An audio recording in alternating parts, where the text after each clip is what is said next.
Here joining us, we have Mr. Ramakrishna Varukaranam, founder and chairman of IIRM Holdings Group, and Mr. Raghuram Adiraju, chief product officer at Data Nimbus. Steering the conversation is Ms. Rakshita Madan, editor etnow.in and etnow.in Swadesh. And with that, over to you, ma'am.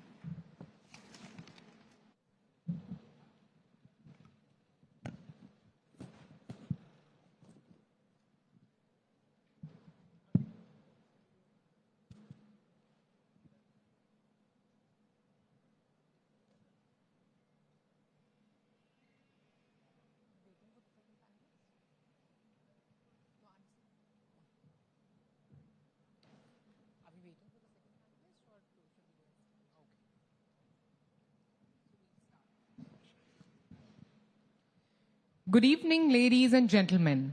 Welcome to etnow.in Business Conclave and Awards 2026 West Edition. This conclave serves as a premier platform bringing together policymakers, business leaders, investors, and innovators. India's financial service industry has over the last decade witnessed one of the world's most remarkable digital transformations. From UPI and instant payments to digital lending, AI-driven underwriting, the rise of neobanking, and much more.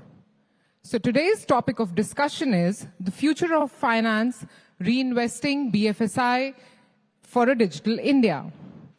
So while we have Mr. Ramakrishna with us, we'll start with the conversation with him. Mr. Ramakrishna, I would like to begin with the first part of insurance. So insurance and risk management are becoming increasingly important as businesses and individuals navigate climate risks, cyber threats, and economic uncertainty. How do you see the insurance industry evolving to address these emerging risks? Hi, good afternoon, good evening, everyone. Thank you. Well, you have raised a very important question, which is very topical today. Insurance is undergoing a dramatic change from what it used to be. Typically, insurance was when you had a loss, you go to the insurance companies give the money to you. Today, the paradigm shift is not thinking of payment or not payment after the loss. It's more important to start looking at the predictability of these events. And as you rightly mentioned, there's a dramatic climate change events that are happening across the length and breadth of the globe. The frequencies of natural disasters and the impact of natural disasters is increasing day by day. So that is a big challenge which the insurance industry has to cope with and move from, rather than addressing claims after they occur. How do you predict them? How do you assess them? And what kind of risk mitigation tools can be given to the customers so that they know in advance this is a likely scenario? Can I protect myself, my organization, my community, and individually also against these risks? To that extent, technology is also playing a big role. The amount of data that is available to forecast these natural disasters has increased. Similarly, a lot of tools have come about thanks to AI, which I'm sure you will speak more about.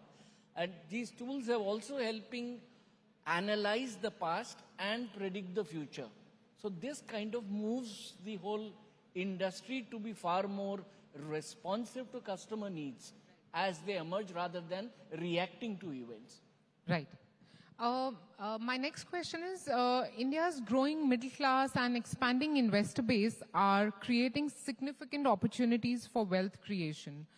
How can BFSI players make sophisticated financial and risk management products more accessible to a much larger population? Yeah, India is a huge country, and it has, I would say, different layers of customers, some who would be extremely knowledgeable, both from a technology perspective, from a risk perspective, and at the bottom of the spectrum, you will have people who have no clue what do you mean by risk. So for the technologies or the emerging world to take advantage of this, I think the adoption of digital tools, digital economy has already improved significantly in India, thanks to the UPI payment network, etc. So now how do we bring in risk management and maybe insurance solutions is one, there has to be tremendous consumer education that is required, whether at an individual level protecting their lives, whether protecting their family from hospitalization, etc., to other bigger threats that we have now seen of late. Cyber threats have become very rampant, and we have heard a lot in the media about cyber arrests, people losing all their lifetime savings, etc. So the consumer education, I think, takes number one precedence.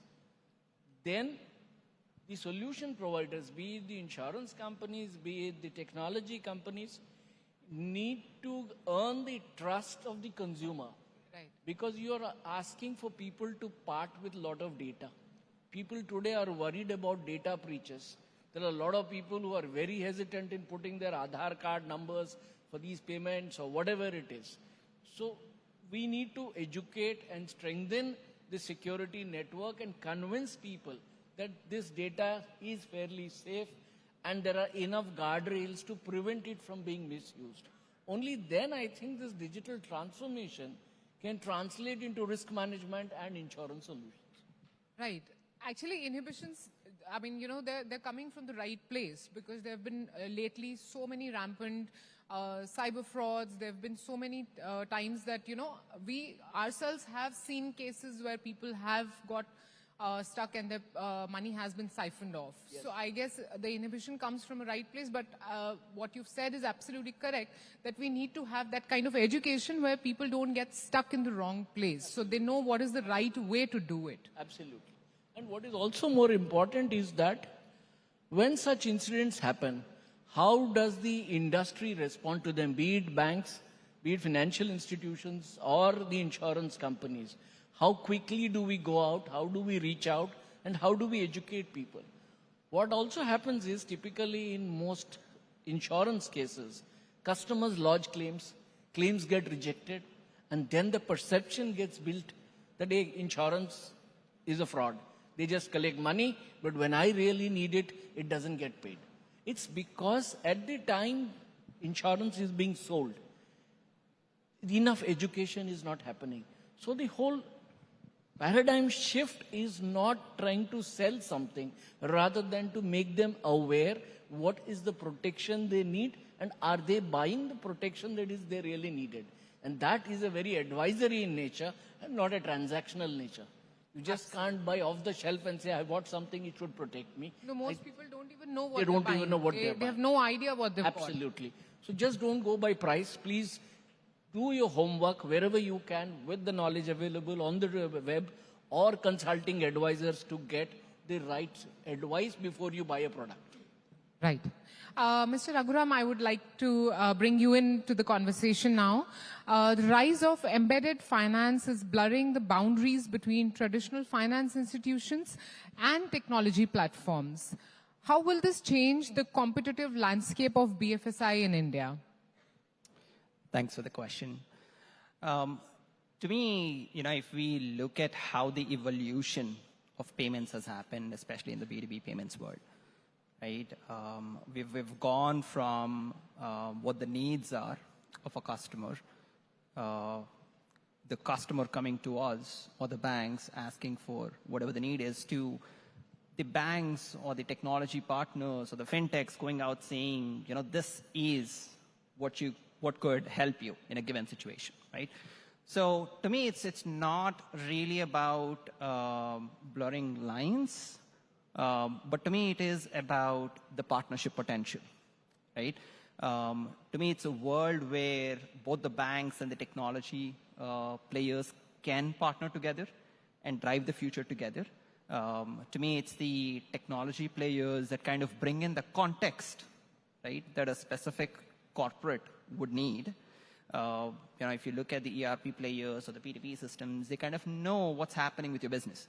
Whereas the banks kind of get you the trust, the credibility factor, and the balance sheets, right? A combination of these two is how I see embedded finance going in, and the difference in terms of how the banks shift their operating model, right? So instead of the banks going out directly to the corporates, can they partner with specific technology players to handle a specific segment, a specific market, a specific vertical, right? That evolves their business is how I would see it. And so the speed at which one bank versus the other can drive it is where I see this. Right. So as financial institutions become increasingly digital and data-driven, what should be the biggest priority? So according to Mr. Ramakrishna, it's education and winning the trust. What would you say is, the priorities? Speed of innovation, cybersecurity, regulatory compliance, or building customer trust? That's a very interesting question, right? So the way I would rephrase that, right, is to me, 3 out of the 4 that you mentioned are actually inputs. And trust is something that you actually earn, right? When done right, it is the speed of innovation with the right security features, right, is what that enables you with control that gets you the trust, in my opinion. And it comes at a stage where, and it's very much needed in the world where we are today and where we are headed. An AI that doesn't have the ability to explain itself, that gives the ability where a human or an individual can go out and recourse it, right? To me, is not going to help. So how can any decision that's coming out through AI has an explanation attached to it, has an evidence attached to it, right? When you have these two, your control, your compliance, your security are all embedded into the process. Now we are, it's a process, we're not there yet, right? But eventually when we get there, to me, that's where, right, you earn trust. So it's a combination. I wouldn't pick, one of those. It's all of those. So for both of you, it's, earning the trust. That's the most important thing. All right. Moving on, India has built one of the world's most sophisticated digital public infrastructures, creating an enormous opportunity for BFSI innovation. What will it take to translate this digital advantage into a financial ecosystem that is more inclusive, intelligent, and trusted? To me, it's personal in a way, right? Having spent the last 14 odd years in the US, every time I come home, right, I used to be out of place because, my cards don't work, or it asks for an OTP, right? My phone number doesn't work. But then when I was at Kumbh Mela, right, last year, it made me suddenly feel superhuman, right? I was no longer dependent, right? Because I believe right then UPI kind of was, allowed on the international numbers as well. So suddenly from being dependent for every small transaction to me being able to pay everybody, right? That's amazing infrastructure, in my opinion, right? It's not necessarily getting something done at speed, but it is giving the ability for someone to be able to do something that they weren't able to prior, right? So if I look at how do we take that to the business context, right? It's about how can, given all the rails that are built already, right? How can the decisions, how can the data along with it be baked in? In essence, how can an intelligence layer be built on top of this, right? That enables, the BFSI sector to enable, whether it's small businesses, whether it's mid-market, to be able to get what they need at the time they need, to grow into whatever they need to grow. Right. Mr. Ramakrishna, would you like I would like to supplement what he has suggested. As you rightly said, we have built a fantastic digital payments network, etc., which has reached out to millions of people. Now, how do we build further on that? Today, it's typically just used to make payments. Other than making a payment, people are not really using the UPI for anything else. If we could layer that with other financial products, I'm not defining which products, could be mutual funds, could be stock market investment, could be bank deposits, etc. So this, if you have to drive it, technology has to be much more user-friendly than what it is today. For example, a lot of people may not be very digitally literate to use the gadget to do everything that you want to do, be a menu-driven. Maybe a lot of voice-driven interactions could be built in, where people at the bottom of the pyramid who really are not educated or sophisticated enough to use can talk to the phone in their hands, perform these transactions, or they could get advisory on the platform. What is good for them, what's not good for them, be it insurance, be it financial investment, whatever it is. So if we are able to accomplish that, that is when this whole financial inclusion which the government wants will get into the mainstream. How do we bring these people into the mainstream? Today, if you go down to the small towns, etc., typically they're still thinking their only way of saving is a fixed deposit or a post office savings bank. Yes, the mutual fund industry has done an awesome job, has enlarged the base of investors. But I think there is still lot more that can be done. Same applies to insurance companies.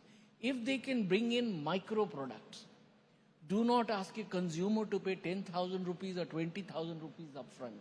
For example, in one of the countries in Far East Asia, I was surprised that they have a daily insurance payment product available where the consumer can pay every day some 5 rupees or 10 rupees for his insurance. And that is something where they are able to reach out to millions of people.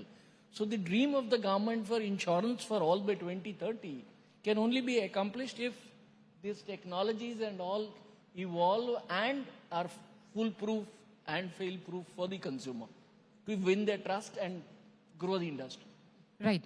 You said that, we're hardly doing anything right now. So if the next decade of BFSI is going to be defined by AI, then what is the one thing that the industry must get right today?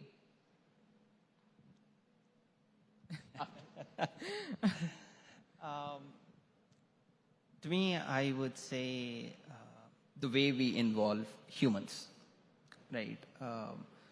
I go back to what I said a few minutes earlier, right? An AI that cannot explain itself, an AI or a decision that cannot be evidenced or recoursed, right?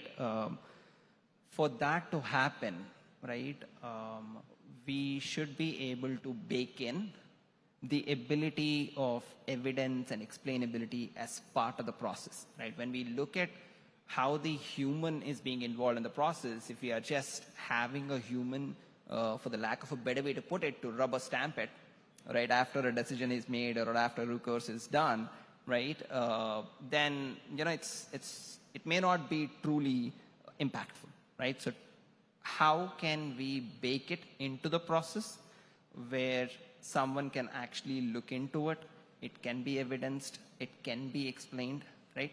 And a human is actually part of the process. To me, for that to happen, say 2, 3, 5, 10 years down the line, right, if we want to be able to get there, that is something we need to start from the scratch. The infrastructure is very important, right? And it goes back to how data is generally, right? We have enormous data across us, right? But for it to be structurally used, for it to be properly leveraged, if it's not in the context, it's not going to help, right? For instance, every time I come to India, I actually get an Indian number. And within a week or 2 weeks, I get a message saying, you need a loan, your loan is approved, right?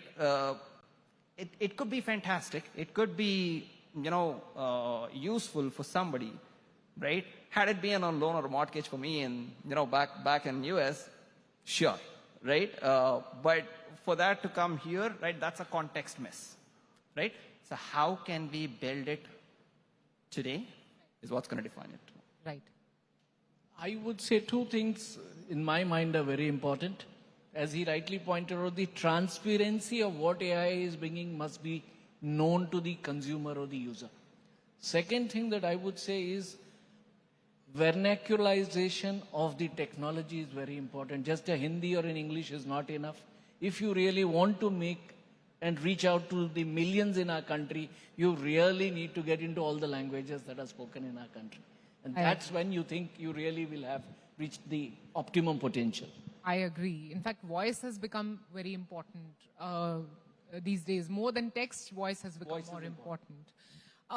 So, you know, the first mobile phone I ever bought in my life, the first feature I noticed was wallets. And I laughed out loud thinking, are we going to really pay money? Like, can I buy my groceries using this wallet? Yes. Of course, I couldn't at that point of time. Cut to today, it's a reality. I don't remember when I carried my wallet last time when I was going out to the market. And I make all my payments using UPI, whether it is $10, whether it is $100 or 10,000 bucks. So, you know, the same spirit, if we, you know, we peek into the future today, I feel AI is at that stage right now where, you know, I see that wallet app, I see that AI app on my phone, but I'm not still very sure as to how I should be using it. We all are experimenting with it. So if we were to peek into future and, you know, pinpoint a few things that we could do, what would you imagine those things would look like, and how our, you know, banking life would look like? My view is not the transactional banking, but it should move towards financial planning. It should be able to give some kind of guidance when they are using the app or they're using whatever platform that is available. Just doing transactions is not enough. Guidance on financial well-being could be education, could be awareness. Maybe you could run, as these days you have reels or you have shorts or whatever it is. Keep educating the consumer that there's a wider array of financial protection which they need, whether it's saving money, taking insurance, or taking some other risk mitigation techniques without buying a product also. For example, today we are all talking about viruses and wearing a mask. That was a huge campaign that the government has launched. Similar to such, prevention education is far more important, if you ask me, rather than anything else. Okay, agreed. So would you like to answer that? I'm going to take the commercial lens or the business side, right? To me, you know, ideally, AI would take most of the decisions, right? And kind of be there for the need before the need arises for the customer, right? And give the options or enable the infrastructure, right? Whether it's the banks, whether it's the fintechs, whether it's the applications, whatever the medium is to reach the specific customer, can we come to a stage where as an ecosystem, we are there for them before the need arises, is where I would say, you know, we should get to. All right. If I have to, you know, give my wish list for the banking industry, where how AI can make my life simpler, would be where like our visits to banks have already reduced a lot. Whether it is insurance, whatever product we are buying, whether it is mutual fund insurance or any kind of banking product. But there's still some services which only happen at the you know, banking branches only. So that would be my wish list, that if we could, you know, do away with those visits also, that will make our life very simple. So that will be my wish for future from AI. Thank you. Thanks a lot. Thank you for joining us. Thank you.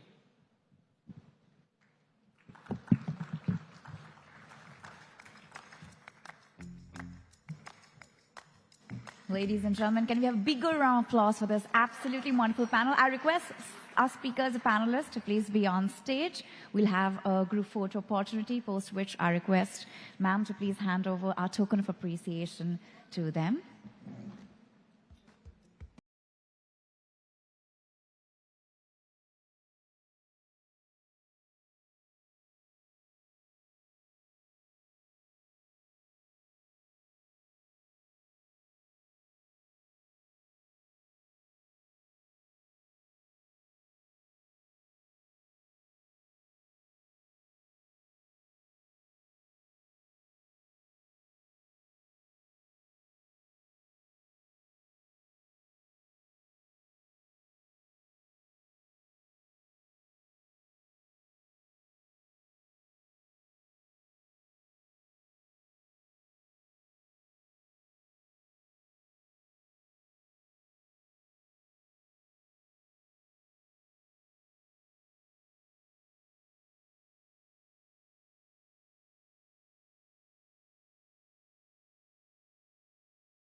and gentlemen, climate change is no longer a side conversation in business.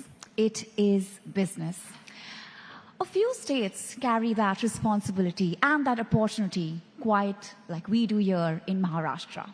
It is my utmost privilege to welcome to the stage Srimati Pankaja Munde, Minister of Environment and Climate Change and Animal Husbandry, Government of Maharashtra. Can we have a huge round of applause for ma'am, please? Very warm welcome to you.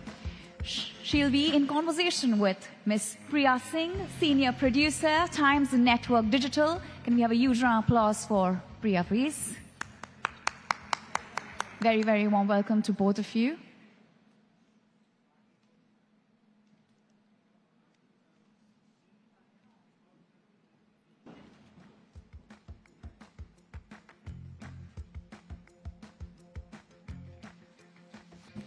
And with that, Priya, over to you.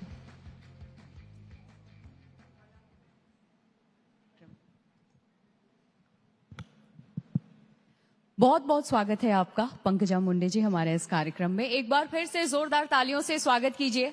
Maharashtra की सक्रिय राजनीति का हिस्सा और महिला मंत्री इस वक्त हमारे बीच में मौजूद हैं। बहुत बहुत धन्यवाद। Thank you so much.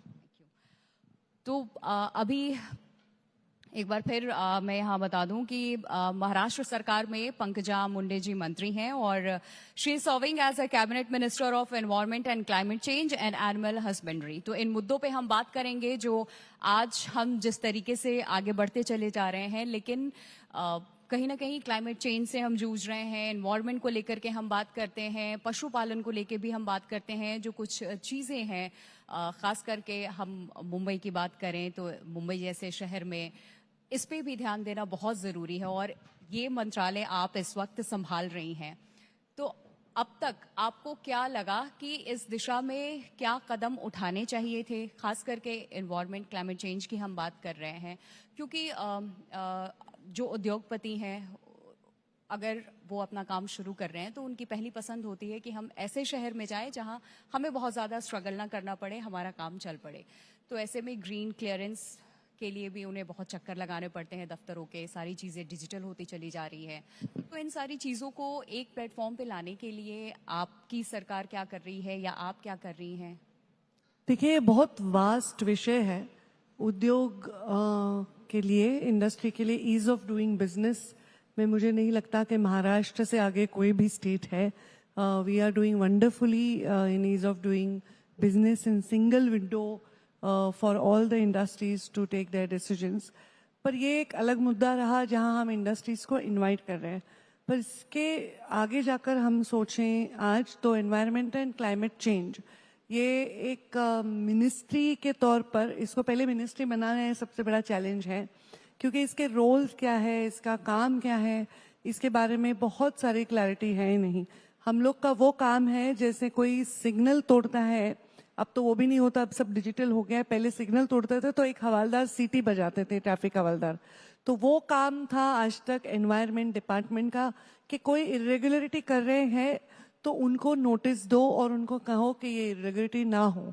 पर आज उनके साथ मिलकर हम बहुत सारे काम कर रहे हैं जिसमें ये इरेगुलरिटीज ना भी हो, उद्योग भी आए और हमारा क्लाइमेट हार्म ना हो, हमारा एनवायरनमेंट हार्म ना हो।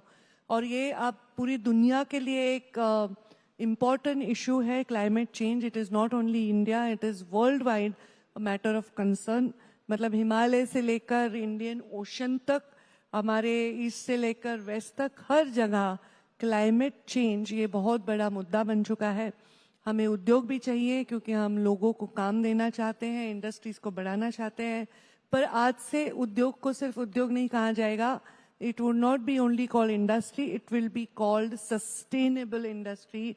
It will be called climate friendly industry because that is a need of hour. E-waste और प्लास्टिक वेस्ट क्लाइमेट चेंज पे सबसे ज़्यादा इफेक्ट ये डालते हैं और ये एक बड़ी समस्या आज के वक्त में और महानगरों के लिए, जो बड़ी सिटीज़ हैं उसके लिए बन चुकी है। तो उससे निपटने के लिए क्या प्लान्स हैं आपके, या फिर किस तरीके से सरकार की आगे क्या योजना इसमें रहने वाली है? देखिए, इसके साथ हमें 2 डिपार्टमेंट्स के साथ काम करना पड़ेगा और जो हम कर रहे हैं।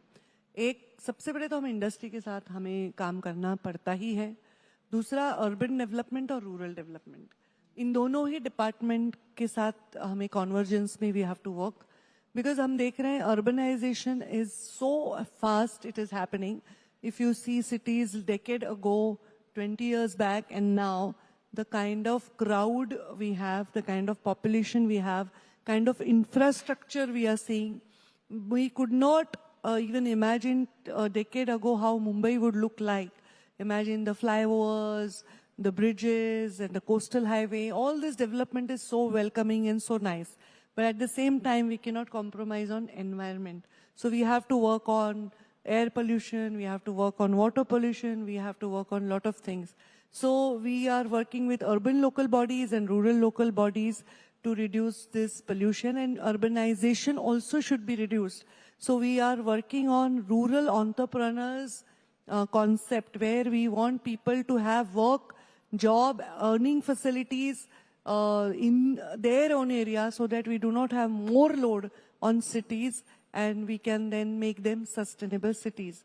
So we do have a climate plan of all the cities. We are working on climate action plan, which is going to be the future for everything in the world. We need to connect it to climate. ये हमने बात की उद्योगपतियों की. बड़ा उद्योग अगर किसी को लगाना है तो किस तरीके से सरकार भी उस दिशा में काम कर रही है, उसे हेल्प करेगी. पर आजकल मैम हम एक कल्चर और भी देख रहे हैं, युवाओं में खुद का स्टार्टअप शुरू करना, चाहे एनवायरनमेंट से रिलेटेड हो. वो भी चाहते हैं कि एनवायरनमेंट और क्लाइमेट चेंज से हम जिस तरीके से जूझ रहे हैं, कुछ महीने बाद मुंबई, मैं जहाँ से हूँ दिल्ली की अगर मैं बात करूँ तो पॉल्यूशन का मुद्दा भी उठ जाता है. राजनीति में हाँ, तो कुछ राजनीतिक चर्चाएं भी होंगी, बातें भी हम करेंगे. तो इस तरीके से स्टार्टअप अगर कोई शुरू करना युवा चाहता है, बिजनेस अगर शुरू करना चाहता है, इस दिशा में आगे बढ़ना चाहता है, तो उसके लिए आप क्या सलाह देंगी या क्या विकल्प है कि बार बार ये बहुत वास्ट विषय है.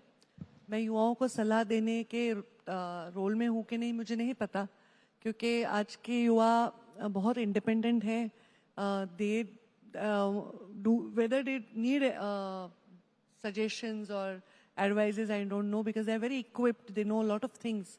But मैं यही कहूँगी कि जो भी आप इंडस्ट्री में एंटर करना चाहते हैं, with positive note करिए. there is lot of help from everywhere, lot of help from world scenario, from nation scenario. And if a youth wants to, a young man wants to become, a young woman for matter of fact, want to become entrepreneur, they are more than welcome. But again, I said everything has to be sustainable. Everything has to be by rules, because now we cannot escape rules. Everything is recorded. Everything is AI is a future. Technology is a very big future, I must say. This is a very good time for technology. अब मैं पशुपालन पे आती हूँ. पशुपालन को लेकर के लोग पहले ये सोचते थे कि इसमें आपका भविष्य नहीं है, फ्यूचर नहीं है, अगर आप इस दिशा में आगे बढ़ रहे हो तो.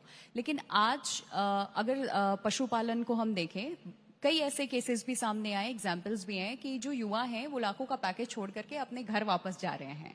चाहे पोल्ट्री फार्म की हम बात कर लें या फिर पशुपालन की हम बात कर लें, उसको अपना रोजगार बना रहे, भविष्य के तौर पे उस बिजनेस को आगे बढ़ाना चाहते हैं वो. तो इस दिशा में आपकी सरकार क्या कर रही है या कोई योजना है ताकि उसका जो फ्यूचर है वो भी सिक्योर रहे और इसको ये आगे बढ़ा पाए? क्योंकि कई बार बड़े सिचुएशन ऐसी आ जाती है कि पशुओं में एक लंपी वायरस भी बड़ी तेजी से फैल रहा है, या जहां वो रहते हैं उस चीज को मेंटेन कर पाना बड़ा चैलेंजिंग हो जाता है. तो इसको लेकर के आप क्या कहना चाहेंगे कि क्या प्रॉब्लम्स हो रही हैं, उसका सॉल्यूशन क्या हो सकता है? देखिए, एनिमल हस्बेंड्री बहुत वास्ट विषय है, और ये सिर्फ ये नहीं है कि पशुपालन, ये एक इंडस्ट्री है. आज ये इंडस्ट्री हम सबको केटर कर रही है. हम जो दूध पी रहे हैं, हम जो पनीर खा रहे हैं, जो दही खा रहे हैं, जो घी खा रहे हैं, ये सब हमारे डेयरी से आता है, और ये बहुत बड़ी इंडस्ट्री है. जो सुबह उठ के हम लोग हमारा प्रोटीन का सोर्स एग वाइट खाते हैं, ये बड़ी पोल्ट्री इंडस्ट्री हमारे देश में बहुत अच्छा काम कर रही है.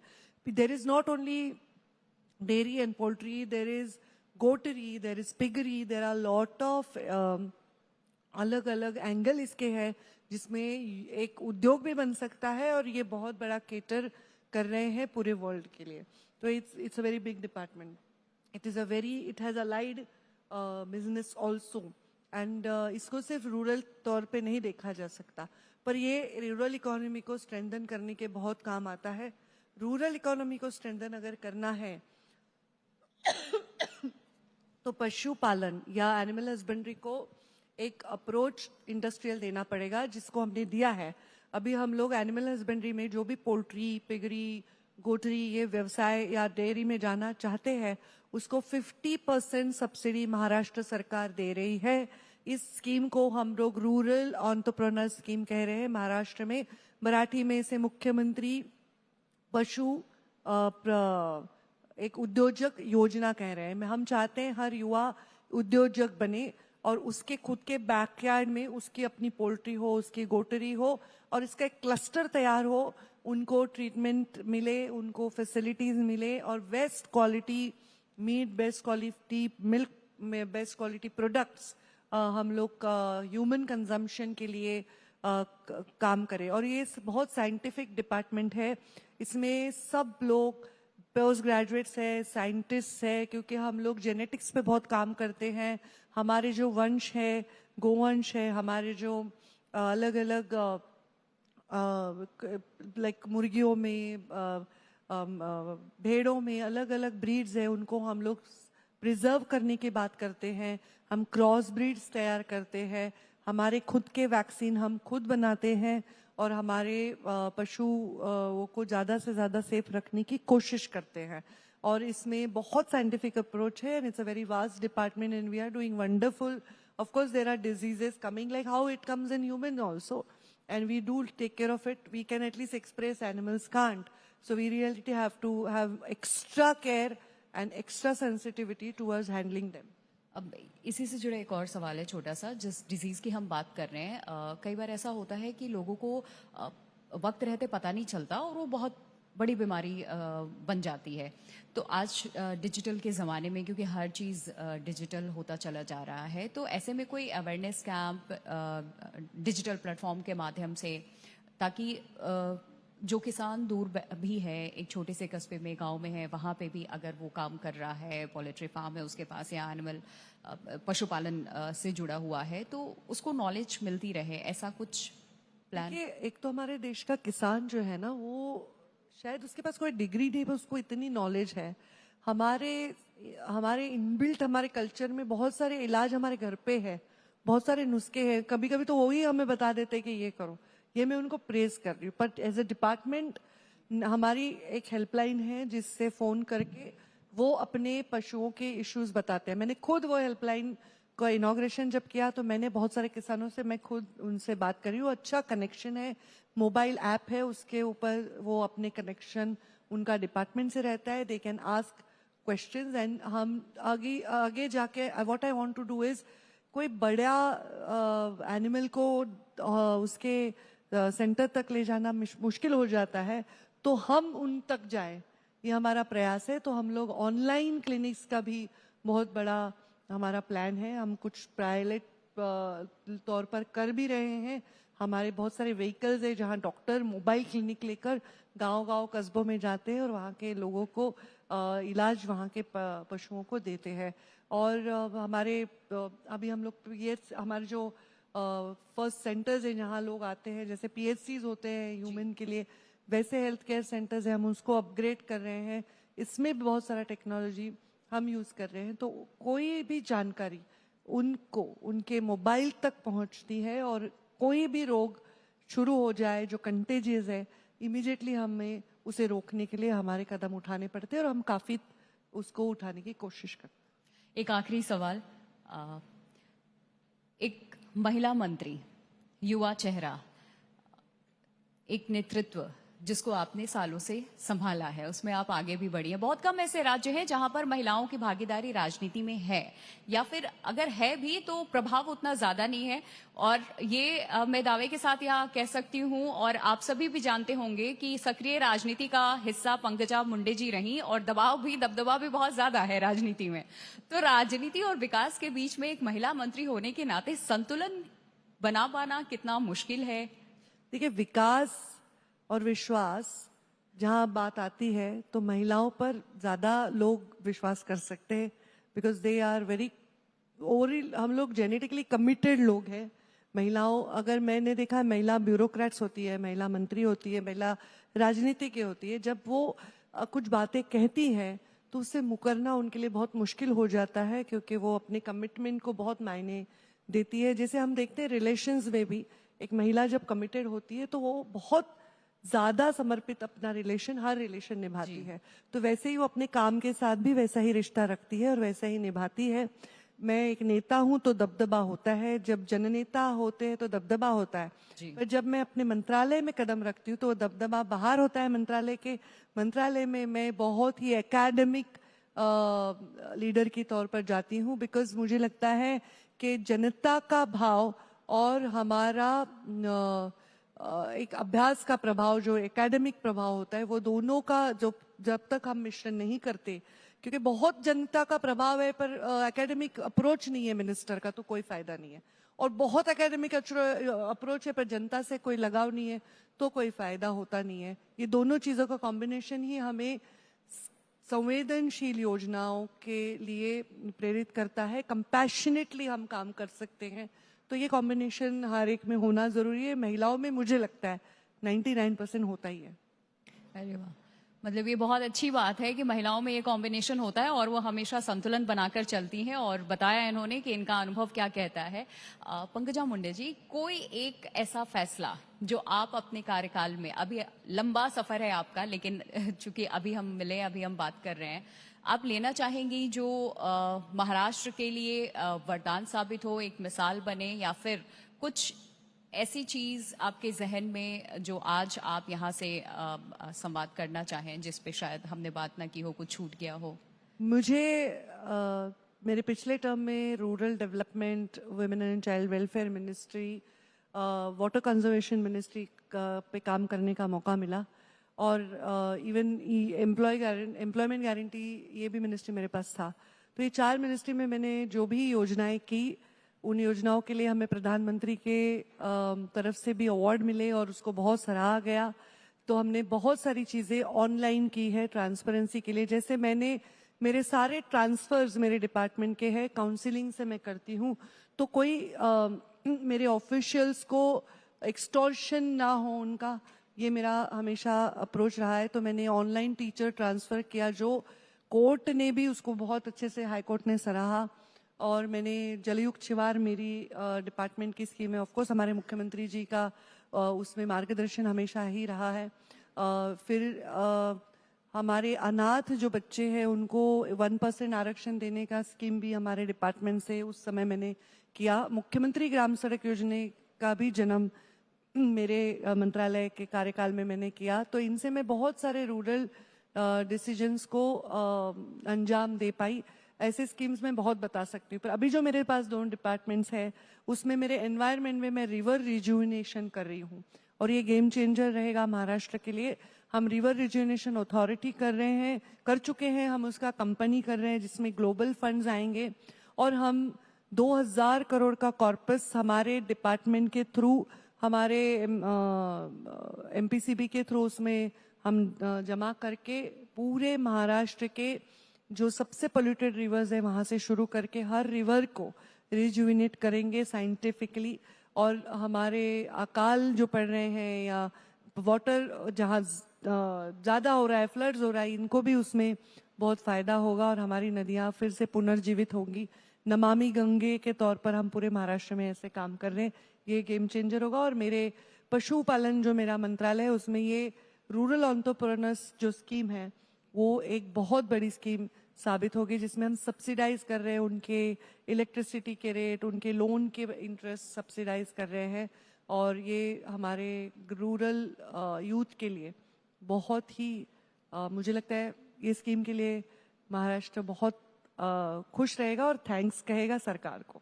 बहुत बहुत शुक्रिया आपका, बहुत अच्छी बात आपने कही। और रूरल एरियाज के लिए और यूथ के लिए भी आपके जो प्लान्स हैं आपने बताया है। और शुरुआत में ही आपने कह दिया कि आप किसी को ज्ञान नहीं देना चाहेंगी, क्योंकि बच्चे इस वक्त करते वही है जो उनका मन करता है, लेकिन वो सुनते हैं। बहुत बहुत शुक्रिया पंकजा मुंडे जी। Thank you so much. Thank you, Priya, for moderating this wonderful session. I request Pankaja ma'am to please be on stage as we are moving to the first set of awards. And thank you, Priya. Yes, after the photo opportunity, I request Priya to please take your seats after that. And with that, I would also like to invite on stage the managing editor at Times Now Bharat, Mr. Shamsher Singh, to please come on stage and along with Pankaja ma'am, felicitate our winners.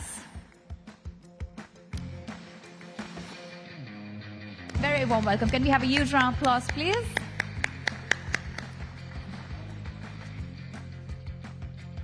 Yes. Ladies and gentlemen, we are going to be announcing the winners in the first set of awards.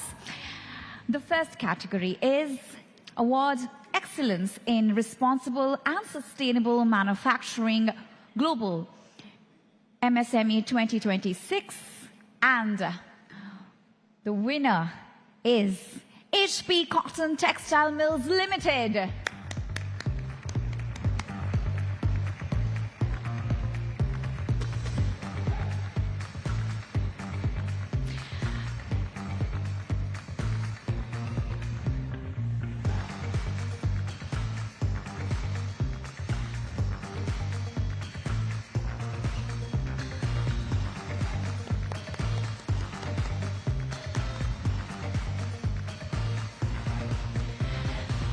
The next award is Excellence in AI Product Innovation, and the award goes to Solo by Interact.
Award category is Manufacturing Excellence in FMCG and Pharma Packaging Solution, and the award goes to JAP Engineering Private Limited.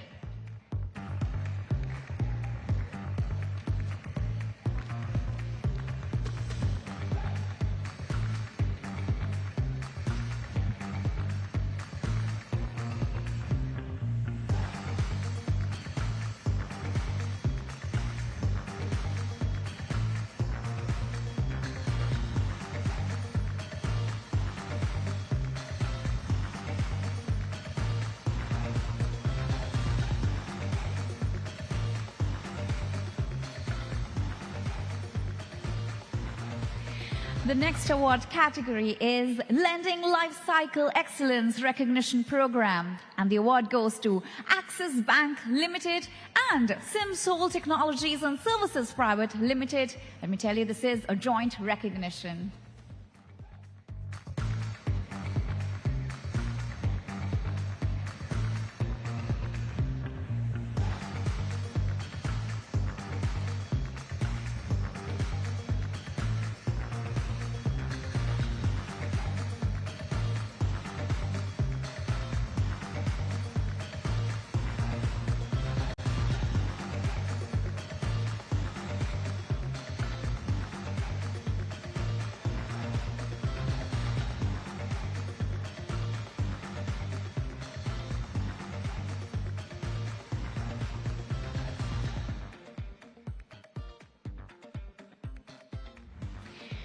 The next category is Excellence in Everyday Value Retailing. And the award goes to Mr. DIY India.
Excellence in Healthcare Leadership and Legacy. And the award goes to Leelavati Hospital and Research Center.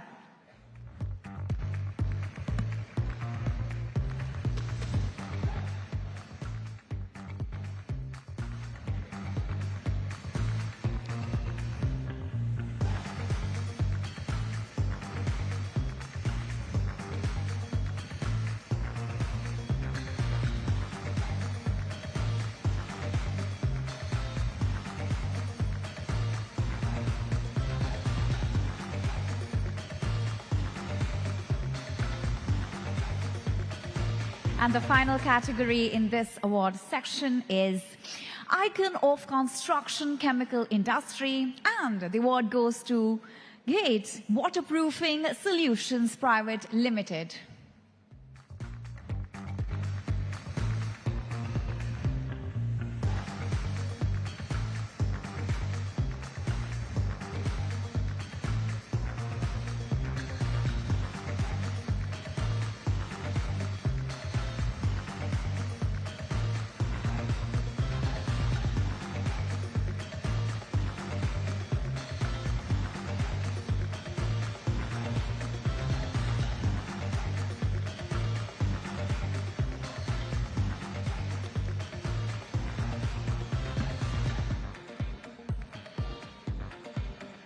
Thank you.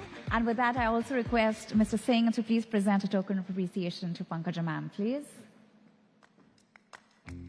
Thank you so much, ma'am, for giving us the honor, for your time. Thank you so much. Let's have a huge round of applause for her, please.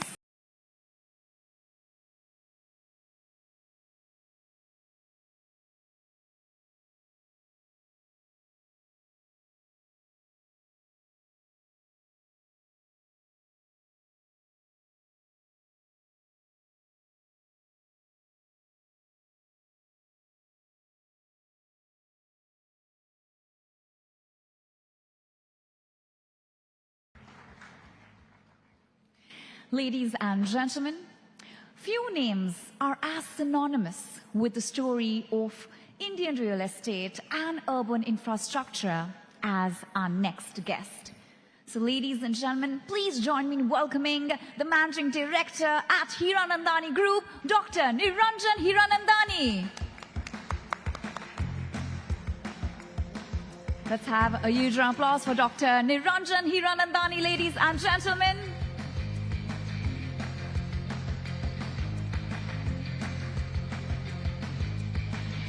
He's going to be in conversation with Miss Rakshita Madan, editor etnow.in and etnow.in Swadesh.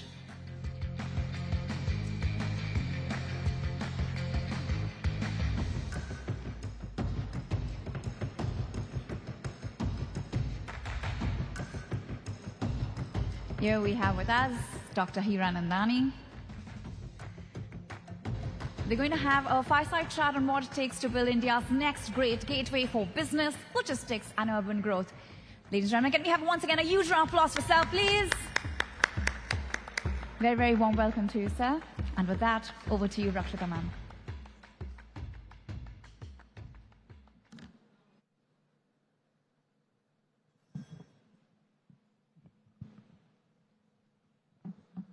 Hello, everyone. Moving on to the next leg of conclave. In this conversation, we are exploring how infrastructure, digital transformation, industrial expansion, and new generation businesses are redefining the future of India. Within that theme, the topic of our discussion in this chat is building India's next gateway for business, logistics, and urban growth. We have with us Dr. Niranjan Hiranandani. He dons many hats and needs no introduction. The founder and chairman of Hiranandani Group, best known for townships in Powai and Panvel. He's also the chairman of Naredco. He has played a pivotal role in shaping policy and industry dialogue. Welcome to the conclave, Mr. Hiranandani. Thank you. So we'll dive right in. India is witnessing a major shift in the geography of economic growth, with the new business districts, logistics corridors, and integrated urban centers emerging beyond traditional metros. From your perspective, what will it take to build the next truly global gateway for business and commerce in India? I think we are in a beautiful situation today. We are the fastest growing nation in the world at 7.4% GDP growth. It doesn't sound big, but it is the fastest. We have a situation where we have been able to do this in spite of the headwinds that we have, in spite of the Middle East war and the growth. So we add 35 kilometers of national highway per day. Mumbai alone will see 300 kilometers of metro added in the next 2 years, completed. We have a cross-harbor bridge. We have a second airport operational, and a third airport is planned. We have 2 ports. We have a third port planned. We have a coastal road, which is an envy of most people of other cities. And what do we not have to take it to the next level? I think execution. So what is it that we already have is a huge amount of platforms that we do, and it's now up to us in order to do it. There are gaps in every area, but I think we should sensibly fill these gaps in order to make an India which is an envy of everybody. So having said what I have said, I think the future of India is fantastic. We all have an economic possibility second to none. And we should be proud to be Indian.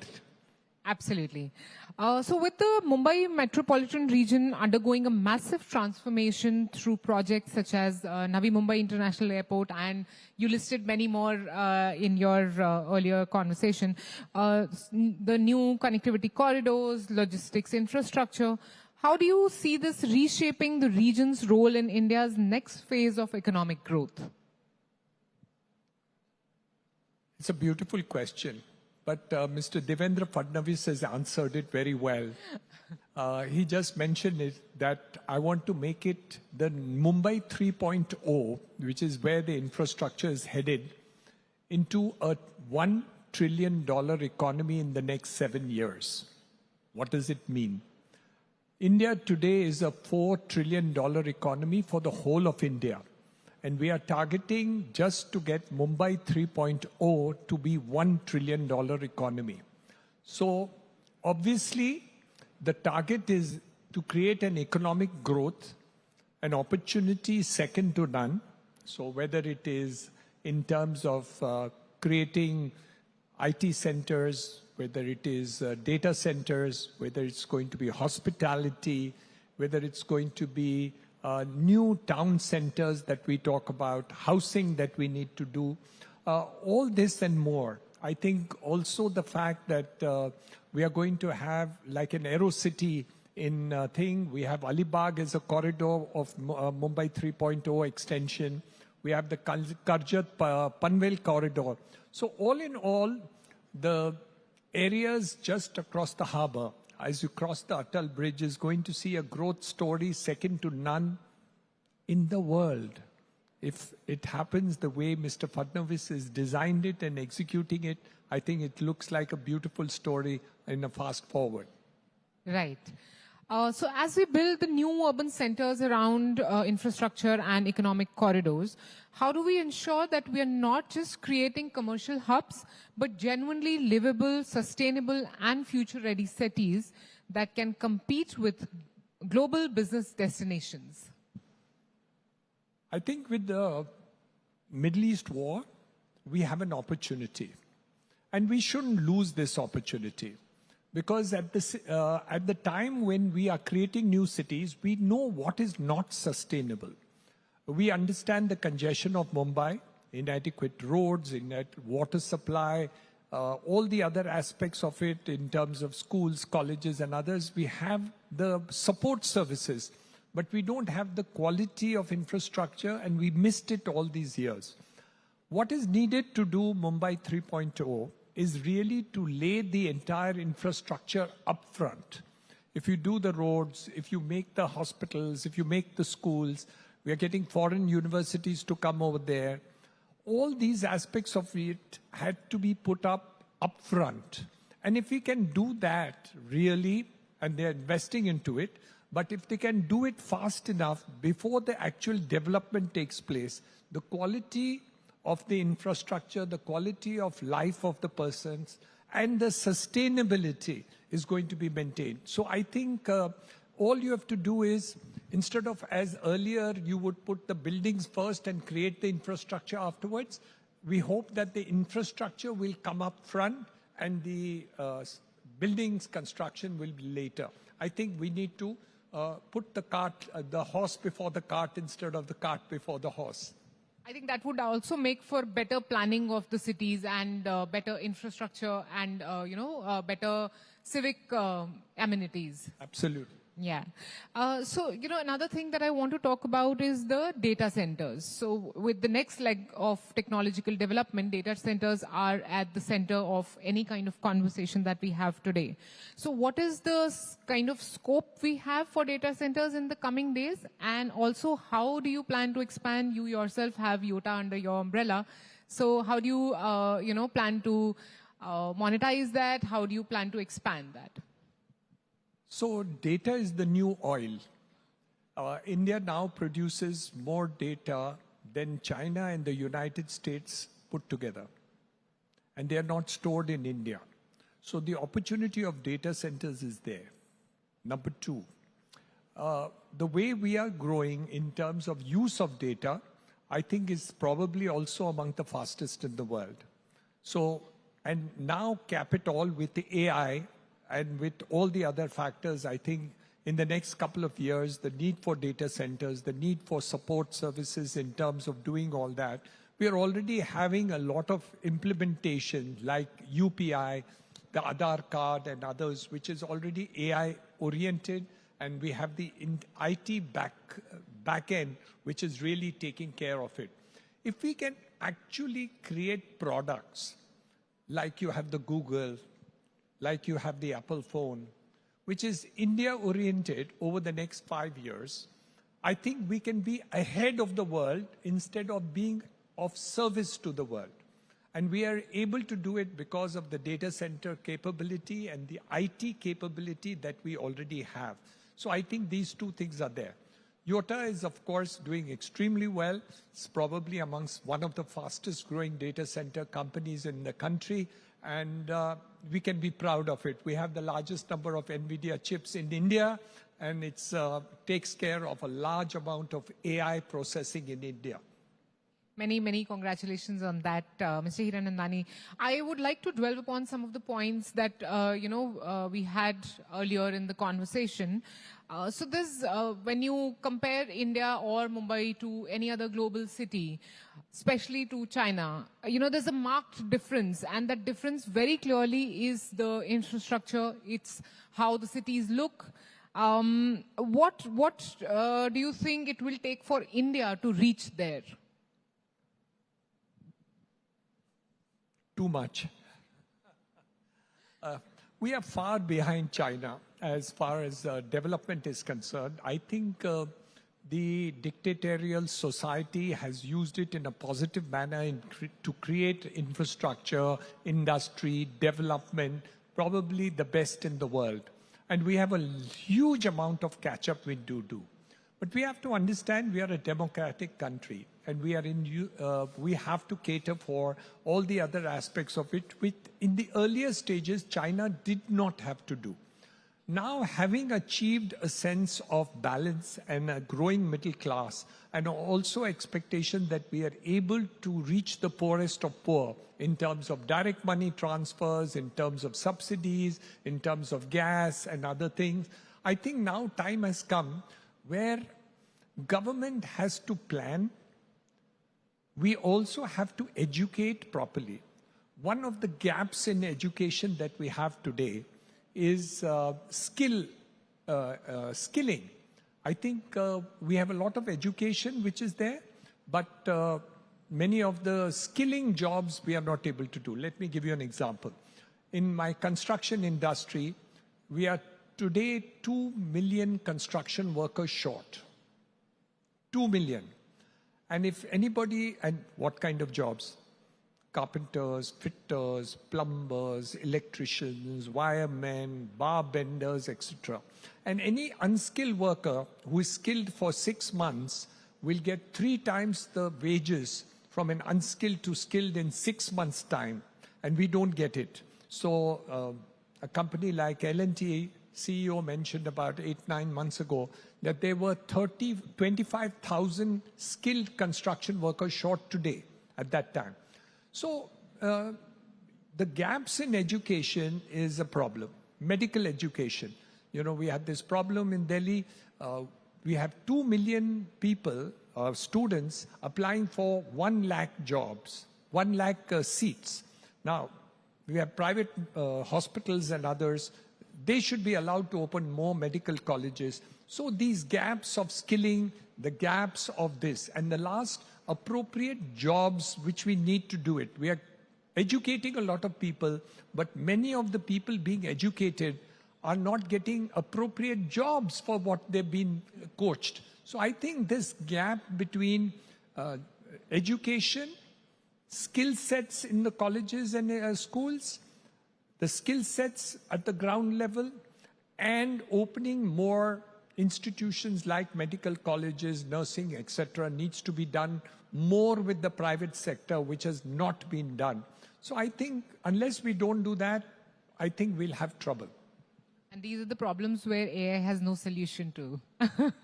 See, the point is very simple. I think we have now identified the problems.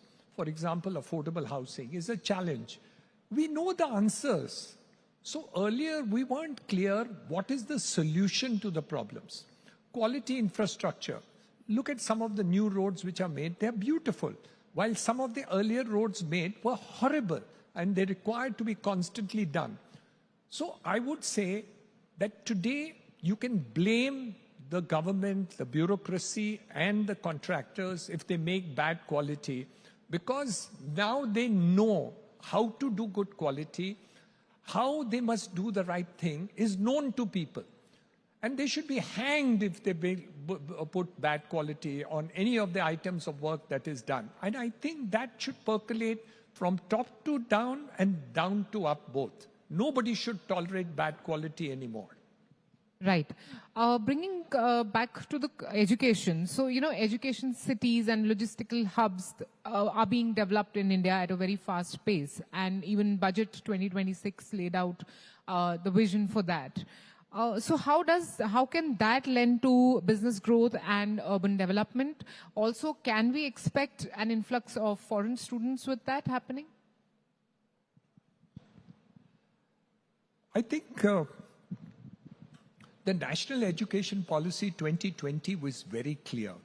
The appropriateness for getting education in a different way is there. The problem is implementation. So again, roadmap is very clear. Internship, cross-functional education.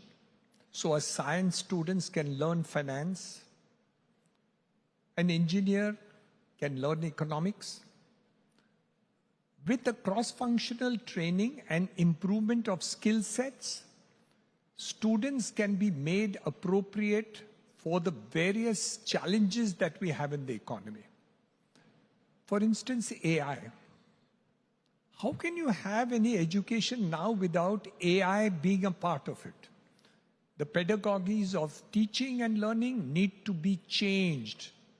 The old things, some of the syllabus which I'm reading at the university level, something I was taught 45 years ago, that's still in the education process and it is out of date. So all these changes need to be done rapidly. We need to do cross-functional skilling and those which are appropriate to industry, and industry needs to take more responsibility in education institutions to assist and teach at the grassroots level. Also, we have ITIs and other things which are there. But I think the old school of methodology of teaching needs to be changed. And we need to do a lot of online teaching, which is possible now. So all this in education, the paradigm has changed, but implementation is still far away. I completely agree. I second to that. We were talking about the new airports, the new expressways, the new corridors that are coming up. And there's a lot of land parcels on, both sides of these projects that's available for monetization. So in your view, what is the best way to monetize it, which can also help boost the economic growth?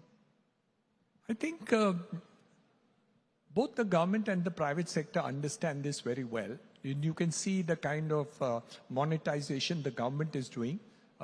You've seen the latest auctions which have taken place both in MMRDA, BKC, and also CITCO.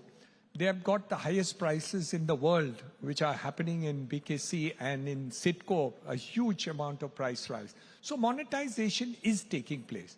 The private sector also has understood it, but we have to understand that it's okay to have a road, but do you have the other supporting infrastructure?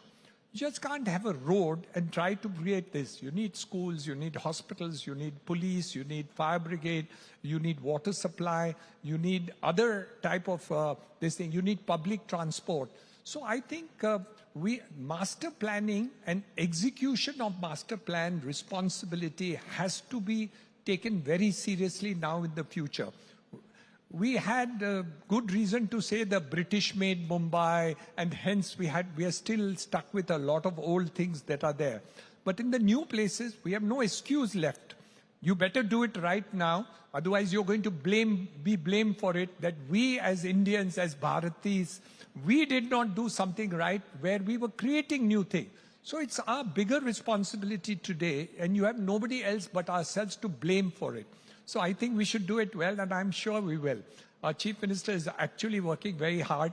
I hope the implementation at the grassroots level follows the guidelines which he is really giving us. All right. That brings me to the last question of this conversation. So in your own business, where do you think the next leg of growth can come from? See, people understand homes. रोटी कपड़ा मकान छत की बात कर रहे हैं इसलिए छत can be antilla छत can be झोपड़ा it doesn't matter, both the extremes are houses. But when it comes to cities, I think all the rest of it becomes more important. School चाहिए, hospital चाहिए, shopping चाहिए, entertainment चाहिए, Sports activities hone chahiye, gardens hone chahiye. Places where people can meet and other things should be there. Tourism traffic should be there.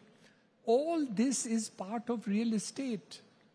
Earlier, सिर्फ मकान बना दिया concrete का और कुछ नहीं था.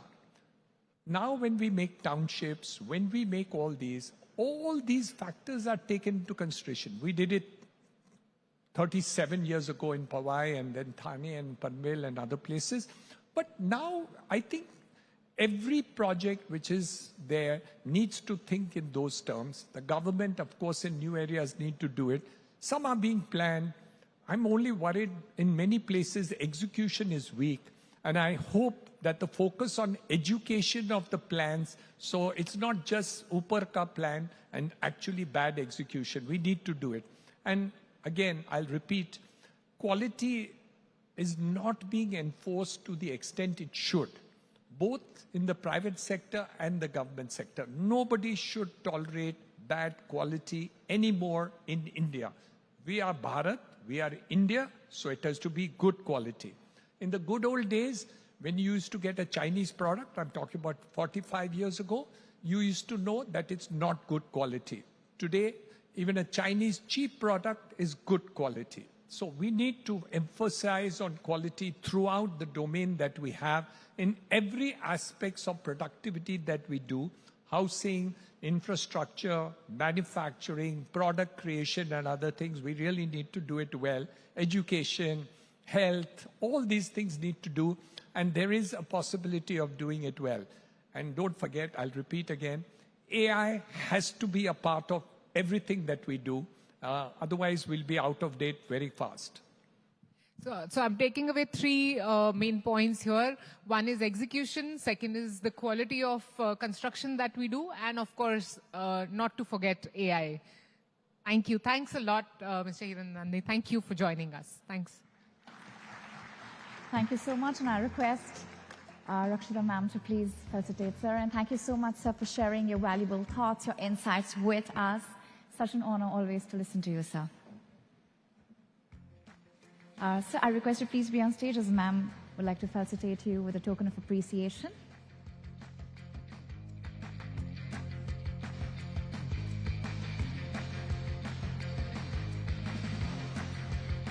Ladies and gentlemen, can we have a huge round of applause while, we're felicitating, sir? Thank you once again. And thank you, Rakshita, for taking that session. Thank you. Ladies and gentlemen, every legacy industry has a disruptor knocking at its door today. And our next panel is made up of people who have walked straight through it. So please help me in welcoming Dr. Mitali Goswami, Chairman and Managing Director of Prizer Wistech Limited, Mr. Brajesh Kamani, CEO of Rapidize, Ms. Arushi Govil, co-founder and dreamer-in-chief at Kehan Entertainment. They're going to be in conversation with Ms. Sakshi Bajaj, Associate Editor, Business TimesNow.in.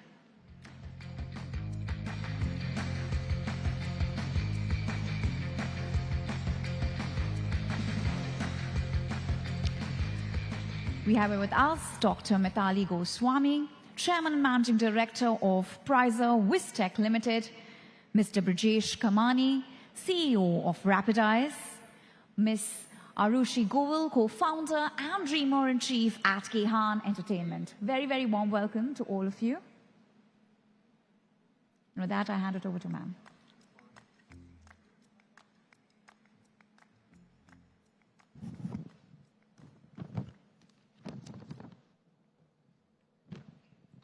Hello and welcome. As we reimagine legacy industries and look at startup innovation, what really are the big questions, the focus areas, and what must the spotlight be on, given the fact that there is an increase of AI adoption that the world is witnessing? Well, to decode all of this, I am joined by Mitali Goswami, Chairman and MD of Prizer Wistech, Brajesh Kamani, CEO Rapidize, and Arushi Govil, co-founder and dreamer-in-chief at Kehan Entertainment. Thank you all for joining us for this exclusive interaction. I'd like to begin with Arushi first. Arushi, you're witnessing AI and emerging technologies. It's a theme you have increasingly been talking about. How are we seeing this transform the world, as it were, in content creation? What really are the challenges going forward? Thank you. Sorry, I missed your name. Sakshi. Thank you, Sakshi, for the question.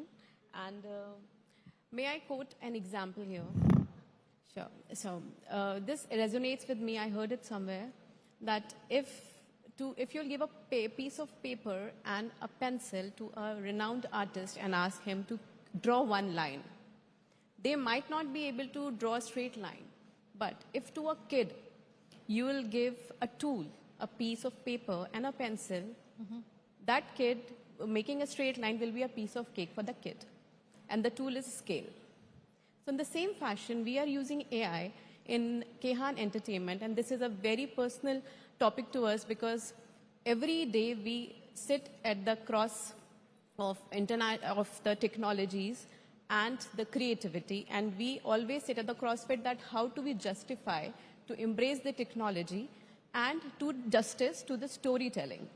And with the help of AI, it fast tracks the system.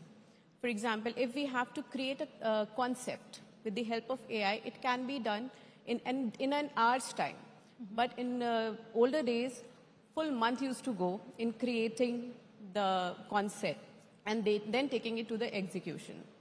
So that's how we are embracing the technology. And yeah, we have to embrace AI, otherwise we all will be outdated. As rightly Hiranandani sir said, we should be embracing AI. All right, Brijesh Kamani, do you agree? And for those wondering that, look, startups often are seen to have an advantage of speed and agility, while legacy businesses have scale, distribution, and established customer relationships already.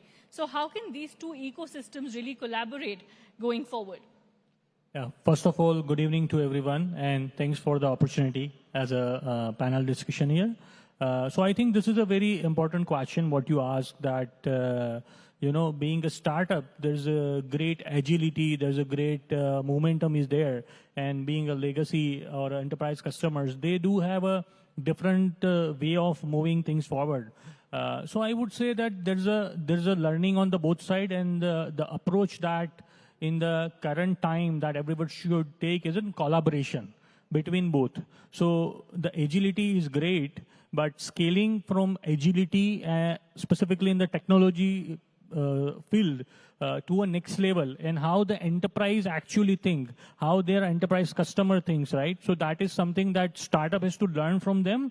And also the enterprise has to encourage startups in this space, so that there could be a collaborative approach where they can take the technology from the startup and take it forward faster, right? So that time to market can increase much fast. So that would something that I would say on this question.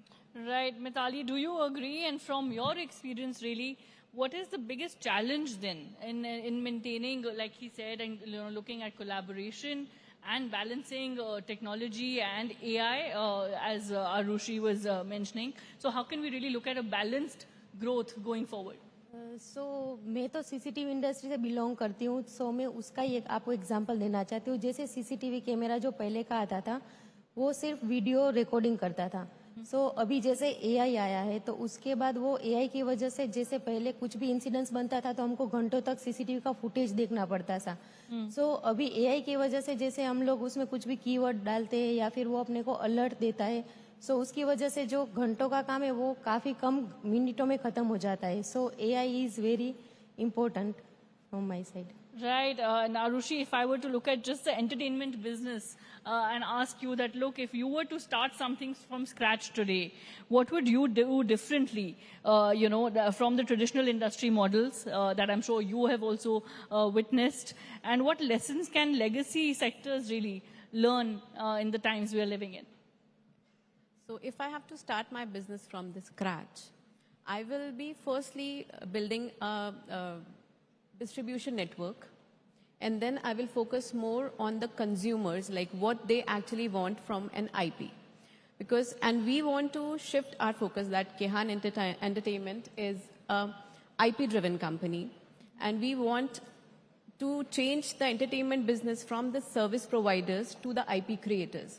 Because as a service providers, we are providing services to other IPs, international IPs, and major of the work is being done by us in India. I was a part of a very giant company from many years, and whatever we have learned, we have worked on many good movies, like I can name few like Dunkirk, Tenet, Avengers, Endgame. So all the big directors we have learned, and now we want to pass on that knowledge to our Indian talent pool, because India is, as it is the youngest country on the map of the world, we have a large number of talent pool in our country, and we want to groom them, because anybody is coming out from the university or a college, they are not professionals.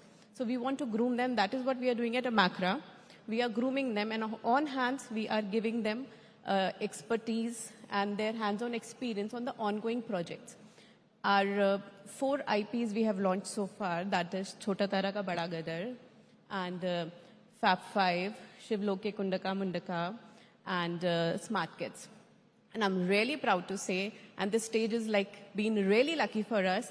Right now, like 5 minutes back only, we got an email that 2 of our IPs, Shivloke Kundaka Mundaka and Chote Tara Ka Bada Gadar, have been nominated for the best animation work in the country. So that's how we want to go ahead with our industry. We want our India to be more IP driven. We should be providing more IPs like other big studios do, like Marvel, DC. They are the IP owners. We want India to come on the world map as an IP owner, and prove that we don't have any superheroes right now. You can name any superhero? No, apart from that Shaktiman. So yeah. So we want to create more superheroes for Indian audience from India to the world. Right. Well, that's wonderful. And Brijesh Kamani, do you agree? It really is, innovation really is the big theme at the moment as far as startups are concerned as well. What are the lessons really that India can learn? You were mentioning about how, your industry in particular is, working with Japan, and, you're looking at a lot of products and so on over there. So what really are the key lessons for India and the opportunities as far as, the going forward? What are the key opportunities that India can at the moment grasp on? And what are the lessons that one can learn? Yeah, I think that's a great question. So I would say that every business in today's time, it is very strongly and closely driven through the customer needs. So it is important that we understand the customer persona, and then we align to the customer persona and to, deliver the solution to them. So within that space, innovation is one of the key drivers that gives the disruptive approach, that gives an approach for startup that what can be done differently. All the new fastest growing startup, if you see, they have solved a problem. That problem was not, I would say that the enterprise companies were there, but those were the customer demands, the Blinkit and all this, new innovation, which are the game changer. So I think the innovation is a key driver, and innovation is not building a software or building a electronics hardware or anything like that. Innovation is in the process. It is in the thought process. It is in the whole chain, I would say, that how do we bring a more value to the end customer. Doing a business as a startup into multinational span where we are focusing primarily India, US, Japan, and Europe. So there's a lot learning from all these different regions. There's a lot of companies now in India is coming with, product. What Hiranandani ji just mentioned, that the more companies are, emerging in the product space. And China is too forward in terms of the innovation as well as the infrastructure, both the point. And India is moving towards that direction. So innovation is, I would say, the key driver. From the different experience, I would say, from the US and Japan and the European customers, they have drive the product, new products, new technology, and new innovations, right? And specifically, if we see the different personas here geographically, Japan focuses on high quality product, high precision product. they take a long time. But now being AI and innovation is very close, that time to market cycle can be faster, and that's the need of the market. Right, so you say that India can then, is what you're saying is that India can grab this opportunity and look at speed as well. I would say that India is the only country who can grab this opportunity very, very fast, because the consumption in India is very big, and it is a market where the pilot can be done very fast. So in my entrepreneurship journey, I have done business within US, I have done business within Europe, I have worked for the European companies and the US company and Japan companies, right? So here the cost for pilot is very costly. Doing a business is not that easy. India gives that great flexibility, and the time is very, very right. Even the semicon ecosystem is getting ready, right? That means that even pump entire electronics manufacturing to a next stage, next level. You know, that ecosystem is getting ready. In the business in which Mitali is doing, right? It's a very important piece that if you see, China has deployed the surveillance camera solutions way back in everywhere, right? So again, that is linked with the growth of the country where the semicon and the required supply chain, which is coming from the ODMs, and ODM to a product company. So I think India has an amazing opportunity.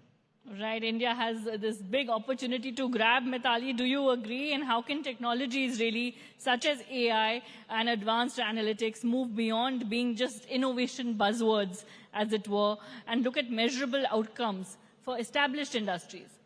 या सो फिर same मैं मेरी industry का ही आपको example देना चाहूँगी. जैसे government का रिसेंटली गाइडलाइन आया था सीसीटीवी कैमरे के लिए कि कंपलसरी आपको नेबर कंट्री का एसओसी यूज नहीं करना है सिक्योरिटी कंसर्न की वजह से. सो उस टाइम हमने हमारी इंडस्ट्री में ये इनोवेशन ही बोल सकते, चैलेंज था एक टाइप का. सो वो चैलेंज को हमने एज ए इनोवेशन के वे में हमारी इंडस्ट्री में हमने लिया, और हमने उस टाइम पे खुद का R&D किया, खुद का AI टूल्स यूज़ किया, और अपना खुद का प्रोडक्ट डिज़ाइन किया सीसीटीवी कैमरा के लिए. उसके बाद हमको ये लगा कि नहीं, गवर्नमेंट का जो गाइडलाइन आया है उसके हिसाब से हमको मेक इन इंडिया का एसओसी भी बनाना चाहिए. सो उसके लिए हमने एक इंडिसे में करके कंपनी के साथ MOU भी साइन किया है. सो उसके अंदर हम खुद इनोवेशन करके इंडिया के लिए ही, इंडिया का ही एसओसी बनाने का भी ट्राई कर रहे हैं. मतलब ऑलरेडी बनने वाला है. सो इनोवेशन तो बहुत ज़रूरी है, और वो बिजनेस के लिए भी इम्पोर्टेंट ही है. Absolutely. So how critical innovation is, change is the only constant, and with determination, India can truly grab this opportunity. Thank you all for sharing your thoughts and for this insightful interaction.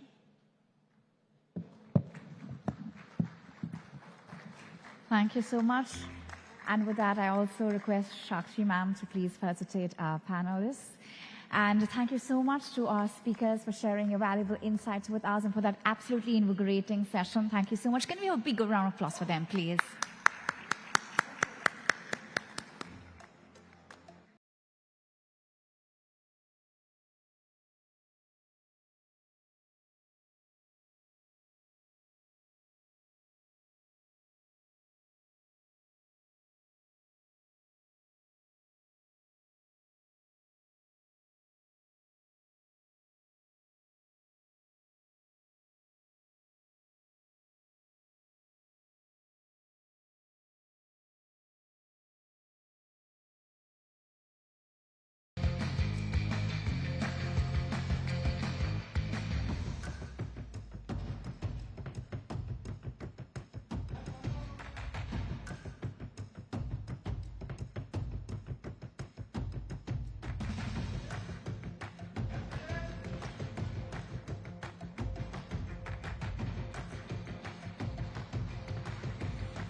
Thank you. Thank you so much. And with that, I'm going to leave the stage for a few minutes and come back to you all to have a little candid conversation.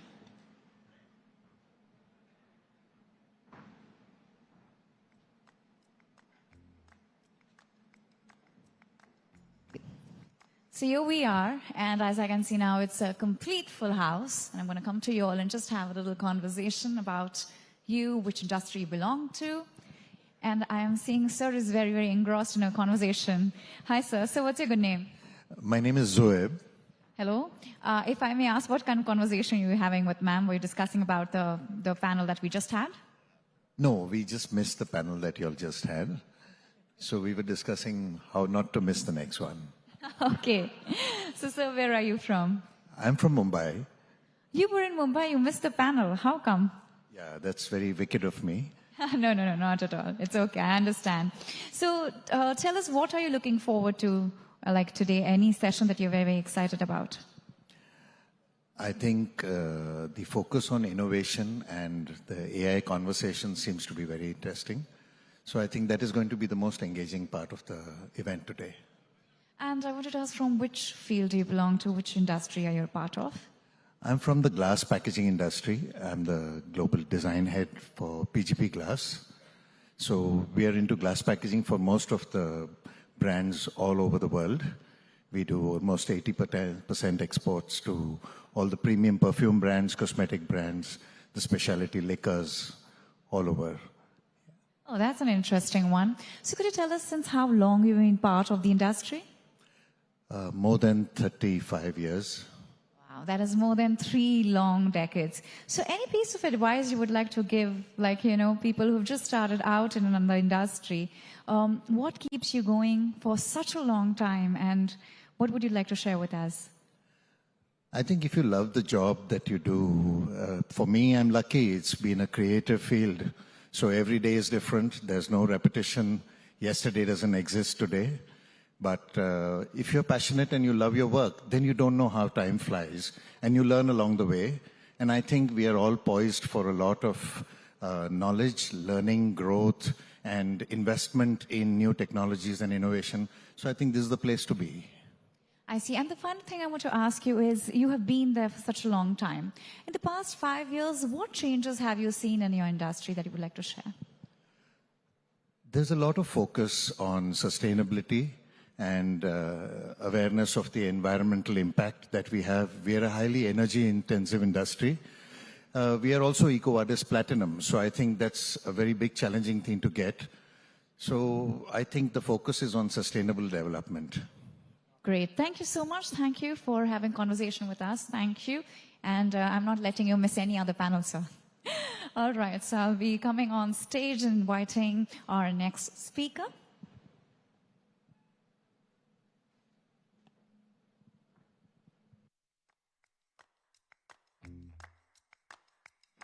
Ladies and gentlemen, before we start, I would also like to take this opportunity to thank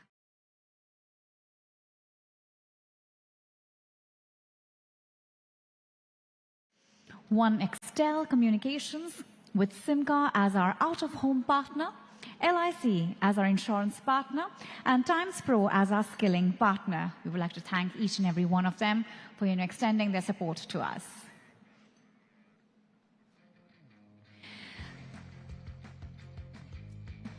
Also, let me tell you that we have many other sessions lined up for you.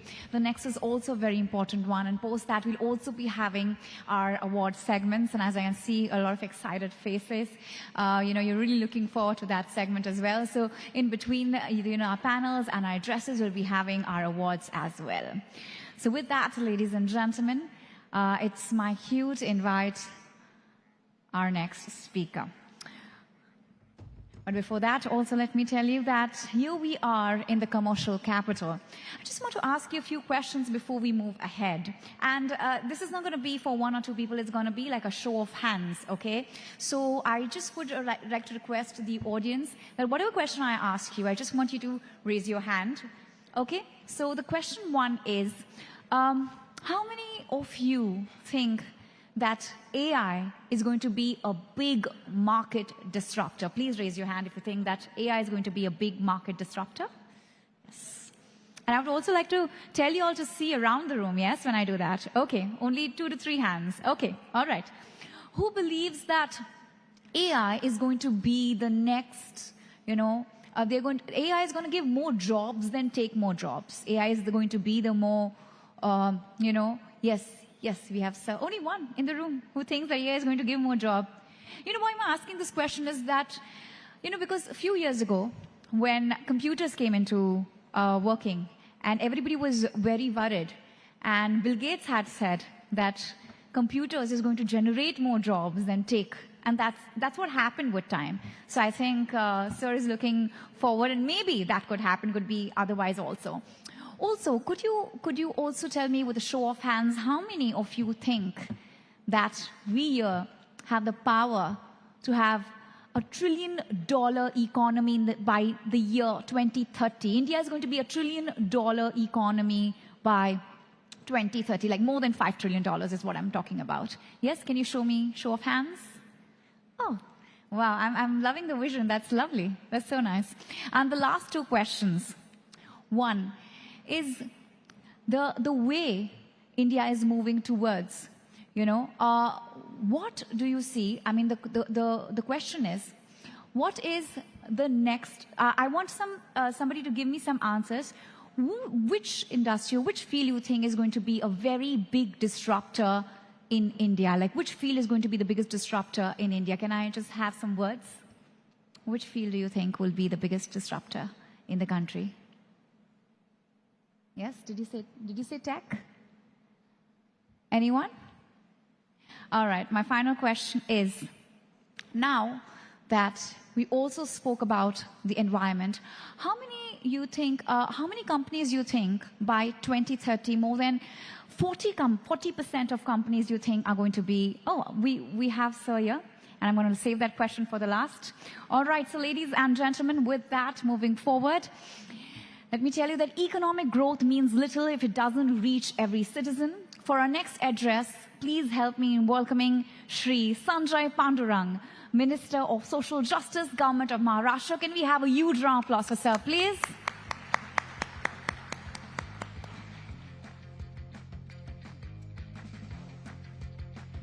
Shri Sanjay Pandurang, sir, I request you to please come on stage.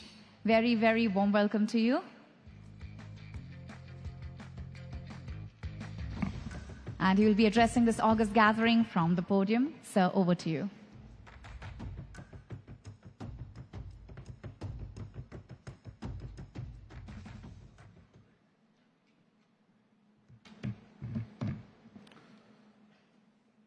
नमस्कार।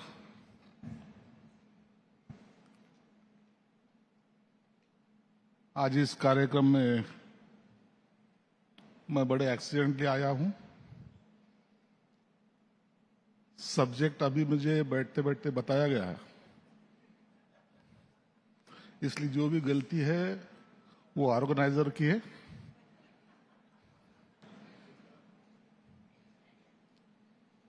मैं उनको बताया कि भाई क्या बोलना है, बोले साहब कुछ भी बोलो,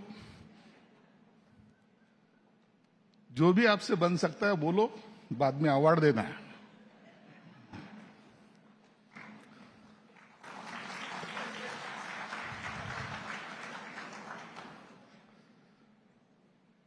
पॉलिटिशियन लोगों को कैसे फंसाया जाता है ये आज मैंने पहली बार देखा है, वो भी ऐसे क्राउड के सामने जो ये सोचते हैं कि हमको समझता है सब। लेकिन ठीक है, जो भी है वक्त को तो निभाना पड़ेगा। मैं सोशल जस्टिस डिपार्टमेंट में काम करता हूं, कैबिनेट मिनिस्टर हूं। आजकल मिनिस्टर की हालत आप देखते हैं, वैसी हालत मेरी भी है। ये डिपार्टमेंट ऐसा है कि जो जिसका टच कॉमन लोगों के साथ होता है, जिसको दबके हुए समाज जिसको कहा जाता है, पिछड़ा हुआ समाज जिसको कहा जाता है,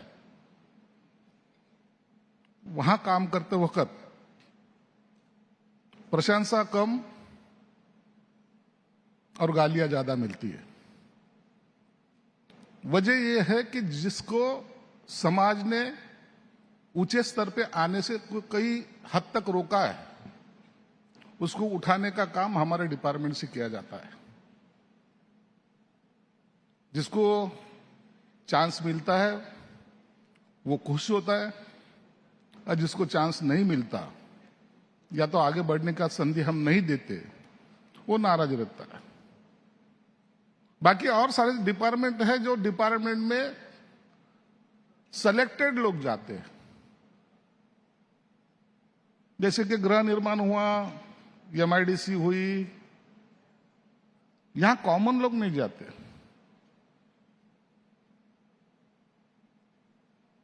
सोशल जस्टिस विभाग में क्या होता है, तो सबसे पहले जो स्टूडेंट है, जिसको पढ़ाई लिखाई में इंटरेस्ट है, लेकिन देहात से आने वाले लोगों को, वो बच्चों को रहने की जगह भी नहीं रहती, ना उन्हें कोई रखता है, ना उन्हें खाना मिलता है।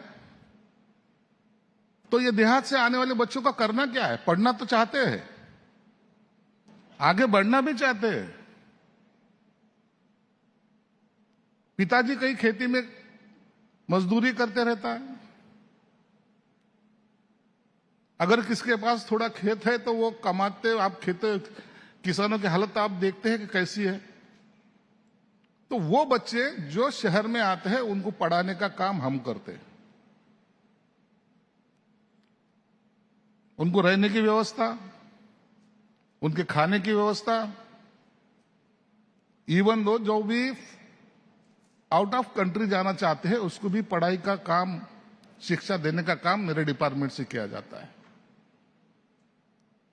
वजह एक है, 21वीं सदी में आप जा रहे हो। भारत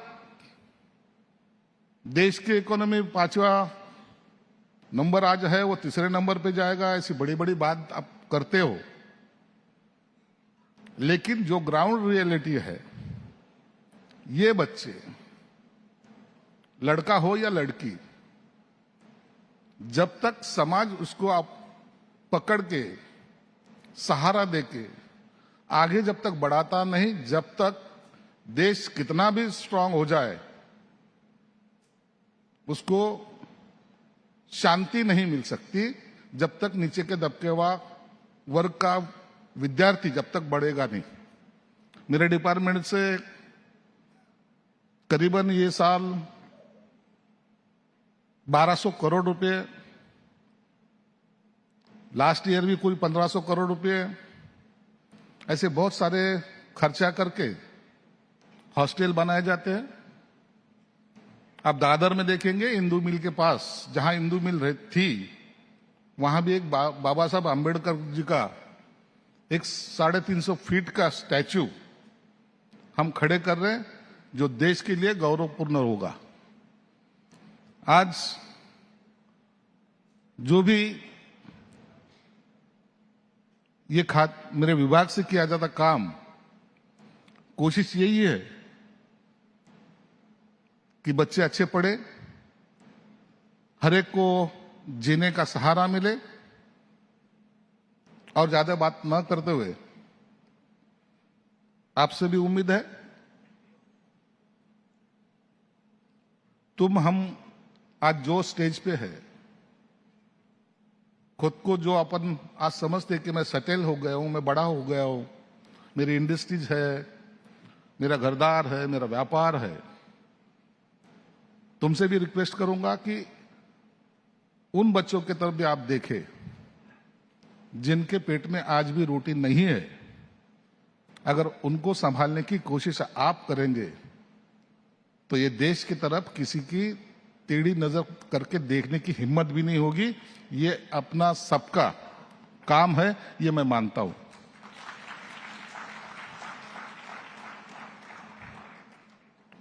पहले नारे होते थे, जय जवान जय किसान।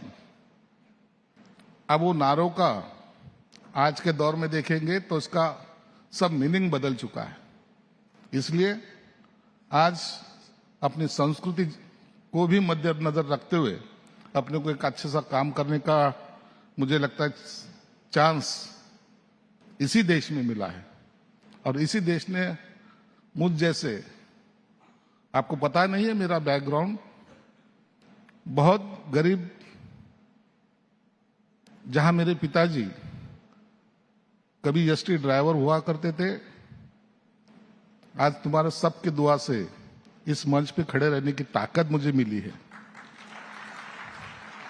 और मुझे लगता है एक अच्छा काम करने की कोशिश मैं जरूर करूंगा।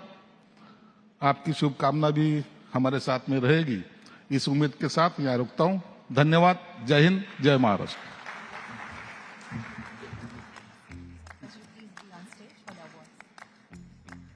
Thank you so much, sir. Thank you. I request sir to please be on stage.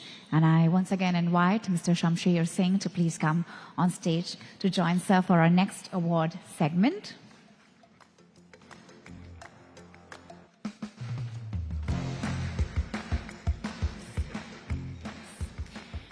Ladies and gentlemen, our award category is Excellence in Diversified Business Leadership, and the award goes to Aspect Global Ventures.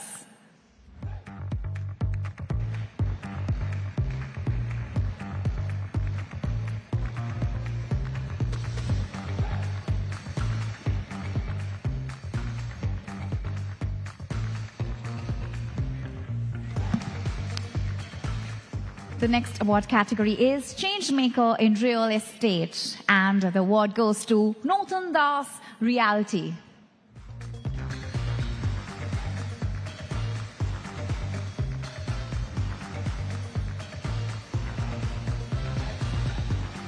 The next category is Business Excellence in Science and Strategic Communication, and the winner is Paki Dikshit.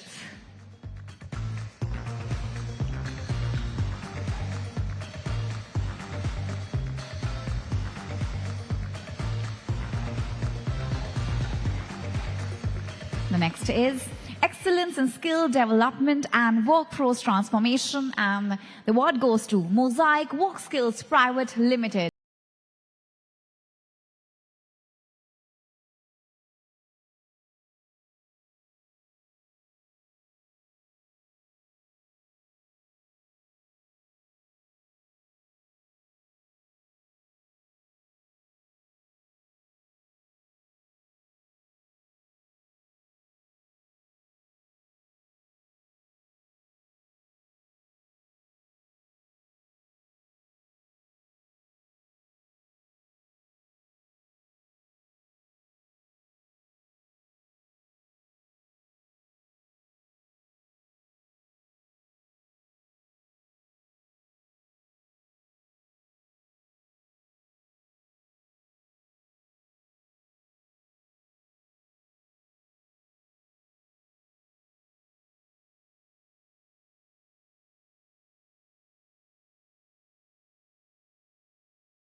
Category is Excellence in Everyday Value Retailing, and the award goes to Mr. DIY India.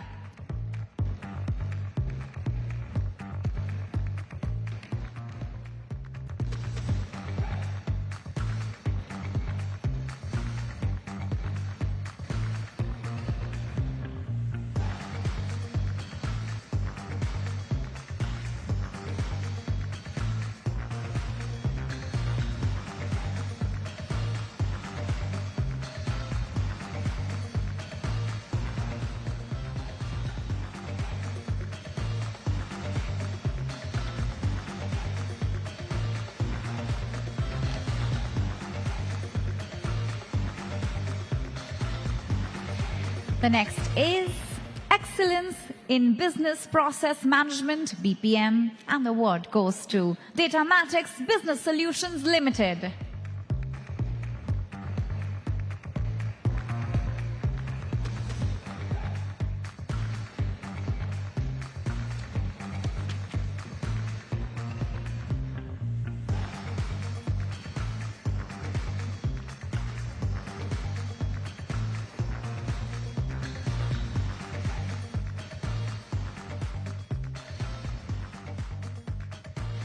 And the final award in this segment is Excellence in Trade Marketing Field Force Management. And the award goes to Idonius Marketing Service Private Limited.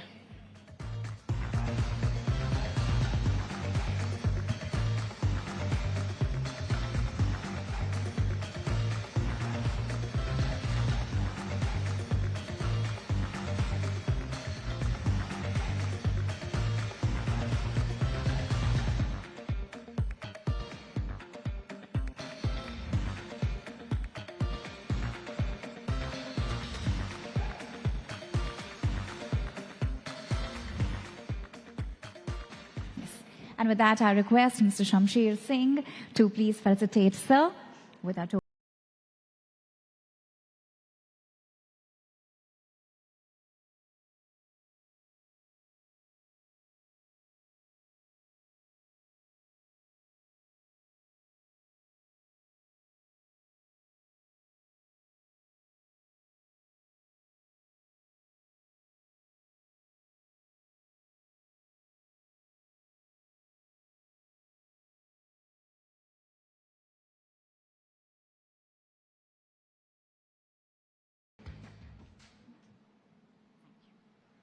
Thank you so much, sir, for doing the honors and for gracing us with your precious presence.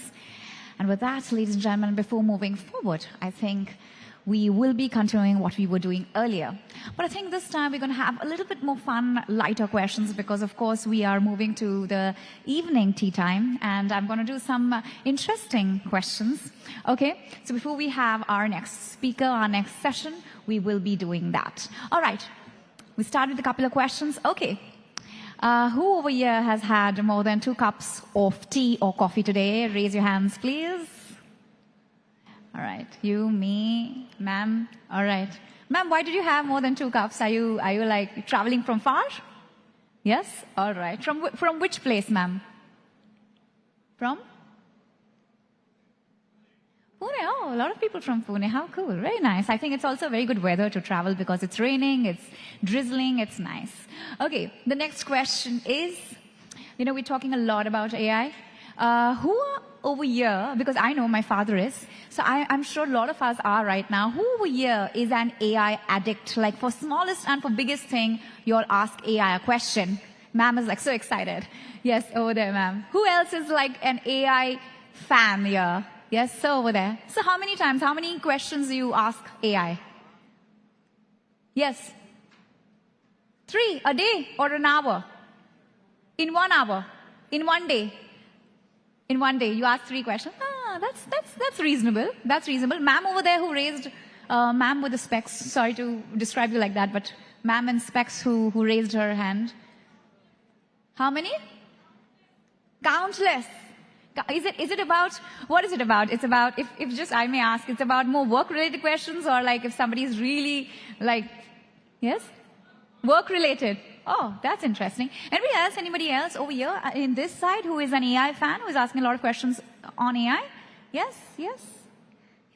Ma'am over here. Ma'am, how many questions or how many conversations? Sorry? 20-25 सवाल. ये काफी है और पूरे दिन में जी और conversation बहुत सारी बार. All right, wow, super, that's lovely. Thank you so much, ma'am, for sharing that. All right, and with that, I would like to take this opportunity once again to thank our partners. We have you with us in bringing an association with One Xtel Communications, with Simca as our out-of-home partner, LIC as our insurance partner, and Times Pro as our skilling partner. We would like to thank each and every one of them for this wonderful association. And with that, I'll be moving forward and starting with our next session. Yes. So ladies and gentlemen, let me tell you, we have another very, very interesting session that's going to happen. They say that from the farm gate to the dinner table, few supply chains matter as much to this country as the one we are going to discuss next. So, talking about supply chain is also very, very important because that is how a lot of us, get what we get. Taking from the pen, taking from the bottles on your tables, the placard on your tables, everything all depends on supply and logistics chain. And so we are going to have a wonderful discussion on that on this very stage. So, yes. And sir is just here, and he's right here in this room. So ladies and gentlemen, please help me in welcoming the Minister for Food, Civil Supplies and Consumer Protection, Government Maharashtra, Shri Chhagan Bhujbal. Very, very warm welcome to you, sir. And he'll be in conversation with Ms. Priya Singh, Senior Producer, Times Network Digital.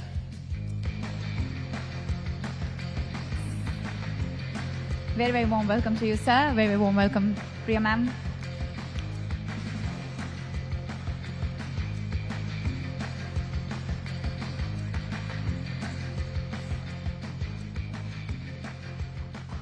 Thank you so much, sir. Thank you for honoring us with your precious presence. With that, yes. Priya, the stage is all yours. Thank you.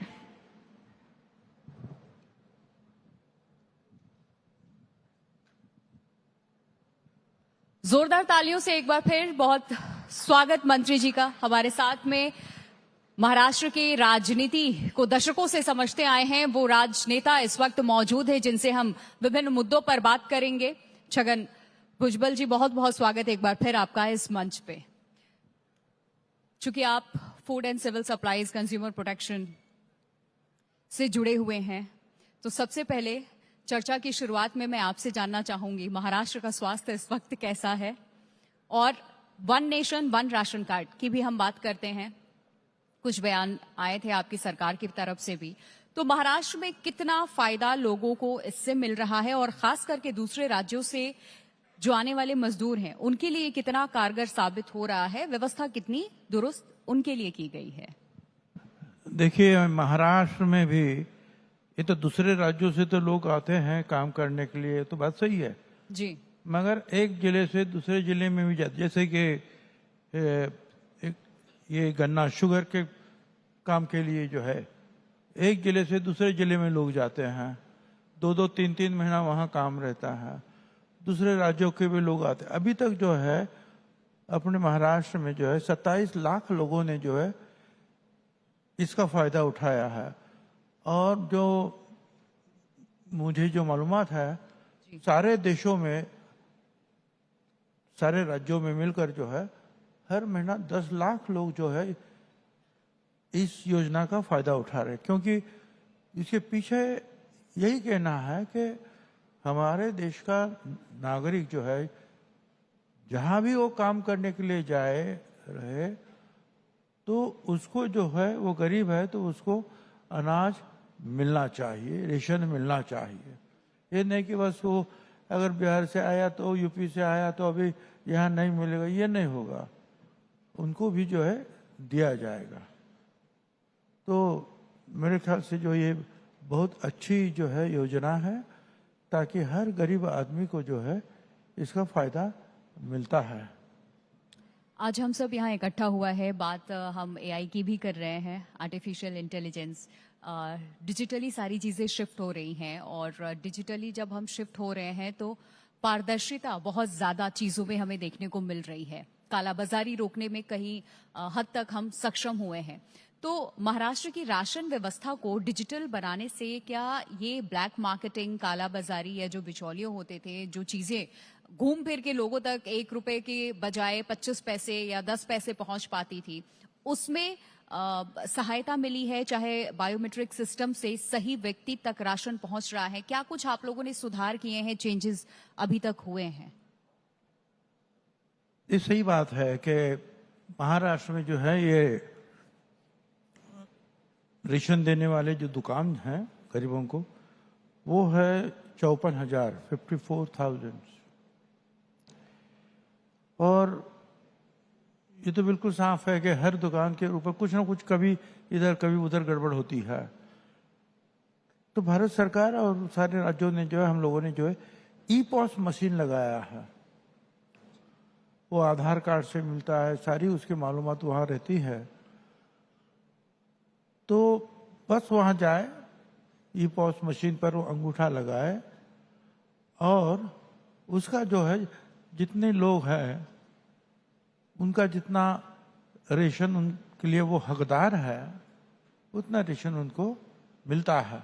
कई बार तो ये होता है कि बहुत गरीब लोगों के जो है ये अंगूठे वगैरह जो है काम नहीं करते, ये बहुत बूढ़े हो गए हैं तो अंगूठे की जो है निशान नहीं आते, तो उसके लिए भी जो है अलग से व्यवस्था की गई है। अब पहले जब ये नहीं था ई पॉस मशीन, तो जितना भी कोटा हमको मिलता था रेशन का 100% खत्म होता था। अभी जो है वो 92-93% जो है खत्म होता है, 7-8% जो है वो बचता है।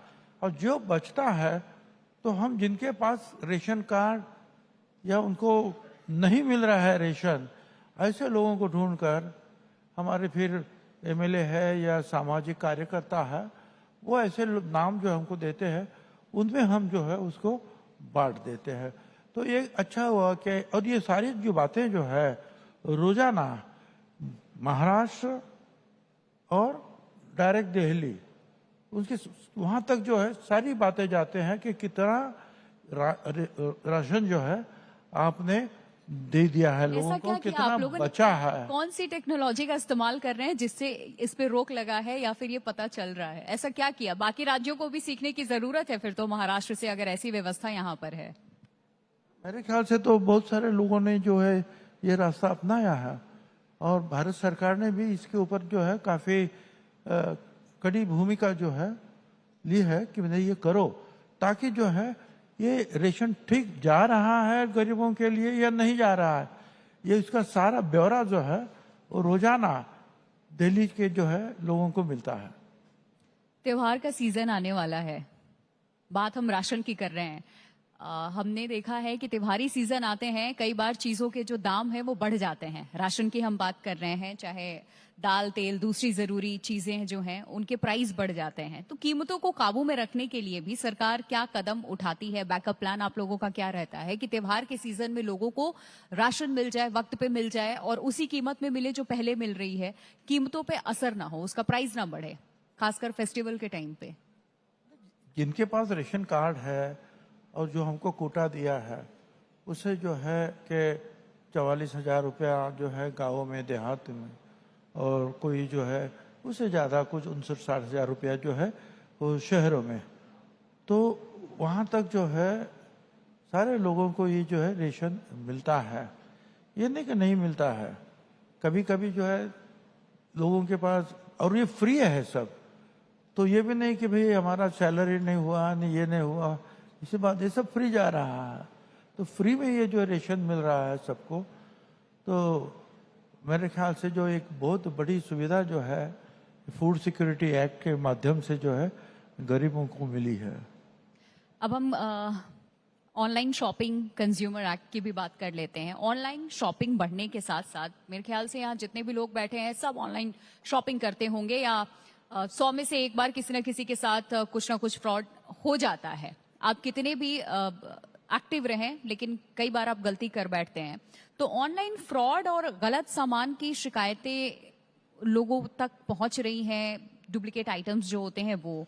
तो महाराष्ट्र में कंज्यूमर्स को बचाने के लिए सरकार क्या कर रही है ताकि ये ऑनलाइन फ्रॉड भी ना हो लोगों के साथ जब वो ऑनलाइन शॉपिंग करते हैं, और गलत सामान भी उन तक ना पहुंचे, सही क्वालिटी हो? उसके लिए जो अलग अलग डिपार्टमेंट है वो काम करते हैं। जहाँ तक मेरा डिपार्टमेंट है वो इतना जो है वो गरीब लोगों का उतना पढ़ा लिखा और ये नहीं कि वो ऑनलाइन शॉपिंग करे, वो तो बेचारे बाजू की दुकान में जाते हैं जो आधा फरलांग 1 फरलांग के ऊपर है, वो हंसते लेके आते हैं। मगर ये बात आपने जो कही वो सही है कि कई बार जो है लोग फंसते हैं या फंसाया जाता है उनको, तो इसके ऊपर जो है दूसरे भी डिपार्टमेंट कई है वो काम कर रहे हैं, और वो कुछ गलत हो रहा है तो उसके ऊपर एक्शन ली जाती है। कंज्यूमर कोर्ट्स भी हैं, लोग उसके भी चक्कर वो तो लगाते है, हैं, लेकिन मामला में बड़ा लंबा खिंच नहीं, जाता है। हमारे पास महीनों लग आपने जाते कहा वो ठीक है कि जो ग्राहक तकरार निवारण जो है जी, वो कमेटियां जो है सब जगह है, जिला में है, राज्य में है, तो उनके पास जो आप ऑनलाइन जो है कंप्लेंट कर सकते हैं, बातचीत कर सकते हैं ऑनलाइन से, और फिर वो जो है कमेटी जो है उसके ऊपर तुरंत जो है अपना काम शुरू करती है, और किधर भी अगर गलत है तो उसके ऊपर एक्शन लेती है। कभी भी दुकान बंद हो जाता है, कभी उसके ऊपर जो है बहुत बड़ा भारी जुर्माना लगाया जाता है, तो ये होता है। तो ऑनलाइन कंप्लेंट जो है आप एक ग्राहक कंज्यूमर्स प्रोटेक्शन एक्ट के तहत जो है कर सकते हैं। बाकी फिर भी जो है इसमें कुछ कुछ कई बार गलतियां हो जाती है, मगर कम से कम सब लोगों के ऊपर अन्याय ना हो, उनको न्याय मिले, इसलिए सब लोग काम कर रहे हैं। अब कुछ राजनीतिक सवाल भी और ये जो है कई बार तो इसमें जो है हाईकोर्ट के लोग जो है, हाईकोर्ट चुनती है कि किस किस लोगों को, कोई वकील है, कोई दूसरे छोटे कोर्ट के लोग हैं, वो भी कमेटी में रहते हैं, तो उनके पास वहां तक जाते हैं कभी कभी ये केसेस, और वो उसके ऊपर बैठकर जो है जो भी एक्शन लेना है लेते हैं। अब राजनीति की भी बात हम कर लेते हैं। तो वो तो मुझे पता है, ये शुरुआत है, आपको तो आजकल सभी को लंबा राजनीतिक अनुभव आपका रहा है, और जो देश के युवा हैं देख रहे हैं हम सड़कों पे उतर के वो भी राजनीति कर रहे हैं। दिशा थोड़ी सी अलग हो सकती है, लेकिन लोगों की अपनी अपनी सोच है और रास्ता उनको भी लंबा तय करना है। आपका बहुत लंबा रहा है, तो आपसे ये अनुभव मैं इस मंच के जरिए चाहूंगी कि आप साझा करें कि आप जब राजनीति में आए तब से अब तक का जो ये सफर रहा वो कैसा रहा, क्या बदला है, और तब की राजनीति और अब की राजनीति में क्या फर्क आप महसूस करते हैं? नहीं, अभी क्या है कि पहले जमाने में तो जो पहले ही राजनीति में है उनके बाल बच्चे ही आगे चलते थे। अब मेरे बारे में पूछे तो वैसा कुछ नहीं था जी। मैं जो है कॉलेज में था, VJTI कॉलेज में, और तभी जो है बाला साहब ठाकरे ने ऐलान किया कि जो है लोकल लोगों को जो नौकरियां मिलनी चाहिए, तो शिवाजी पार्क के ऊपर एक मीटिंग उन्होंने बुलाई। मेरे जो साथी हुए वो लोग बोले चलो चलो हमको भी काम करना है, नौकरी करना है अगले साल, चलो हम भी जाए। मैं गया और वहाँ जो है पहले मीटिंग में ही के बाद ही जो पहले शाखा प्रमुख बने 10-15 इस मुंबई या महाराष्ट्र में, उसमें से मैं एक हूँ। बहुत शुरुआत की। अब ये जो है नीचे के प्रॉब्लम्स क्या है लोगों को, ये मैं खुद समझता था। मैं एकदम जो है मंत्री या कोई MLA नहीं बना। कई बार फिर जो है रास्ते पे आना पड़ा, रास्ता रोको, ये करो, दूध महंगा है, बस भाड़ा महंगा है, ये करो वो करो, चलो अंदर जेल में बंद हो जाओ, ये सब कुछ करना पड़ा। उसके बाद में जो है आगे चलकर जो है लोगों ने जो है म्यूनिसिपैलिटी में चुना, म्यूनिसिपल कॉरपोरेशन, कॉरपोरेटर बना, मेयर और MLA 2 बार मैं बना। ये एक हिस्ट्री है, क्योंकि MLA और मेयर एक साथ कभी कोई नहीं बनता था। लोगों ने चुना, मैं बना, और फिर आगे चलकर जो है ये बहुत सारा जो है बाला साहब ठाकरे ने जो है शिवसेना के लिए मैं लड़ा भी, बाहर भी राज्यों में गया, इस महाराष्ट्र में भी घूमा, फिर कई बार जो है जेल में भी जाना पड़ा। उसके बाद में जो है मंडल आयोग के ऊपर से जब हमारे में दूरी आई तो मैं कांग्रेस में चला गया, और 1991 में मैं रेवेन्यू मिनिस्टर बना। अलग पार्टियों का अनुभव ही रहा है, अनुभव है, विचारों को समझा। कांग्रेस में लीडर ऑफ अपोजिशन भी बना, उनका जो CWC मेंबर था वो भी बना। बस जब शरद पवार साहब को इनको जो है कांग्रेस से निकाला तो मैं पवार साहब के साथ आया, और ये राष्ट्रवादी कांग्रेस पार्टी जो बनी उसका पहला महाराष्ट्र का अध्यक्ष मैं बना, क्योंकि उसके पहले जो है बहुत सारा काम मैंने किया था। बयान भी दिया था तो बड़ा विवाद उस वक्त। कांग्रेस का भी अनुभव है, शिवसेना का भी अनुभव है, और राष्ट्रवादी का भी अनुभव है, तो चला है, ठीक है। हर पार्टी का इन्होंने साथ दिया है, हर पार्टी का आपको जो विचारधारा को समझा है, आगे बढ़ाया है। आपको एक बात समझ में आनी चाहिए कि पहले हमको अगर जाना है राजनीति में आगे, तो हमारे सारे समाज, हमारे लोग, हमारा राज्य, उसको समझना बहुत जरूरी है। आपको तो जानते हैं कि हर 100 किलोमीटर के ऊपर भाषा बदलती है, खान पान बदलता है, सब कुछ बदलता है, उनकी जो है जरूरतें बदलती है। अब ये सारा जब तक आप देखेंगे नहीं, उसका स्टडी नहीं करेंगे, अभ्यास नहीं होगा, तब तक अचानक जो है आप मंत्री बने, ये बने, होता है, कोई किसी का नसीब ऐसा भी होता है, मगर हमारे नसीब में तो बस बहुत सारा कष्ट करना, झगड़ा करना, अप डाउन चलता रहा। आपको ये, आपने कभी खेल खेला है वो, ये सांप और सीढ़ी? जी। वो कहते हैं, फिर सीढ़ी मिलते हैं, ऊपर जाते हैं और ऊपर जाते हैं, और फिर ऐसा कुछ होता है कि सांप के मुंह में जाता है, फिर से नीचे आता है। जी। तो कई बार जो है ऊपर भी गए और नीचे भी आए, फिर भी डटे रहे, काम करते रहे, और लोगों ने जो है बार बार जो है हमारे ऊपर जो प्यार किया, उससे जो है गाड़ी चलती है अभी। कहते हैं विचारधारा बहुत जरूरी होती है, चाहे राजनीति की हम बात करें या किसी भी फील्ड की हम बात करें। तो फूले और शाहू महाराज की विचारों को लागू करना आज के वक्त में इस नए दौर की राजनीति में कितना जरूरी है? देखिए, जब आप फुले, शाहू महाराज या बाबा साहब अम्बेडकर, ये तीनों का नाम जो है एक साथ हम लोग लेते हैं, और हम, मेरे लिए तो भगवान, हमारे लिए भगवान वही है, जो भी कुछ है वही है। अब देखिए ना, आप यहाँ बैठी हो, पहले जमाने में तो लड़कियों को शिक्षा मिलना, एजुकेशन हो ही नहीं सकता था। नीचे वर्गों के लिए नहीं, ऊपर वर्गों के जो उच्च जाति के हैं, उनकी भी लड़कियां जो है, बहनें हैं, उनको भी सीखना मना था। और बाकी के जो है कुछ बड़े जाति के लोग थे, हम समझते हैं ब्राह्मण जाति के लोग, उनके भी जो है लड़कियां नहीं सीख पाती थी, बाकी के लोग तो बिल्कुल नहीं। तो उसके खिलाफ आवाज उठाया, और अंग्रेजों के पास भी अपनी मांगे रखी महात्मा ज्योतिराव फुले ने, और सावित्रीबाई फुले ने पहला जो है लड़कियों का स्कूल जो है वो पुणे में शुरू कर दिया। बहुत कष्ट हुए, पत्थर मारे लोगों ने, तुम क्या करिए, पाप है ये बड़ा बेकार काम है, गोबर मारा, सब कुछ। उसके बाद में वो डटे रहे। जो हमारा जो दूसरा जो है पिछड़ा, सबसे पिछड़ा जो है, जिसको हम शेड्यूल कास्ट कहते थे जी, थूक नहीं पाते थे रास्ते पर, इसलिए जो है मटका गले में लटकाओ और पीछे जो है ऐसा झाड़ू लगाओ, ताकि वो जावे रास्ते से तो रास्ता साफ हो जाए, और उसकी छाव अगर किसी दूसरे आदमी के ऊपर पड़े तो वो जाकर जो उसको नहाना चाहिए। तो ऐसे हालत से पानी भी नहीं मिलता था, तो महात्मा ज्योतिराव फुले ने अपने खुद के जो है घर पे जो है जो वेल थी वहां लाकर पानी दिया, खान पान किया, सिखाया, और कहा कि सबको शिक्षा मिलनी चाहिए, सब इंसान सब एक है। और उन्होंने कहा ना कि जाति धर्म ये तो लोगों ने बाद में निर्माण किया है, पहले तो एक ही जाति है, एक ही है, वो है इंसानियत और इंसान और इंसानियत। तो वही जो है जो पिछड़े हैं उनको आगे लाने की कोशिश की उन्होंने। तो शाहू महाराज ने तो पहली बार उनके एक बर्थडे था तो उन्होंने 50% जो आरक्षण दिया जो पिछड़ों के लिए।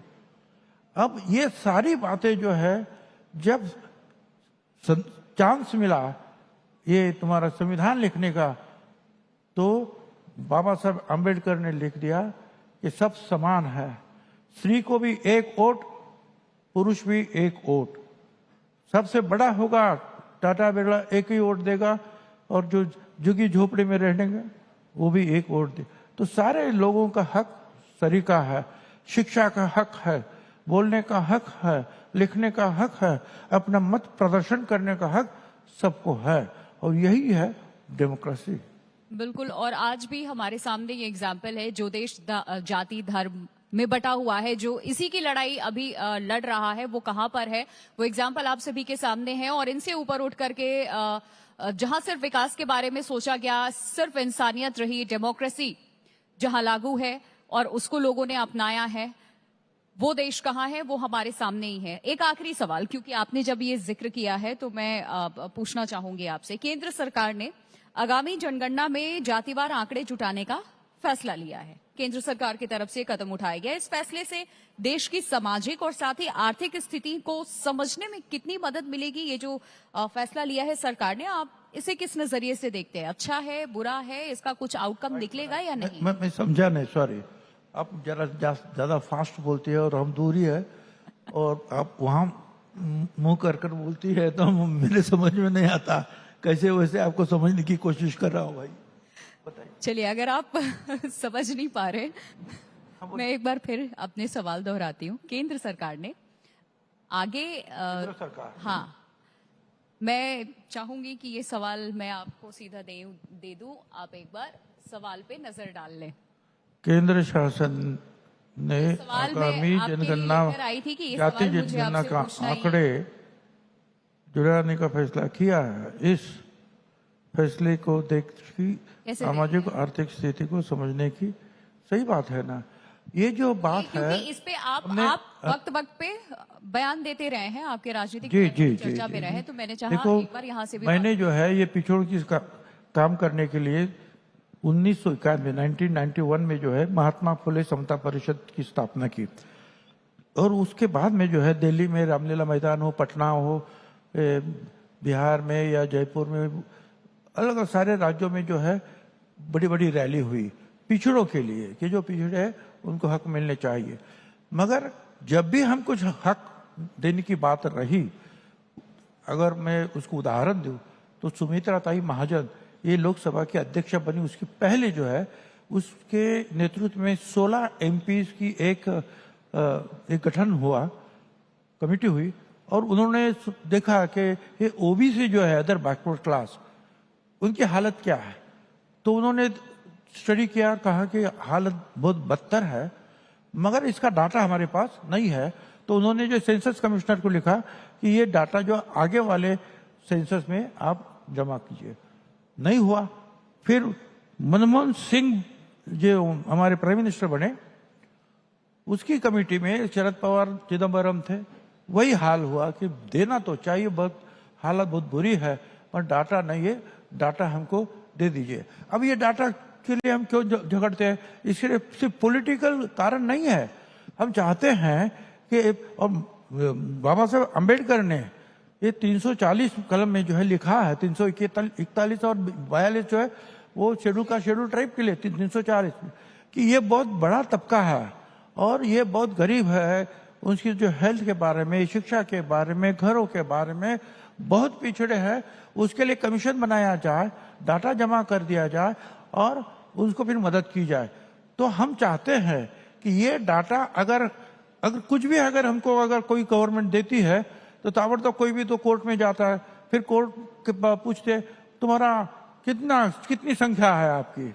अब 1931 में जो है अंग्रेजों ने जो है वो डाटा जमा कर दिया था, वो था 54%। उसके बाद में कारण कुछ भी है मगर वो हुआ नहीं।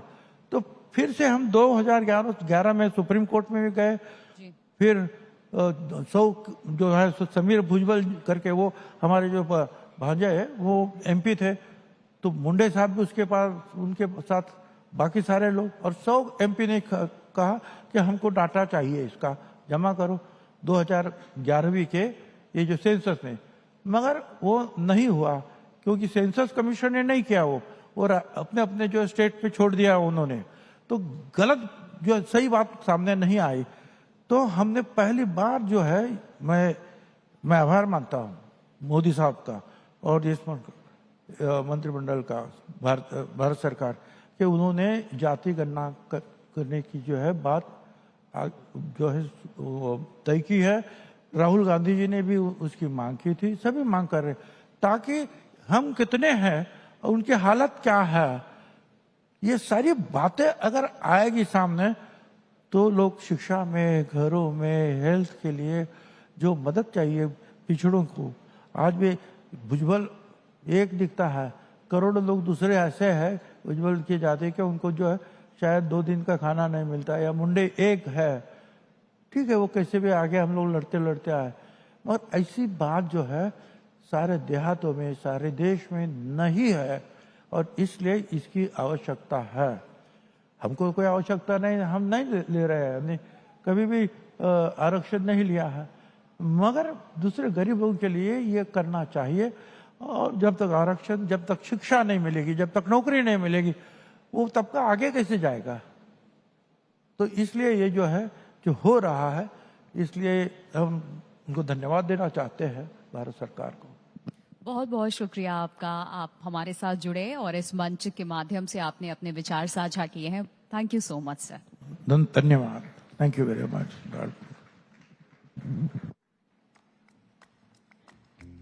Thank you so much for that session. Thank you. And with that, I request Mr. Rohit Gopakumar to please come on stage from Times Network. He's the CEO, ladies and gentlemen. Can we have a huge round of applause for Rohit sir, please? And may I request Rohit sir to please felicitate Shri Chhagan Bhujpal. Sir, Rohit sir, I request you to please be on stage and, okay, sure.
I request Ashish sir to please take your seat, and thank you so much, Rohit sir, for doing the honors. Thank you. And with that, I invite Ms. Priya Singh, Senior Producer, Times Now Digital, to please come on stage to moderate this fireside chat with sir. Very, very warm welcome, Priya, and very, very warm welcome, Ashish sir.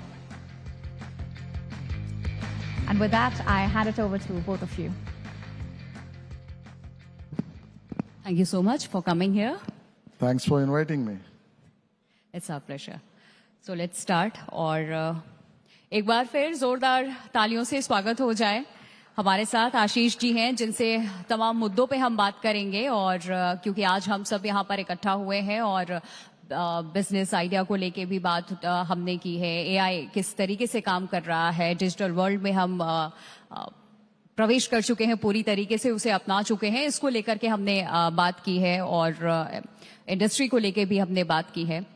सबसे पहले मैं गणेश उत्सव पे आती हूँ, क्योंकि बहुत जल्द यहाँ वो धूमधाम देखने को हमें मिलेगा, और साथ ही इकोनॉमी को भी इससे मैं जोड़ना चाहूंगी. तो पहला सवाल मेरा आपसे है कि क्या सरकार गणेश उत्सव की पूरी इकोनॉमिक वैल्यू को क्वांटिफाई करने की योजना इस वक्त बना रही है, और अगर बना रही है तो वो कौन सी योजना है, और किन किन योजनाओं पे अभी तक आप लोगों ने काम किया है जो युवाओं के लिए भी खास तौर पे सबसे इम्पोर्टेंट है, और लोग उससे उस योजना का लाभ उठा रहे हैं, क्योंकि हर वर्ग, हर सरकार, हर मंत्रालय अब युवा को ध्यान में रखते हुए ही कोई भी फैसला ले रहा है, जो बहुत जरूरी है.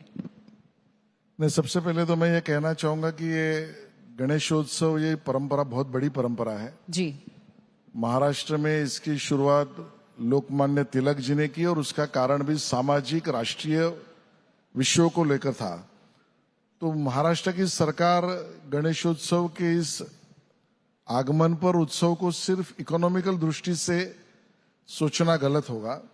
हमारे लिए श्रद्धा का भाव है, धार्मिक अधिष्ठान का विषय है, परंपरा भी है, और इसके कारण इसका महत्व अपने जीवन में बहुत अलग तरीके से हम मानते हैं, और सभी लोग इसको मानकर भी आगे चलते हैं. बात यह है कि हमारे गणेशोत्सव को हमारी सरकार ने, देवेंद्र जी के नेतृत्व में, हमने इसको राज्य महोत्सव, स्टेट फेस्टिवल करके उसको डिक्लेयर किया. उसका कारण भी स्वाभाविक यह है कि दुनिया में जो फेस्टिवल्स होते हैं, जिसको इंटेंजिबल फेस्टिवल कहते हैं, लिस्ट वर्ल्ड यूनेस्को में उसको घोषित किया जाता है, उसमें हमारा गणेशोत्सव भी यूनेस्को में डिक्लेयर किया जाए. हमारी प्रथा परंपरा को दुनिया समझे, हमारी धार्मिक अधिष्ठानों को दुनिया परखे, उसमें शामिल भी हो, और उसी के साथ साथ एक बाय प्रोडक्ट इसको कह सकते हैं कि दुनिया भर के टूरिस्ट को हम मुंबई में, महाराष्ट्र में और देश में आकर्षित करें. स्वाभाविक है, जहां पर टूरिस्ट आता है तो इकोनॉमी बढ़ती है और इकोनॉमिकल सर्कल बढ़ता है. लेकिन ये एक प्रोडक्ट लोगों के सामने बाय प्रोडक्ट इसके नाते आए. मूल भाव तो श्रद्धा का है, हमारी परंपराओं को पहुंचाने का है, और उस माध्यम से टूरिस्ट को अट्रैक्ट करना भी है. कोई नई नियमावली भी बना रहे हैं क्या आप इसके लिए? स्वाभाविक है कि बहुत सारे इसके ऊपर न्यायिक प्रक्रिया भी बनी हुई है. कुछ लोग कुछ बातों को लेकर कोर्ट गए, अपनी बात कह रहे हैं, वो सही भी है. एनवायरमेंट फ्रेंडली हमारा फेस्टिवल होना चाहिए, वो इंक्लूसिव होना चाहिए, सब नागरिकों को सहभागिता देना, स्वाभाविकता से उनका चयन होना चाहिए, और उस कारण से कुछ न्यायिक प्रक्रिया के बाद एक पर्यावरण को लेकर और न्यायिक प्रक्रिया दिए हुए निर्देशों को लेकर एक उसकी पॉलिसी हमारी बनी है, और उस पॉलिसी के आधार पर जल प्रदूषण न हो, वायु प्रदूषण न हो, लेकिन हमारा उत्सव भी बहुत धूमधाम से हो, इस प्रकार की नियमावली को लेकर हम आगे बढ़ रहे हैं. लेकिन ये जो नियमावली आप कह रहे हैं बनने वाली है या बन चुकी है मेरे ख्याल से, और उसको लेके भी विरोध था, और जो ये उत्सव है इसमें खास तौर पे संख्या युवाओं की ज्यादा होती है, तो कहीं वो ये कह रहे हैं कि जबरदस्ती हम पे बोझ थोपा जा रहा है, कुछ चीजों में हमें बांधा जा रहा है जो सही नहीं है. तो इस पे आप क्या कहना चाहेंगे? बिल्कुल, महाराष्ट्र सरकार तो रोक लगाने का सोच भी नहीं सकती. लगाना सुविधाजनक से ज्यादा लोग बता रहे हैं कि ये बोझ है हम पे. नहीं, बोझ तो न्यायालयिक प्रक्रिया में जो कोर्ट के आदेश है उससे रास्ता निकालने का काम महाराष्ट्र सरकार ने किया है. जी. कई लोगों का कहना था विसर्जन पर रोक लगाए। कोर्ट के सामने महाराष्ट्र सरकार ने भूमिका लगाई कि जरूर जल प्रदूषण की चिंता करेंगे लेकिन हमारे परंपराओं को रोकेंगे नहीं, और उस दृष्टि से हमने नियमावली बनाई। और मेरे दृष्टि से तो ये भी तो जेंजी है। अब ये सम्मिलित होने वाले गोविंदा में, दही काला उत्सव में, गणपति में, नवरात्र में इस जेंजी के बारे में कोई नहीं बोलता है सिवाय बीजेपी, और इसके लिए उसको लेकर भी हम आगे बढ़ रहे हैं और उसमें सुविधा भी हो और तकलीफ भी न हो, इस प्रकार की भूमिका लेकर हम चल रहे हैं। जेंसी का आपने जिक्र किया है, इसमें है हम इस वक्त जहां बैठे हुए हैं माया नगरी, सितारों की दुनिया, कलाकारों का मंच, यहाँ से लोग बहुत कुछ या तो सीख के जाते हैं या फिर सब कुछ यहीं छोड़ के चले जाते हैं। यही दो चीज इस शहर में होता आया है। तो एक चीज जो बीते कई महीनों से बड़ी चर्चा में रही है, मराठी सिनेमा, खास करके सिर्फ महाराष्ट्र के परिप्रेक्ष्य में अगर मैं बात करूं तो मराठी सिनेमा के लिए एआई, इसके अलावा वीएफएक्स, एनिमेशन, डेडिकेटेड इकोसिस्टम की मांग बड़ा उठ रही है कि हम उतने सशक्त या मजबूत नहीं हैं। तो उस दिशा में आपने क्या सोचा है? इस पे फंड बनाने को लेकर के भी आवाज उठी थी। सरकार कैसे विचार कर रही है कि इसको कैसे और ज्यादा प्रोत्साहन मिले? क्योंकि राज्य की कुछ चीजें हैं तो राज्य सरकार का दायित्व बनता है, आप उसको आगे लेकर के जाएंगे तो फिर वो उसी स्पीड से आगे चलेगा, नहीं तो फिर अलग अलग स्टेट में भी अलग अलग वहां के हमने देखे हैं कि स्टेट लेवल पे पिक्चर्स वहां भी बनती हैं और वो वहीं के वहीं रह जाती हैं। लेकिन कुछ एक स्टेट हैं जिनमें महाराष्ट्र भी है जहां मराठी सिनेमा की, उनके कलाकारों की धूम है, लोग फैंस हैं, लोग देखते हैं। महाराष्ट्र के लिए और हमारी सरकार के लिए डुअल जिम्मेदारी है और दोनों भी हमारी जिम्मेदारी है। वो एक है कि हमारे यहाँ बॉलीवुड भी है और हमारे यहाँ मराठी यानी regional content creators, film creators भी है जी। तो हम तो ये चाहते हैं कि देश का लीडरशिप स्वाभाविक मुंबई और महाराष्ट्र को है, तो इसके लिए उसको भी प्रोटेक्ट करना है। लेकिन एट द सेम टाइम जो हमारा मूल है, हमारी मराठी फिल्म इंडस्ट्री है, हमारी रीजनल फिल्म इंडस्ट्री है, कंटेंट क्रिएटर्स है, उनको फैसिलिटीज भी दिया जाए। और इसके लिए सबसे पहली बात तो गोरेगांव में हमारी जो फिल्म सिटी है उसके रिवैम का प्लान केपीएमजी को लेकर हमने बनाया। अब उसका हाइब्रिड लेवल पर टेंडर निकालकर हम उसके आने वाले 5 सालों में एक नया रूप गोरेगांव फिल्म सिटी जो ज्यादा बिजनेस अट्रैक्ट करे और कंटेंट क्रिएटर्स को अपना स्थान भी दे। इसके आगे जो जो गवर्नमेंट लैंड क्रिएट हो रही है, जैसे कि माननीय मुख्यमंत्री जी ने हमको 12 एकड़ की लैंड हमने गोवंड यानी मुंबई पुणे एक्सप्रेसवे के पहले मिली है, वहां पर हम लोग फैसिलिटीज क्रिएट कर रहे हैं जहां पर ज्यादा शूट और बाकी इफेक्ट्स के प्रावधान किए जाए। रामटेक नागपुर में एक नई फिल्म इंडस्ट्री बना रहे हैं, नासिक में एक नई फिल्म इंडस्ट्री के लिए लैंड एक्वायर कर चुके हैं। अब टेक्नोलॉजी का जमाना है, एआई हो, वीएफएक्स हो, इफेक्ट्स हो, शायद उसके लिए बड़े सेट्स की जरूरत नहीं लेकिन टेक्नोलॉजी की जरूरत है। तो सेंट्रल गवर्नमेंट के साथ टाइप करके मलाड में आकाशवाणी की 150 एकड़ की जगह पर Mumbai hub, Mumbai creators hub ये हम बना रहे हैं, जिसके कारण ये टेक्नोलॉजी के आधार पर जो क्रिएशन और क्रिएटिविटी हो रही है उसका एक हब मुंबई में बने। अब मैं आता हूं मराठी फिल्म इंडस्ट्री के लिए, और हमारी मराठी फिल्म इंडस्ट्री ये बहुत क्रिएटिव है, बहुत बड़ी परंपरा है, और इसके लिए उसको लेकर जो साइट्स लोकेशंस है, ये महाराष्ट्र में मराठी फिल्म इंडस्ट्री के लिए गवर्नमेंट के लोकेशन फ्री में देना हमने निर्णय कर लिया। जहां पर परमिशंस की जरूरत है तो हमारे डायरेक्टर्स हो, क्रिएटिव इंडस्ट्री के लोग हो, उसको 10 जगह परमिशन के लिए जाना ना पड़े। इसके लिए 1 विंडो सिस्टम, आप हमारे पास फिल्म सिटी में अर्जी करिए, परमिशन हम लाकर देंगे। ये सुविधा हमने क्रिएट की है। हम मराठी फिल्म्स के लिए सब्सिडी दे रहे हैं, उनके प्रोत्साहन के लिए सब्सिडी के साथ साथ अवार्ड्स दे रहे हैं जिसकी बड़ी राशि भी देते हैं। और मराठी फिल्म इंडस्ट्री के दुनिया भर के मराठी जो हमारे दर्शक है उनके लिए गोवा से लेकर बर्लिन तक फिल्म फेस्टिवल तक और कांस तक भी मराठी फिल्मों को लेके जाने का काम सरकार इस नाते हम कर रहे हैं। मतलब तो मुझे लगता है इन सभी चीजों को लेकर हम एक बड़ा पैकेज और इकोसिस्टम खड़ा कर रहे हैं। सब्सिडी से अलग आपने ओटीटी का भी हम यहाँ पे जिक्र करना चाहेंगे, डिजिटल प्लेटफॉर्म का जिक्र करना चाहेंगे, और ग्लोबल फेस्टिवल से जोड़ने के लिए ये कदम आप उठा रहे हैं, क्योंकि सिर्फ सब्सिडी काफी नहीं है आज के वक्त में। जैसे मैंने कहा कि इंटरनेशनल फिल्म फेस्टिवल में भी सरकार लेके जा रही है, उनकी सुविधा, उनका खर्चा और उनका प्रदर्शन ये सरकार अपने आप से कर रही है। और मैं यहाँ पर बता दूं, वेव्स का जो ओटीटी प्लेटफॉर्म सेंट्रल गवर्नमेंट ने बनाया, उससे हमारा एग्रीमेंट फाइनल हुआ है, और जिसमें रीजनल मूवीज, विशेष रूप से मराठी मूवीज, इसके लिए हमने स्पेस उनसे मांगा भी और वो दे भी रहे।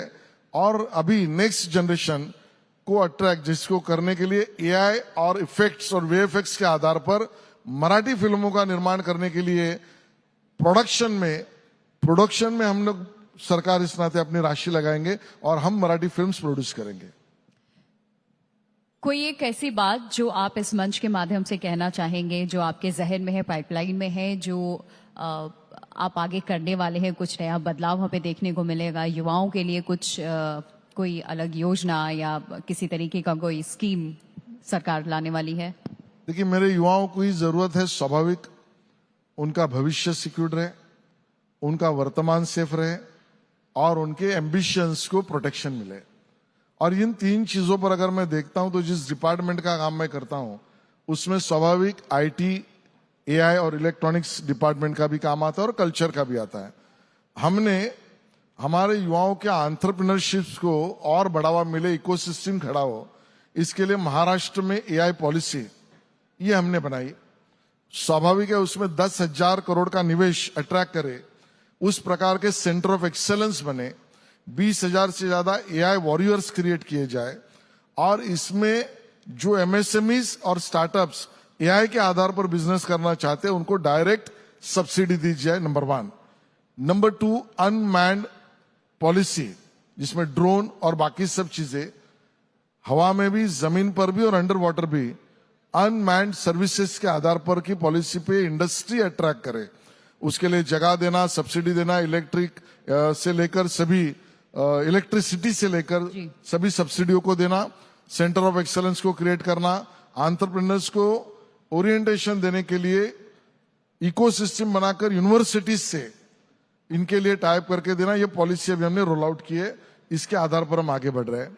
और मैं आपको ये बताना चाहता हूं, क्रिएटिव इंडस्ट्रीज के लिए भी दुनिया का सबसे बड़ा हब ऑडियो विजुअल का ये मुंबई, महाराष्ट्र है, और उस आधार पर के एक इंडस्ट्री खड़ा करना और एंटरप्रेन्योर्स को उस आधार पर उनको प्लेटफॉर्म क्रिएट करके देना, इसके लिए हमने एक स्कीम रोल आउट की है, जिस आधार पर हम युवाओं से भी अभी बात एंगेज कर रहे हैं।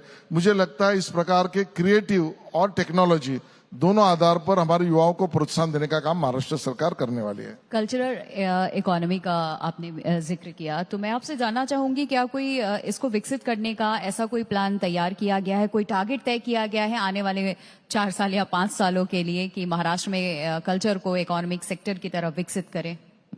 देखो, कल्चर एक बहुत बड़ा व्याप्ति का विषय, जिसमें हमारी ड्रामा इंडस्ट्री है, म्यूजिक इंडस्ट्री है, डांस करने वाली हमारी इंडस्ट्री है, हमारे परफॉर्मर्स है, इन सब बातों को लेकर एक पॉलिसी तो बना ही चुके हैं, लेकिन डायरेक्टली हमारे युवाओं को उसके कारण उनके एकेडमिक्स में भी मार्क मिले, उनके प्रोफेशनल करियर बनाना है तो उसके लिए सपोर्ट सिस्टम क्रिएट किया जाए, उसके बाद उनके क्रिएटिव इंडस्ट्री को पेश करने के लिए प्लेटफॉर्म किया जाए। इस आधार पर हमने एक होलिस्टिक काम शुरू किया है और उसका अच्छा रिजल्ट भी सामने आ रहा है। बहुत बहुत शुक्रिया आशीष जी, आपका हमारे साथ जुड़ने के लिए, वक्त देने के लिए। Thank you so much.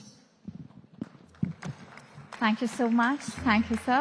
I request Ashish sir to please be on stage, and thank you, Priya ma'am, for moderating this very, very interesting session.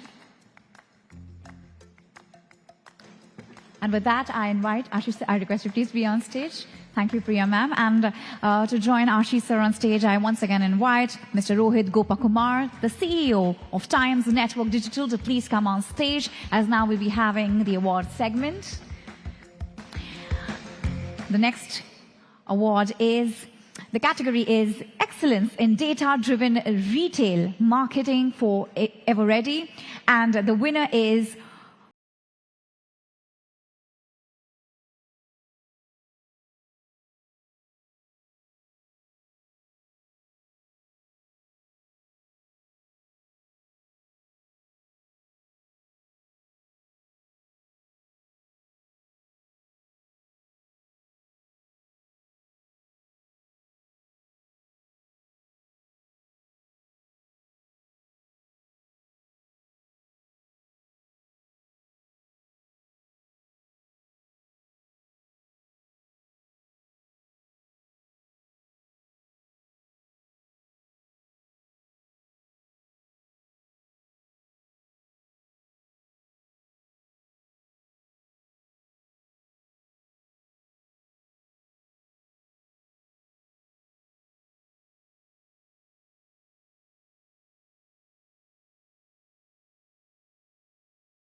in glass packaging innovation. And the award goes to PGP Glass Limited.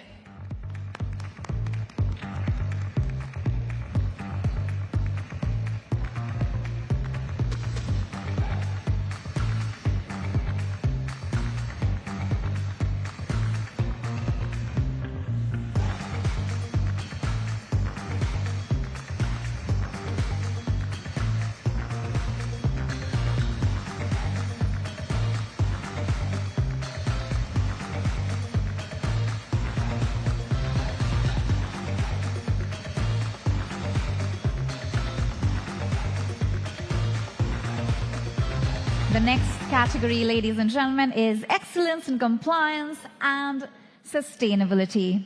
And the award goes to All Time Plastics Limited.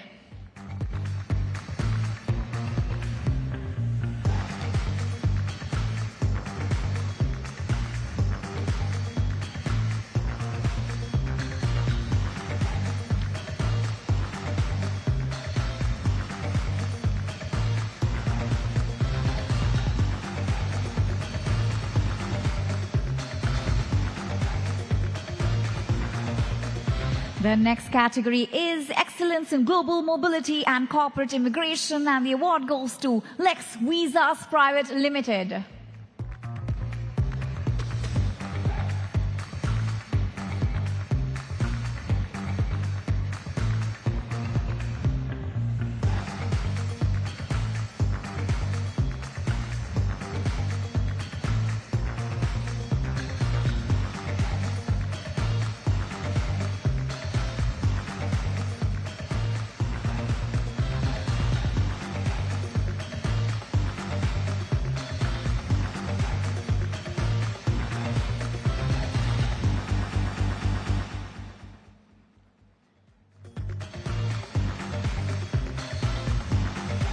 And the next award category is the Global Business Person Centric Award.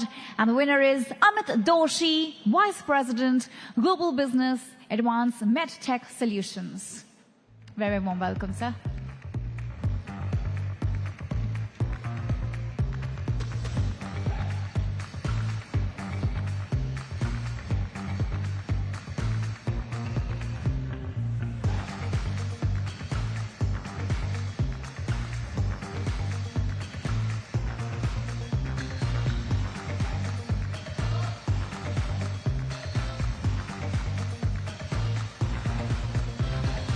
The next category is Excellence in Leadership and Functional Food Ingredients, and the award goes to Dr. T.P. Rao, who is the MD at Tayo Kagaku India Private Limited.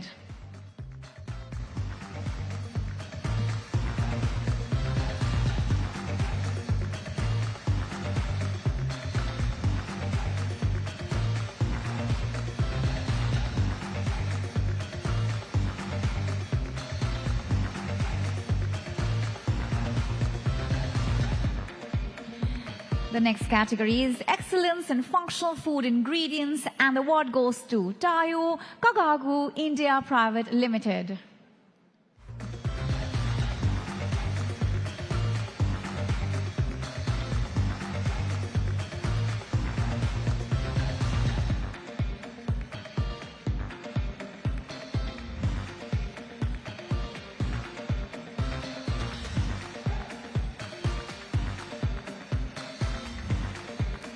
The next category is Excellence in Brand Campaign for Madhya Pradesh Tourism, and the award goes to Span Media Communications Limited.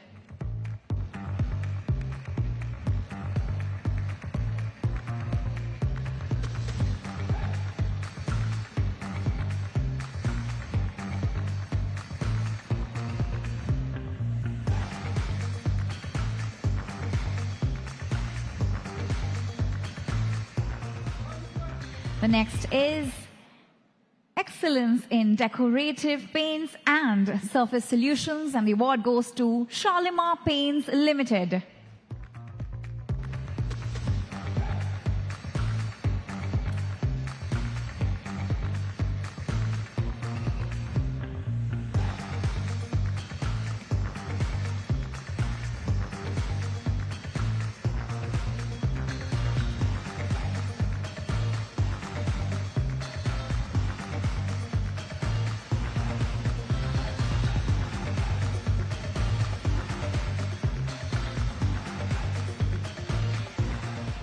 The next is Excellence in MICE and Corporate Event Management. Please put your hands together for Foxtrot Interactive Private.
Thank you, Ashish sir, for that wonderful time. Thank you so much for giving your precious time to us, and thank you, Rohit sir, for doing the honors along with sir. Ladies and gentlemen, yes. With that, we move forward with our next very, very interactive session. You know, they say the global trade is being redrawn. New corridors, new partners, new rules. Our next panel unpacks what that means for Indian businesses. Joining us here, we have Mr. Bharat Mandot, who is the founder and chairman of Stelcore. Joining him, we have Dr. Sumitra Chakrabarti, founder, director, and CEO of Innovative Project Management Services Private Limited. Then next we have Mr. Ajay Bagga, global trade and financial markets expert. And to moderate this session, we have Ms. Sakshi Bajaj, who is the associate editor, business at timesnow.in.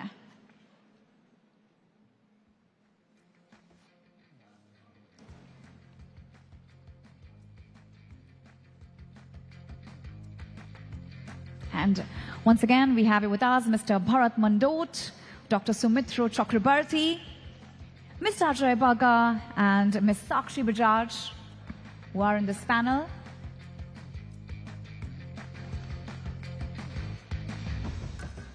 Thank you so much. And with that, I hand it over to Sakshi ma'am.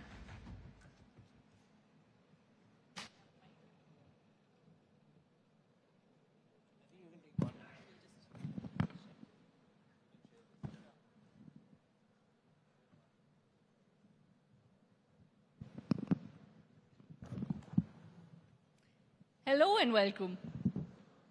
Hello and welcome. India is no longer just trading with the world. It is building for the world. As Indian businesses look beyond borders, the next growth story is about taking our innovation and manufacturing global, really. To decode this further, I am joined by Bharat Mandot, founder and chairman Stelcore, Sumitra Chakrabarti, founder and director, CEO, Innovative Project Management Services. I'm also joined by Ajay Bagga, global trade, financial markets expert, and a stock market veteran. Thank you so much, all of you, for this exclusive interaction with all of us. Bharat, I'd like to begin by asking you, India is now aiming to be a global manufacturing hub. What are the biggest gaps that are critical then at this point for India to address? Yeah, so Shakshi, first of all, thanks for inviting me up. So first of all, in terms of major gaps are about the innovation, scale, and about the quality.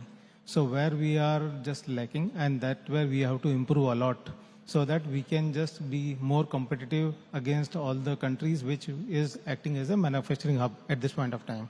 And second thing, we have the capacities, but we are spending very less on the innovations, just repeating the same thing, maybe sometime cut copy paste, which mindset need to change. And you can say long run vision like need to be implemented, and how the competition is behaving, that also need to be factored in rightly. So if we can overcome with this all factors, definitely it can be a right kind of thing. Right, so the time for copy-paste is gone, the mindsets need to change, is essentially what you're saying. Dr. Sumitro, do you agree? India is investing heavily in ports, in industrial infrastructure. What are the biggest execution gaps that you're witnessing as we are doing this? Yeah, first of all, very good evening to everyone, and thank you for asking this question. But I would actually like to sort of divert that question to something more data-centric. You know, I don't think the problem lies with India's execution on infrastructure development. I think the problem that lies is in terms of how are we approaching towards that execution. I think we are not in dearth of infrastructure right now. If you look at the logistics, cost of logistics, it is about 7.9%, which is about 24 lakh crores of the GDP. And if you look at the World Bank Logistic Performance Index, India has moved from 139, out of the 139 countries, India is now 38. So I don't think existence of infrastructure is in question. But I think the gaps, if you really are asking about what are the gaps which are coming out, in my mind, after you have asked this question, there are 2 or 3 important gaps. So one is, I think, you know, we have to build an ecosystem. So everything is seemingly working in silos, the highways, the corridors, the ports. But when you look at an exporter, it is one ecosystem. So I think we are not building an ecosystem. We are building in silos these great projects. That is one. Number 2, I think the first mile to the last mile connectivity. One thing that I've observed even during the course of the discussion that I've attended today, I think one segment of the Indian business scenario is slightly neglected, and that is the MSME segment. I think unless and until these infrastructure projects are able to connect to the SMEs and to the small farmers and small producers, it's not going to make that effect. And the third and the most important gap that comes to my mind is something that we practice in our company also, is we sort of misunderstand activity with impact.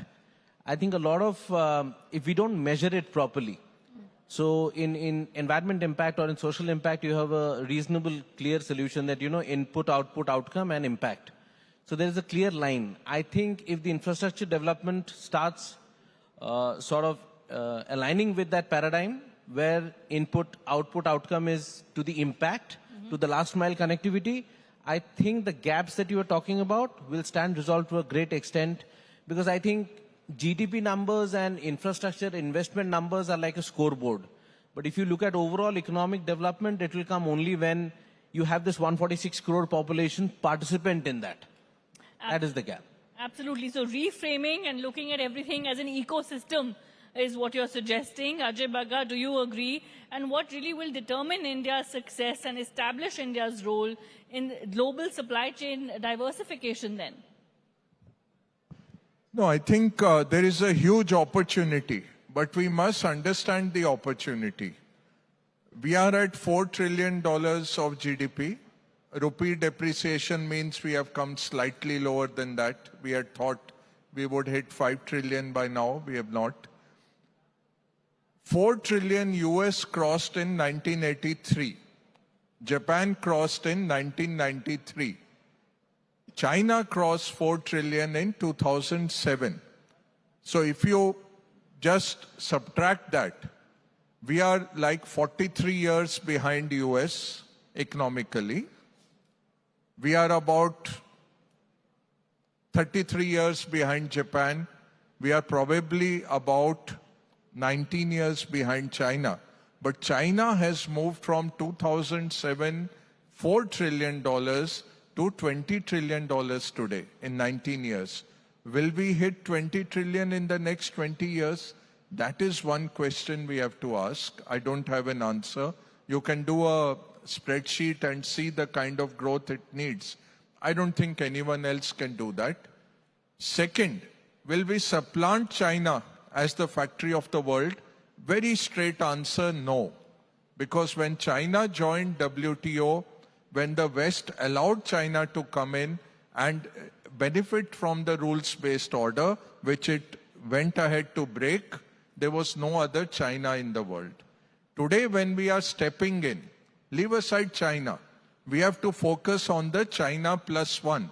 When we are coming on the plus one, there are multiple, Sakshi, there are plus 10, not plus one. So there is Indonesia, there is Malaysia, there is Mexico, there is Vietnam, which is excellent.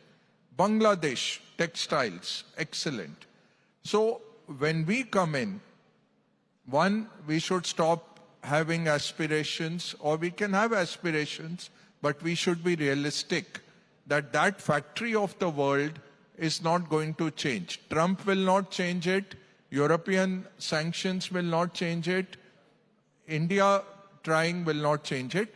But China plus one is the pool in which we have to fight, and we have to grab as much market share. Right, the aim is to grab as much market share, you say. Bharat, what matters most for Indian firms aiming to expand globally then? Is it quality, is it scale, or is it global partnerships? So when Indian brands are entering to global side, so there are two aspects. One is either acting as a manufacturing for some other brands, or create your own brands. So now when you are creating your own brands, being a manufacturer, then it will be creating your own identity. From that perspective, quality will make a lot of sense. Even scale will come later stage, because you are entering through e-commerce, and you are just, you can say, representing the country's product to the world by using multiple platforms. So quality and other aspects, compliances, which is many of the brands lacking at this point of time. And in past 10 years, when we just enable a lot of e-commerce brand, more than 30,000 from India to global, out of that, I can say 95% failed, or I can say not able to survive just because they are doing copy-paste.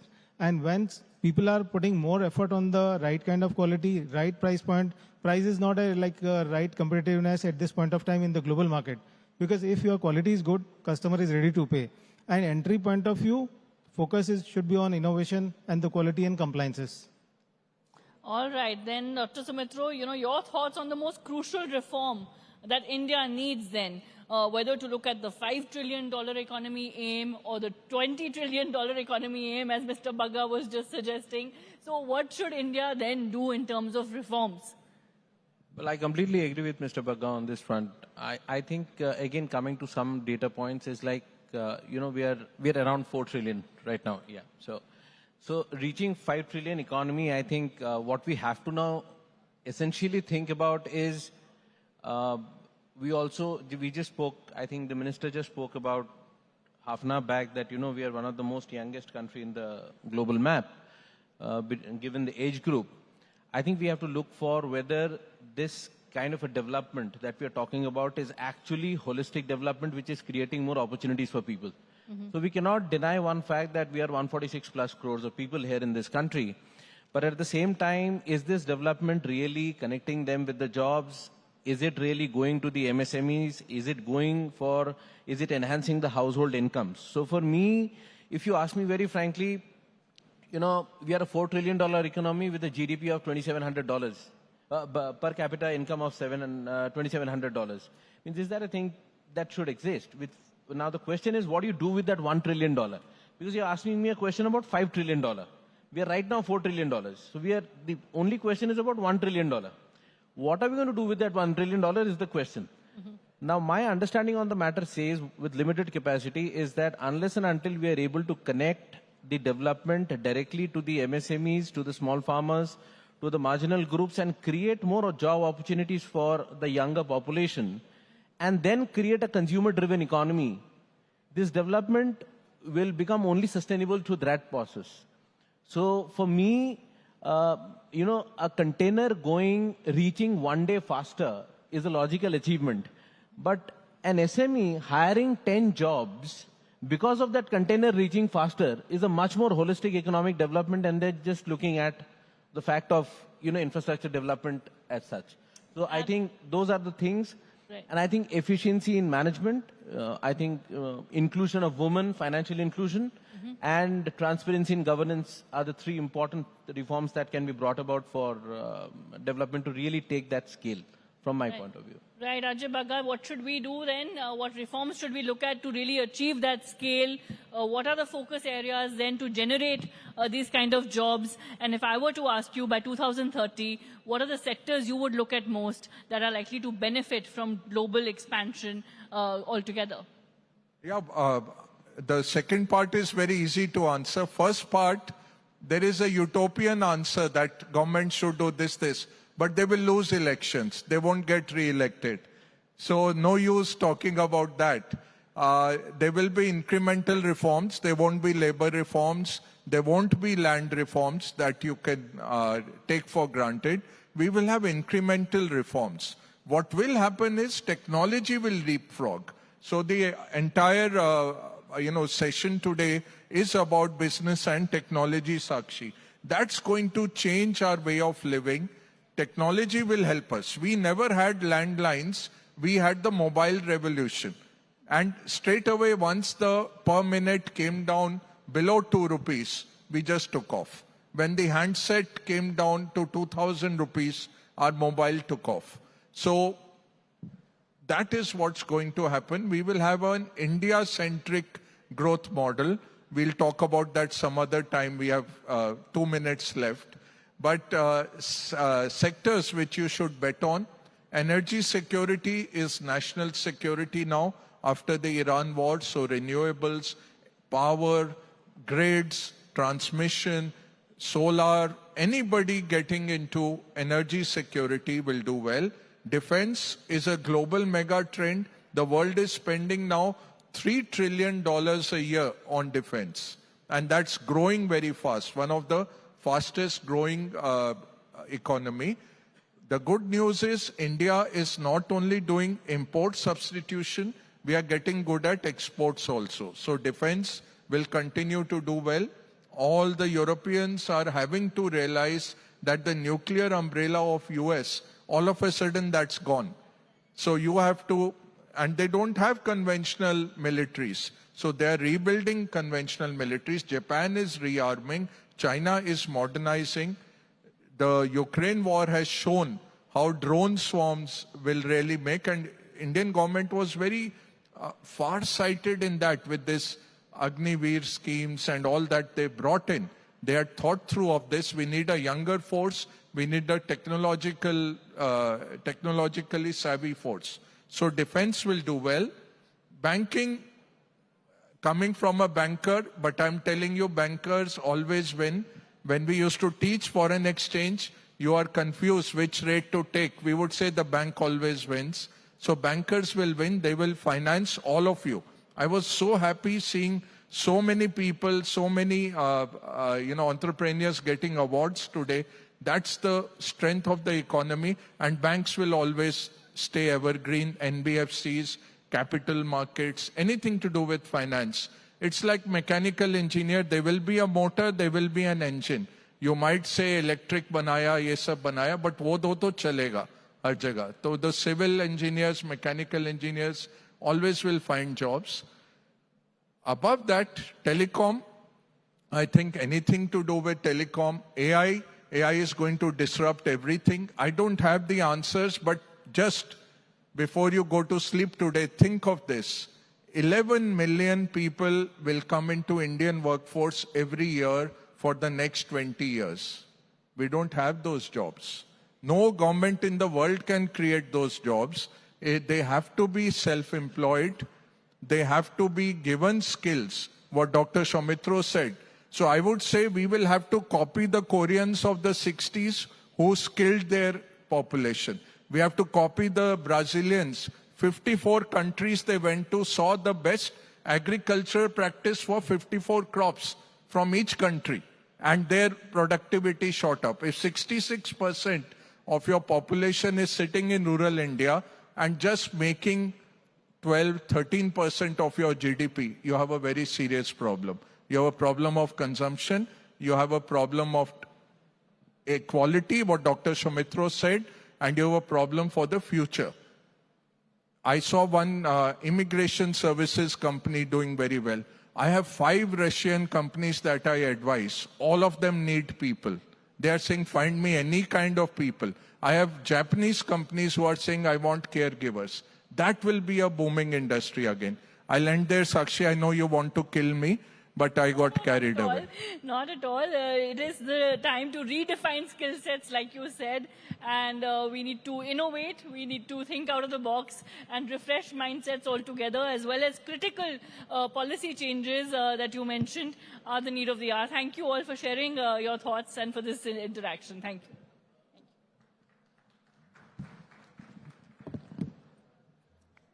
Thank you so much. Can we have a bigger round of applause for this wonderful panel?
Power-packed panel today.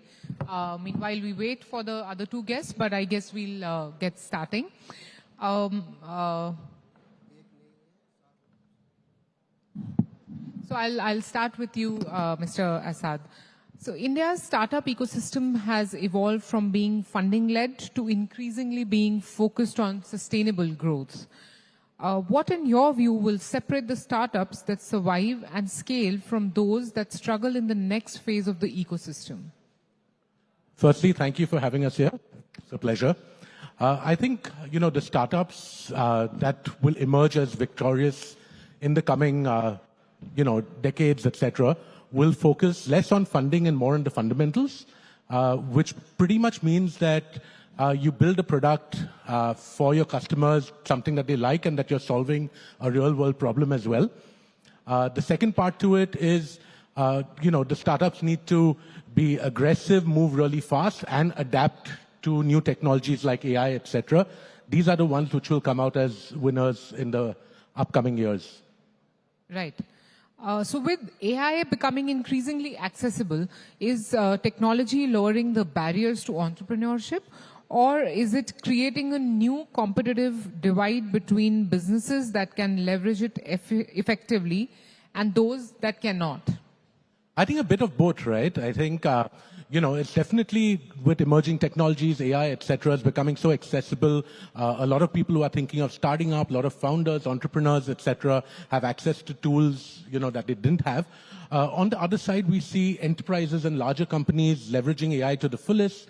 These companies not just have access to these amazing tools, but they also have access to large teams, right? And, being a geo company, it's in our DNA as well to reach out to the masses, to target the 65 million MSMEs in the country. And we've come up with a product which empowers every entrepreneur, every dreamer, every small business to actually have a team of their own, an AI team, right? So with our product Solo, we enable any business, large or small, to run their business completely on autopilot. Right? We give them 2 AI teammates who take care of everything from marketing, social media, ads, and even follow up with your leads and close your sales. So I think, this is the way the future is going to pan out, and that's what we are trying to enable and offer all our, the 65 million SMBs, as I said, a leverage, a decent playing ground. Right. All right. Coming to you, Mr. Abhinandan. What are some of the biggest opportunities that you see for entrepreneurs who are building businesses around emerging consumer needs and changing lifestyle in India? In India, we see like people right now don't just buy the products, they buy the outcome. Like people are liking more like family time, spending time with family, doing what they like, right? Right. So in Avitri, we also believe the same. Like motion is medicine. More than a product, we promote that each type of motion is a medicine. And that's what the opportunities there, like changing Indian thinking of people regarding the outcome of product. So the entrepreneur can build the products across all categories, what is required to the new generation. Right. The next question that I have for you is, what is the biggest untapped opportunity in the Indian market today that you believe entrepreneurs are yet to fully explore? Only one thing I think is the biggest, like India is growing at very great pace. Indian brands should think of placing their brand globally premium. What I feel is the most important factor. And the global presence at premium level will surely bring India more faster ahead. Right. Do you think AI can help in that area in any fashion? I'm saying, do you think AI can help, bridging that gap? 100%, because right now, like AI has gone to the next level and it's developing day by day more. And it can give you the desired outcome, whatever required, and AI will surely help into it. Right. Coming to you, Mr. Anmol. So one generic question that I have for you to begin with is, looking at the next decade, which emerging technology areas do you believe could create India's next generation of globally significant companies? Can you come again? I'll just repeat myself. Looking at the next decade, which emerging technology areas do you believe could create India's next generation of globally significant companies? Well, we need to see what we mean by globally significant. Right. What is globally significant? It has been different thing in 90s than in 2010. In early 90s, it was IT services, globally significant. And we, Indian companies like TCS, Infosys, all of the companies went pretty well. Then in the next decade, it was more of building onto that when AWS and all of these technologies were coming. And in this specific decade, it is more of the platform. And we are building everything on the borrowed platform. We are not having anything of our own. Right. Next question is a little more specific, and I want to delve into the cyber laws. And we were having a conversation earlier also. So, you know, we're far behind when it comes to cyber laws. And earlier we were discussing an incident where a crime had happened in metaverse, but there's no law really that is, you know, that encompasses that kind of crime. So what do you think is the solution to that, and how we can fill that gap? Discussions are going on in European Union regarding this specific case, which you just mentioned. Right. It was a rape case which happened in metaverse. One of its new, and nobody is sure how to tackle that. That it will be tackled by the earthly laws, or it will be tackled by European or global laws. And in specific to Indian case, we are way behind that. In any technology is first experimented and fully utilized in crime only. Right. And I think we are way behind that specific part for Indian context. Right. Another question that I have for you is on data privacy. And so we've now moved from drafting the DPDP Act to actually implementing it. In your view, what will be the biggest challenge to adoption? Regulatory clarity, or actually changing how Indian businesses handle the personal data? And in addition to that, where do you think organizations are currently underestimating the effort? On the DPDP Act, which specifically mentioned, it's not about something specific regulation or any specific product. It would be like UPI. Like when UPI was in the infancy in 2010-11, it was a very boring business. It was just solving the boring banking problem. And right now, through UPI, we are solving the global problem. We are doing the largest number of transactions, which history has never seen in entire banking spectrum. The same applies to our DPDP Act as well, and DPDP prodigy as well. All right, all right. Moving on to you, Mr. Rakesh. India has one of the world's most diverse consumer markets. How can new age business build brands that are simultaneously local in relevance and global in ambition?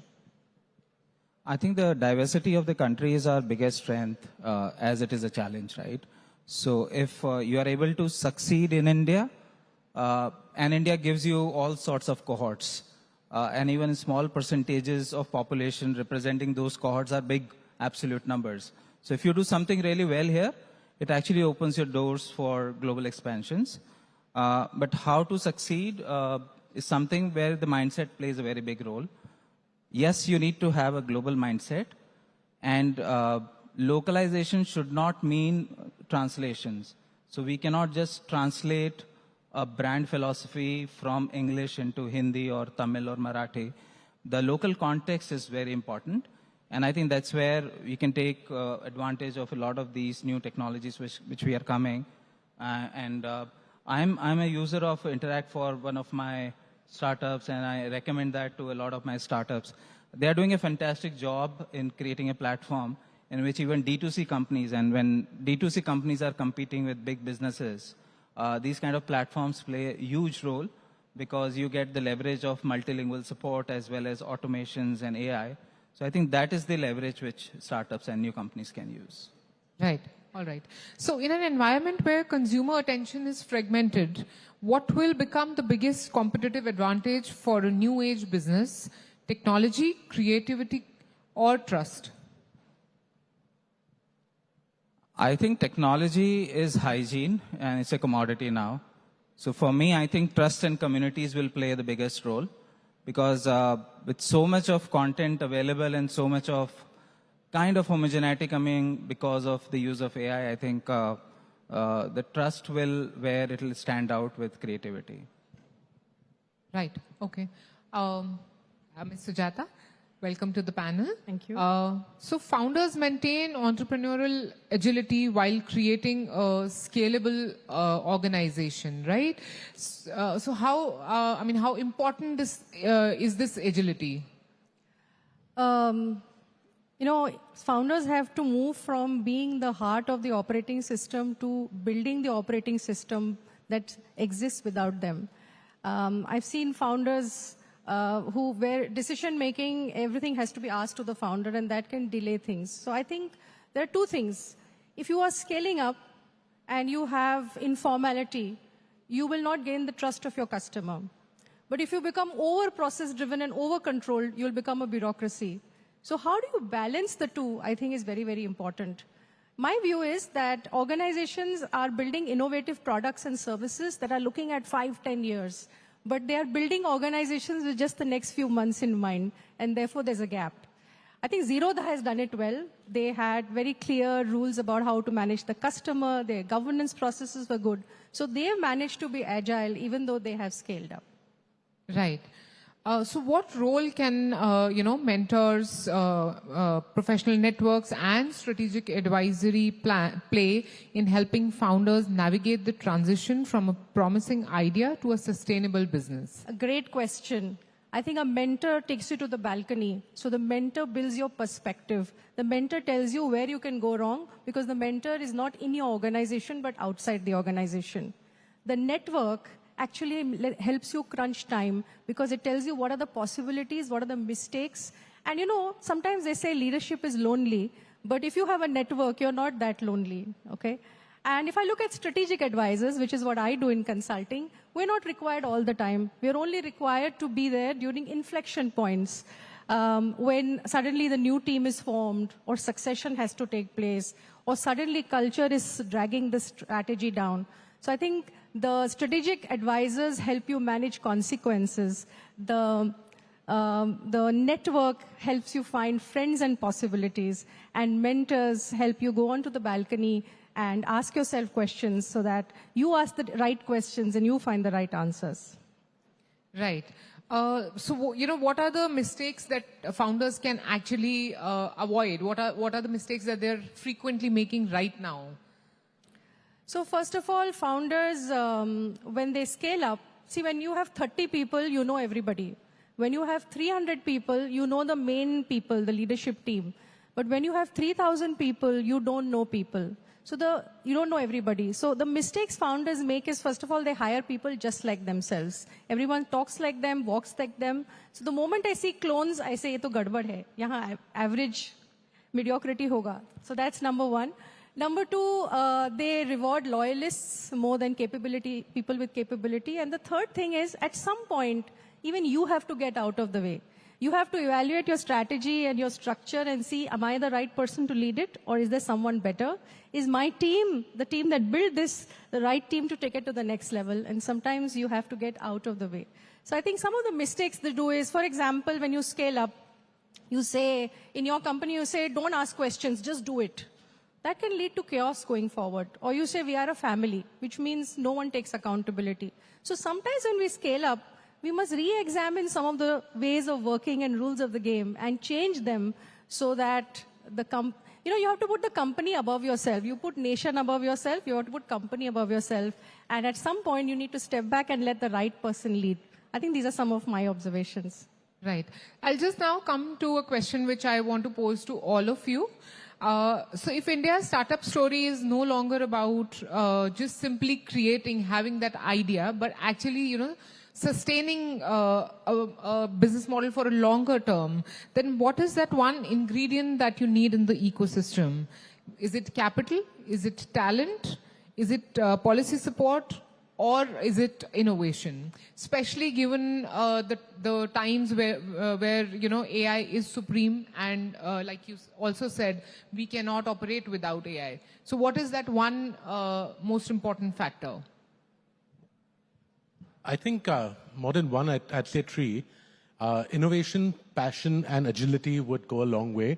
I think everything else falls into place. Governments will keep drafting their policies. We have, leave it in the hands of capable policymakers, ministers, etc. Capital will flow in, But if an entrepreneur doesn't have these qualities of moving really fast in a highly competitive world, being really passionate about what they're doing, I think it's not going anywhere then. Right. The same question for you. Yeah. So one thing I think, like right now we see like people playing valuation game, but I believe instead of playing valuation game, with the help of AI, it's so easy. People should build the legacy of a brand. Legacy will automatically help in like policy, capital, and each and everything will fall in place. All right. I have a very Galibified version for this. Okay. Just like the Galib said, na, हमको मालूम है जन्नत की हकीकत लेकिन दिल को खुश रखने को ये ख्याल अच्छा है. We know the reality of paradise, but let it be. We are ready to be in that narrative.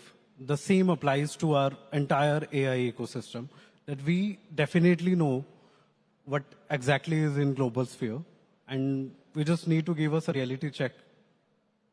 Right. Well, for me, I think the whole objective of startups should change from just raising Series A, B, C, and exit. As long as every founder will be focused on exits, I think we will not create startups which will persist for decades. So if that mindset changes, and if we all decide that we want to create businesses which will run for long run, and maybe we'll retire doing them, that will actually create real value for me. Right. Just add on to that. Yeah. We need patient capital. That's a keyword, I think, that should be the entire ecosystem of venture capitalists and entire investment spectrum in India. We need patient capital, real patient capital, if we really need to see AI startups coming up. Right. I guess I get to say the last word on this panel. I think it is ambition for innovation. We're often either looking at exit strategy, like he said, or we are looking at category following. I think we should look at innovations that are best for the world. Why do we need to be so-and-so? I think we need to set standards that the rest of the world should follow. So I think ambition for innovation, I think that's the ceiling we need to break. The day young people say, I'm going to join an MNC and that's my real achievement. And they don't say that anymore, and they say, I want to join and I want to create an Indian startup that is the best in the world, and people across the world will come and join me. I think that's the day we would have really won. Right. One last question before we end this conversation, and it has to be AI and jobs, because that's the most pertinent thought all of us have. So while there are not enough number of jobs for the graduates we have every year, but there's a problem on the reverse side also, that we do not have the right kind of talent that can actually fill up those jobs. So, in your view, what can be done at the education level or the training level where AI can help us bridge that talent gap? Mr. Anmol, I would like to start with you. You've also written a book on AI, and it's named "We Are Not Behind in the AI Race." So could you share your thoughts on that? Yeah, my book would be coming in November, and it's specifically on public policy governance and how the new world should be with AI. Now, coming to your question, you are specifically asking what kind of skill set one need in the new AI world, right? Right. Critical thinking. Because this is what AI is taking from us. They are taking our thinking. With every prompt, the AI is prompting you, now you ask this, now you ask that. AI is snatching our power of thinking. So critical thinking is one thing that should be there, and I think in new education policy we have some spheres of it, but there should be specific special focus on critical thinking. Right. Coming to you, Mr. Ashad. I think, it definitely needs to start at the grassroots level, at the education level. Introduction of AI in the main curriculum needs to definitely be introduced, because we need to give birth to a whole new generation of thinkers, as Amolji said as well, right? I think that's what will help our economy, our small businesses, and the country grow in the long run. Right. Mr. Abhinandan. what like I believe is like whatever age we are or whatever experience number of years we have, learning should be part of our journey. So we can adapt the things like which are coming and people don't fall behind. All right. Okay. Mr. Rahul.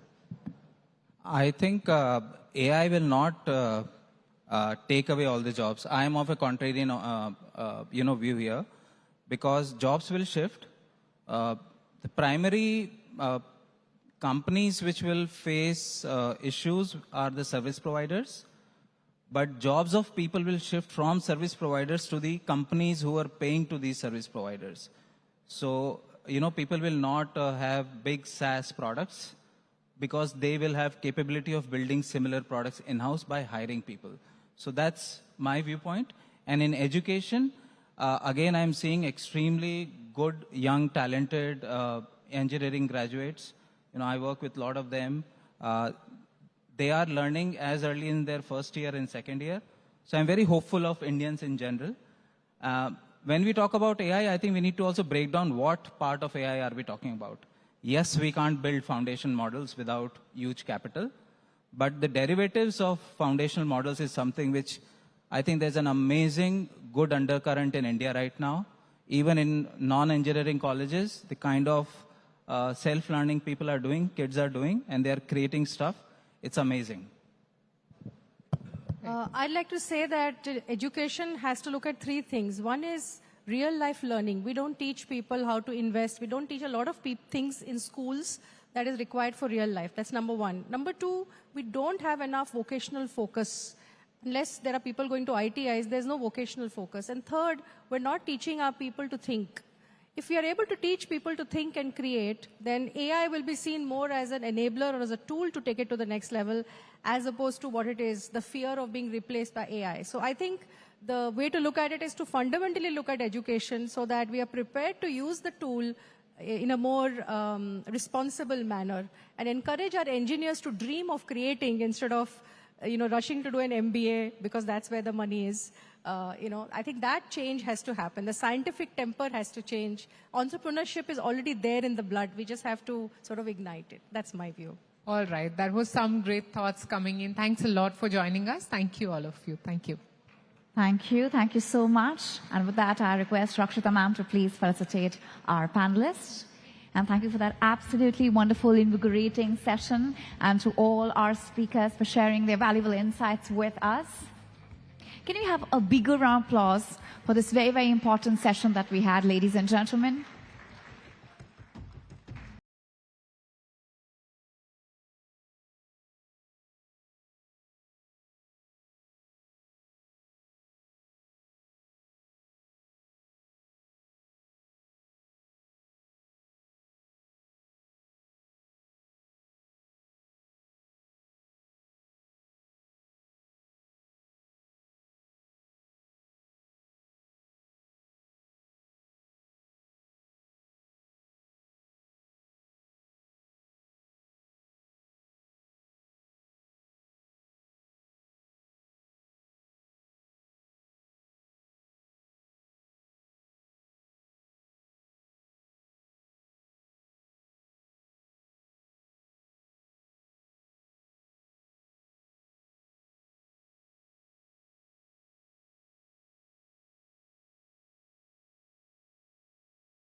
Very exciting faces of our audience also coming in.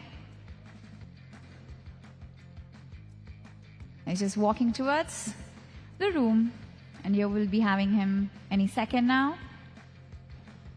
Oh.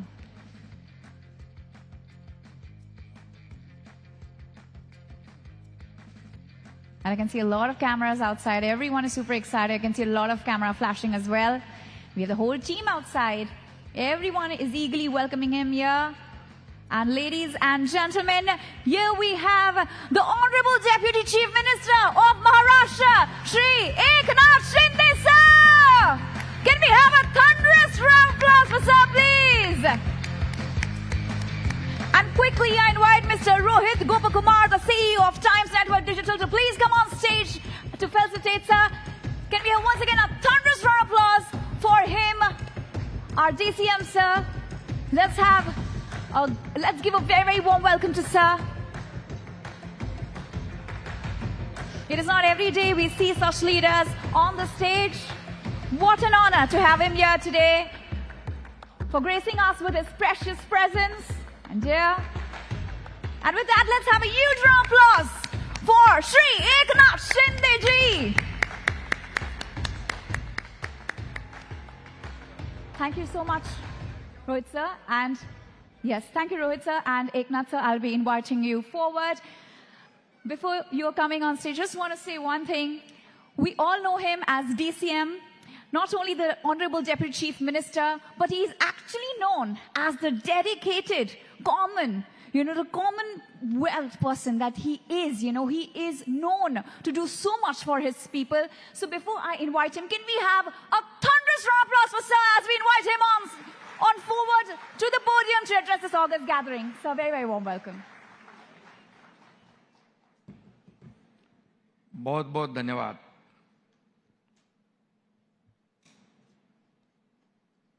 नमस्कार. सर्वांना जय महाराष्ट्र. जय Maharashtra.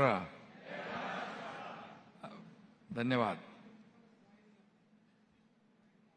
Economic times business conclave च्या आजच्या या कार्यक्रमामध्ये मी सगळ्यांचं मुंबईमध्ये स्वागत करतो. I am happy that on this platform you are felicitating the people, ideas and institutions that are driving India's economic growth. I congratulate all the awardees for their excellent work in business and industry. आपकी सफलता, मैं direct शुरू हो गया ना एकदम, क्योंकि मुझे आने में थोड़ी देर हुई थी. आपकी सफलता केवल एक आपकी व्यक्तिगत सफलता नहीं है, बल्कि आपकी सफलता बिजनेस को आगे बढ़ाती है, नए रोजगार जनरेट करती है, नए उद्योग खड़े करती है, नए निवेश को आकर्षित करती है और देश की अर्थव्यवस्था को मजबूत करती है. आज मुझे खुशी है कि सारे इस बिजनेस कॉन्क्लेव में सभी सेक्टर के लोग आज यहां पर उपस्थित हैं और मुंबई ये हमारा देश की आर्थिक राजधानी है और इसलिए मुंबई में ऐसे कॉन्क्लेव जो होते हैं इसके जरिए हर सेक्टर के बिजनेसमैन है, कई सेक्टर में सक्सेस स्टोरी के लोग हैं, यहाँ आने के बाद एक दूसरे के विचार शेयर करते हैं. Maharashtra has always been at the forefront in India's growth story, and today I can say with confidence, Maharashtra is not just participating in India's growth story, Maharashtra is leading it. अभी Maharashtra lead कर रहा है. आप सब लोग जानते हैं 2022 में हमारी सरकार ने, महायुति सरकार ने इस राज्य की कमान संभाली। मैं उस वक्त मुख्यमंत्री बन गया और जब से आपने देखा है, मुंबई हो, महाराष्ट्र हो, कितने तेजी से, कितने तेज रफ्तार से डेवलपमेंट आगे बढ़ रहा है। और सिर्फ आप साक्षीदार नहीं है, बल्कि आप इस डेवलपमेंट के भागीदार भी है, हिस्सेदार भी है। इसकी मुझे भी खुशी है। महायुति हमारी सरकार की सोच बिल्कुल स्पष्ट है। विकास की रफ्तार तेज हो, निवेश का वातावरण बेहतर हो, बुनियादी ढांचा जो है विश्व स्तरीय हो और विश्वास का भी हो, और विकास का लाभ समाज के हर वर्ग तक पहुंचे, ये हमारी मंशा है। उसके परिणाम स्वरूप महाराष्ट्र की अर्थव्यवस्था लगातार मजबूत हो रही है। मैं यहां पर आंकड़े नहीं दूंगा, आप जानते हैं, लेकिन इतना जरूर कहूंगा कि महाराष्ट्र $1 ट्रिलियन इकोनॉमी की ओर दौड़ रहा है। लेकिन मैं आगे कहूंगा, इन्वेस्टमेंट की पहली बात आती है विश्वास की, ग्लोबल कंपनीज का विश्वास, और सबसे महत्वपूर्ण महाराष्ट्र के लोगों का विश्वास। देश भर से या महाराष्ट्र में आए हुए जो इंडस्ट्रियलिस्ट है, बिजनेस कम्युनिटी है, उनका विश्वास जरूरी है। और मैं ये भी कहूंगा, जब मैं सीएम था, मैं 2 बार दाओस में वर्ल्ड इकोनॉमिक फोरम में गया था, और जो वहां पर ओवरवेलमिंग रिस्पांस हमें मिला, मुझे यकीन नहीं था। क्योंकि जैसे ही हमारी सरकार 2022 जून में स्थापित हुई, शायद मैं जुलाई में दावोस गया था, पता नहीं लोग हमारे ऊपर विश्वास करेंगे कि नहीं, ऐसा मुझे लग रहा था। लेकिन आपको मैं बताऊंगा, आपको भी आश्चर्य होगा, पहले ही विजिट में, दौरे में 3 लाख करोड़ के इन्वेस्टमेंट एमओयू साइन हो गए महाराष्ट्र। सेकेंड टाइम में 4 लाख से ज्यादा, 4 लाख करोड़ से ज्यादा जो एमओयू साइन हुए। अभी देवेंद्र जी हमारे गए थे, हमारे इंडस्ट्री मिनिस्टर उदय सामंत गए थे। 10 लाख, 12 लाख करोड़, ये छोटी बात नहीं है, ये विश्वास की बात है। और जो विश्वास महाराष्ट्र के ऊपर जो लोग जता रहे, इसका कारण हमारे यहां अच्छा इंफ्रास्ट्रक्चर है, अच्छी कनेक्टिविटी है, स्किल्ड मैन पावर है, और हमारे यहां पर सिंगल विंडो क्लियरेंस है। हमारे पास जो भी निवेश करते हैं उनको जो भी सुविधाएं देना हमारा काम है। और इसलिए महाराष्ट्र आज देश में स्टार्टअप में, एफडीआई में, जीडीपी में, एक्सपोर्ट में हम नंबर 1 है, और इंफ्रास्ट्रक्चर में भी नंबर 1 है। पूरे कंट्री में महाराष्ट्र में आज सबसे ज्यादा इंफ्रा प्रोजेक्ट शुरू है। इतने तेजी से, जिस ढंग से राज्य के अलग अलग हिस्सों में जो इंफ्रा प्रोजेक्ट हो रहे हैं, मुझे खुशी है उस बात की।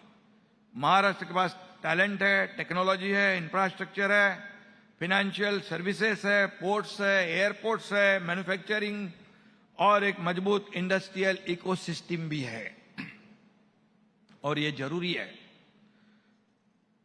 पिछले कुछ वर्षों में हमने इंफ्रास्ट्रक्चर डेवलपमेंट को बहुत ही तेज गति दी हुई है, क्योंकि जिस राज्य का, जिस शहर का, जिस देश का इंफ्रास्ट्रक्चर मजबूत होता है, उसकी ग्रोथ जो है, उसकी प्रोग्रेस जो है, वो तेज गति से होती है। ये सीधा लॉजिक है, और उसी पर हम काम कर रहे हैं। और मैं ये बताऊंगा कि मुंबई में मेट्रो हो, कोस्टल रोड हो, अभी कोस्टल रोड से आप जाते हो, पहले कोस्टल रोड नहीं था तो कितना समय लगता था। आज देखिए, यू बैठ गए, यू चले गए वहां पर, 10 मिनट में मरीन ड्राइव पहुंच गए। मंत्रालय पहुंच गए। ये सब गेम चेंजर प्रोजेक्ट है और मुझे खुशी है कि मैं जब मुख्यमंत्री बना उससे पहले कोविड था और जो बैकलॉग था उसे पूरा करने का काम मैंने किया। मैंने हमारे अधिकारियों को कहा कि डबल मैन पावर लगाओ, एडवांस टेक्नोलॉजी लगाओ, डबल मशीनरी लगाओ और आगे बढ़ो। जो काम कर रहे हैं उनको इंसेंटिव दो और उसका फायदा हो गया और फास्ट प्रोजेक्ट कंप्लीट हो गए। और इसीलिए हम सिर्फ सड़कें और बिल्डिंगें बनाकर रुकते नहीं हैं, हम ऐसा इकोसिस्टम तैयार करना चाहते हैं जहां बिजनेस तेजी से आगे बढ़े और लोगों की मोबिलिटी बेहतर हो और रोजगार के नए अवसर पैदा हो। और इसमें मुंबई की भूमिका सबसे महत्वपूर्ण हमेशा रही है। हमारी कोशिश है सिर्फ मुंबई नहीं बल्कि राज्य के सभी tyre 2, tyre 3 cities financially strong हो, सभी को डेवलपमेंट के जो अपॉर्चुनिटीज है वो मिले। और इसलिए हमें पूरे महाराष्ट्र को ग्रोथ इंजन बनाना है। और नागपुर हो, पुणे हो, नासिक हो, छत्रपति संभाजीनगर हो, ठाणे हो, नवी मुंबई हो, विदर्भ, मराठवाड़ा हो, कोंकण और पश्चिम महाराष्ट्र, हर क्षेत्र में नए इन्वेस्टमेंट और नए इकोनॉमिक अपॉर्चुनिटी तैयार करने का हमारा प्रयास शुरू है। बिल्कुल हम वो करने की कोशिश कर रहे हैं। 2022 में महायुति सरकार आने के बाद हमने मुंबई और एमएमआर के लिए विशेष कदम उठाने का काम किया है। इससे पहले सरकार के बारे में मैं कुछ बोलना नहीं चाहता हूं, लेकिन हमने जो शुरू किया है वो आप देख रहे हैं, उसके साक्षीदार आप हैं, आप विटनेस हैं, आप भागीदार हैं। और इसलिए आज आप अगर मुंबई एमएमआर का बदलता हुआ स्वरूप देखेंगे तो आपको बिल्कुल फर्क जो है साफ नजर आएगा। इसलिए मुझे गर्व है, मुंबई के लिए सबसे ज्यादा काम करने का मौका हमारे सरकार को मिला है। जब मैं सीएम था, अभी कहा मैंने, एमएमआर को मजबूत बनाने के लिए हमारी महत्वपूर्ण बैठक नीति आयोग के साथ हुई। नीति आयोग ने एक हमें रोड मैप दिया और वही रोड मैप पर हम आगे बढ़ रहे हैं। आज देवेंद्र जी और हमारी टीम जो है रोड मैप पर आगे बढ़ रही है। नीति आयोग ने कहा था कि 1 ट्रिलियन क्या, तुम्हारे मुंबई और एमएमआर में ही इतना पोटेंशियल है कि मुंबई एमएमआर में एक नहीं 1.5 ट्रिलियन डॉलर इकोनॉमी का गोल जो है आप अचीव कर सकते हैं।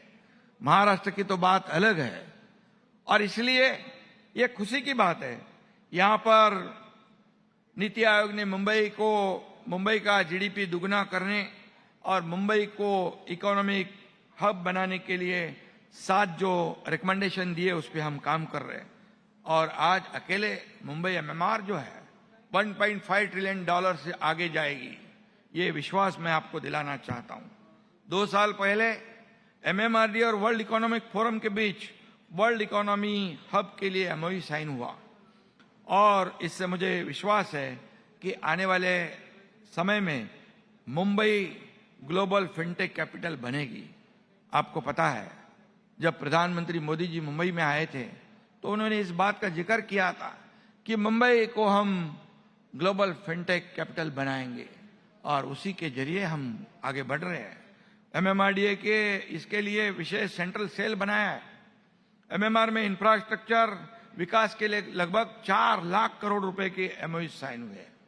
ये सिर्फ एमओयू नहीं है, इसका कन्वर्जन जो है वो कन्वर्जन 80 to 90% तेजी से चल रहा है।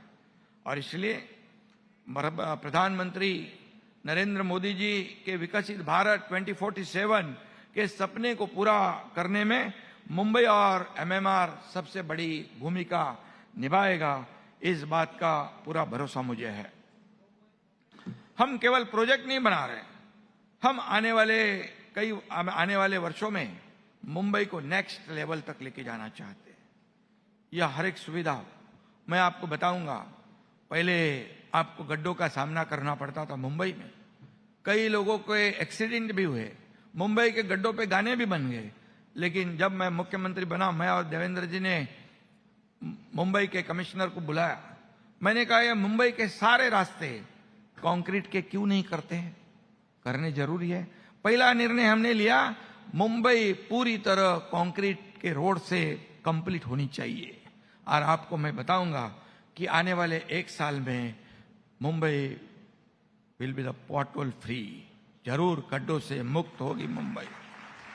और आज देख रहे हैं आप कि आज अभी गाने बनाने का कोई मौका नहीं है वहां पर, क्योंकि हमने तय कर लिया है।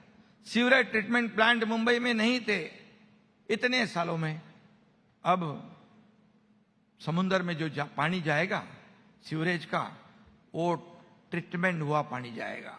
जैसे हम पोल्यूशन मुंबई का कम करना चाहते हैं, वैसे समुद्र का पोल्यूशन भी कम करना चाहते हैं। और इसलिए 7 सीवरेज ट्रीटमेंट प्लांट हमने शुरू कर दिए। लगभग अगले 1-2 साल में पूरी तरह कंप्लीट हो जाएगा। 2 तो अभी लगभग कंप्लीट हो रहे हैं। ये सभी तरह जो पर्यावरण जो है, एनवायरमेंट है, उसके ऊपर भी ध्यान रखने का काम हम कर रहे हैं। और हमारी विकास यात्रा के 3 मुख्य आधार है। पहला, मजबूत इंफ्रास्ट्रक्चर, दूसरा आधुनिक ट्रांसपोर्ट सिस्टम, तीसरा आम आदमी के लिए अफोर्डेबल हाउसिंग। इस 3 सूची पर हम काम कर रहे हैं। आज एमएमआर में जो प्रोजेक्ट चल रहे हैं वे केवल कंस्ट्रक्शन प्रोजेक्ट नहीं है, वे मुंबई का भविष्य बदलने वाले प्रोजेक्ट है। हमें ये बदलना है। Integrated metro network, Mumbai trans harbour link, coastal connectivity corridor और rail, road, metro, water transport का मल्टी मॉडल इंटीग्रेशन हम करना चाहते हैं। ये आने वाले समय के गेम चेंजर प्रोजेक्ट साबित होंगे। Atal Setu, coastal road, bullet train, Mumbai metro expansion, Delhi Mumbai expressway, metro line 3, Vadhavan port, ये सब जो पोर्ट है, ये सब जो काम है, एक गेम चेंजर प्रोजेक्ट है। मैं आपको बताऊंगा कि दिल्ली मुंबई एक्सप्रेस का काम तेजी से आगे बढ़ रहा है।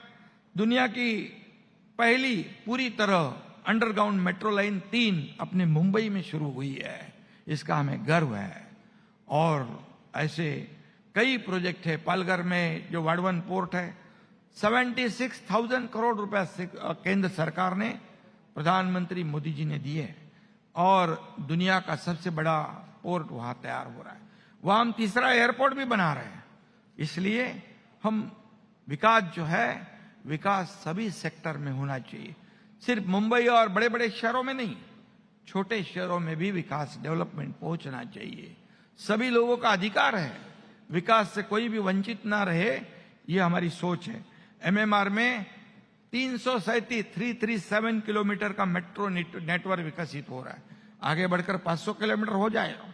Metro line 2B, metro 4, 5, 6, 7A, 9 और 12 अर्बन मोबिलिटी को हम बदल रहे हैं। यहां की ट्रैफिक जो है डिकंजेस्ट होगी। मेट्रो लास्ट माइल कनेक्टिविटी देने वाली मेट्रो है। जब सभी लाइनें शुरू हो जाएगी तो रोड की ट्रैफिक कम होगी, पोल्यूशन कम होगा, समय बचेगा, लोग ऑफिस में समय से पहुंच जाएंगे, घर पर जल्दी पहुंच जाएंगे, लोगों की एफिशिएंसी बढ़ेगी, उसका असर हमारे डेवलपमेंट पे जरूर होगा।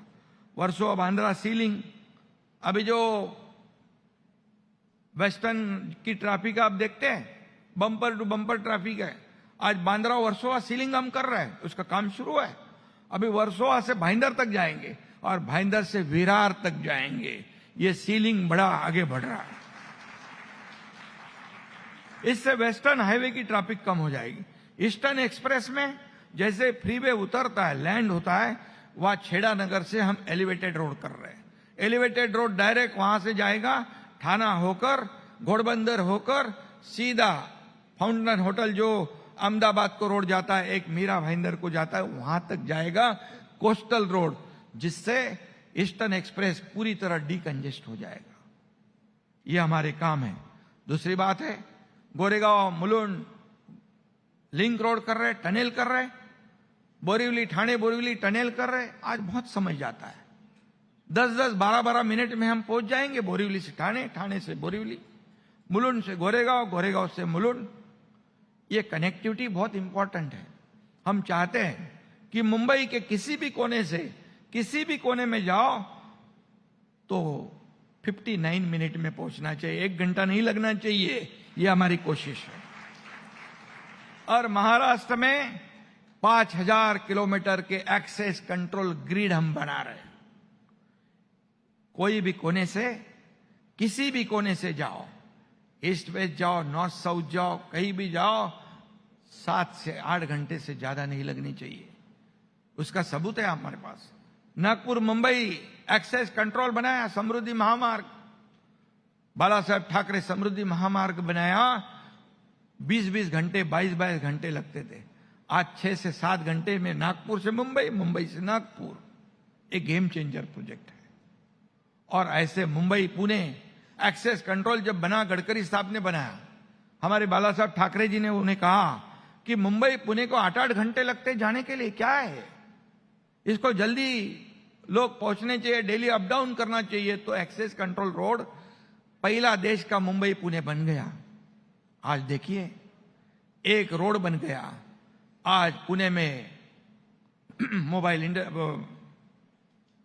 आईटी सेक्टर बन गया, रियल एस्टेट बूम हो गई, सर्विस इंडस्ट्री आ गई, ऑटोमोबाइल हब बन गया। एक रोड से कितना फायदा होता है। और अभी हमने वहां पर मिसिंग लिंक बनाया, जो टनेल, अभी बारिश में थोड़ा पानी आया था उधर, लोग बोले मिसिंग लिंक गिर गया, मिसिंग लिंक गिर गया। अरे मिसिंग लिंक ऐसा गिरता है क्या? मिसिंग लिंक आज भी वहां पर लोगों को पुणे में जाने के लिए अब आधे घंटे से जो वक्त कम हो गया, 2 घंटे में पुणे पहुंच जाओ, पुणे से मुंबई आ जाओ। और एक इंजीनियरिंग मार्वल है, दुनिया का सबसे वाइडेस्ट टनल वो मिसिंग लिंक है पुणे। और जो वायाडक्ट है वो देश से सबसे ऊंचा वायाडक्ट है। आज लोगों ने वहां कैसे काम किया है, ये एक एक जो प्रोजेक्ट है हम देखेंगे। अटल सेतु जब बनाया तब लोगों ने कहा, कई एनजीओ, कई लोगों ने कहा यहां पर फ्लेमिंगो है, फ्लेमिंगो भाग जाएंगे। मैं उसका मिनिस्टर है, अटल सेतु मेरे पास था। मैंने हमारी टीम को कहा कि हमारे को प्रो एनवायरमेंट डेवलपमेंट चाहिए, एनवायरमेंट को खतरे में डालकर कोई डेवलपमेंट नहीं करनी है। तो वहां पर आपको बताऊंगा मैंने कहा कि एडवांस टेक्नोलॉजी लगाओ, जो भी करना है करो, लेकिन फ्लेमिंगो कम नहीं होनी चाहिए। आपको बताऊंगा मैं, हकीकत में आप उसका तपास कर सकते हैं। नॉइज बैरियर लगा के हमने काम किया, रिवर्स सर्कुलेशन ड्रिल का इस्तेमाल किया। आपको बताऊंगा, जिस एनजीओ ने रिपोर्ट बनाया था उसी को वापस बनाने को लगाया। एनजीओ कम नहीं हुए, एनजीओ बढ़ गए, अब फ्लेमिंगो बढ़ गए। यह हकीकत है, आप चेक कर लो। मैं कभी झूठ नहीं बोलता, जो होने वाला वही बोलता है, नहीं होने वाला नहीं बोलता। और ये सब जो है वहां पर हम अभी तीसरी मुंबई बना रहे हैं।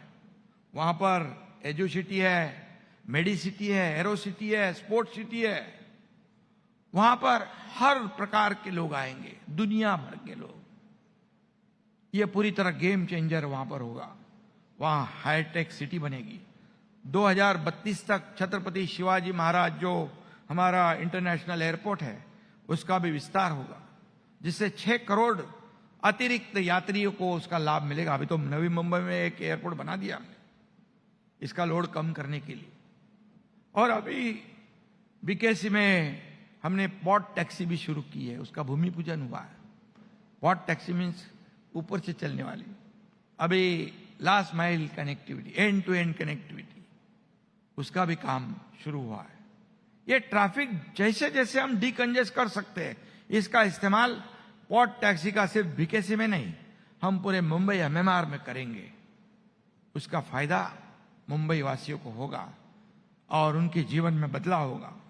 और इसलिए बस रैपिड ट्रांजिट सिस्टम भी विकसित डेवलप कर रहे हैं हम। सैटेलाइट सिटीज को केवल रेसिडेंशियल एक्सटेंशन नहीं बनने देना है, हम उन्हें सेल्फ सस्टेन इकोनॉमिक सेंटर बनाना चाहते हैं। ये हमारा काम है। इसलिए industrial parks, IT zone, logistic hub, metro connectivity, employment cluster विकसित किए जा रहे हैं। पहले विकास केवल मुंबई तक सीमित था, लेकिन अभी पूरे मुंबई से बाहर, मुंबई के बाहर महाराष्ट्र में सब जगह पर ये मेट्रो का नेटवर्क फैल रहा है। मेट्रो से जो जिस शहर के, जिस राज्य के पब्लिक ट्रांसपोर्ट अच्छी होती है, उससे ट्रैफिक भी कम होती है, लोग आसानी से ट्रैवल कर सकते हैं। इसलिए पब्लिक ट्रांसपोर्ट को सुधारना ये हमारा प्राथमिकता है, प्रायोरिटी हमने दी है और उसको जरूर आपको पता चलेगा। और हाउसिंग भी बहुत ही महत्वपूर्ण विषय है। मेरे पास हाउसिंग डिपार्टमेंट भी है और हमने हाउसिंग की नई पॉलिसी लागू करी है। आज मुंबई में लगभग 12 लाख घरों की जरूरत है। पूरे एमएमआर में 20 लाख घरों की आवश्यकता है। 2030 तक 15 लाख अतिरिक्त घरों की जरूरत होगी। मैं आपको बताऊंगा कि क्लस्टर के माध्यम से हमने उस पर काम शुरू किया है। मुंबई को स्लम फ्री हमें करना है। मुंबई क्लस्टर के माध्यम से, क्लस्टर मीन्स क्या है? Cluster means rebuilt of city.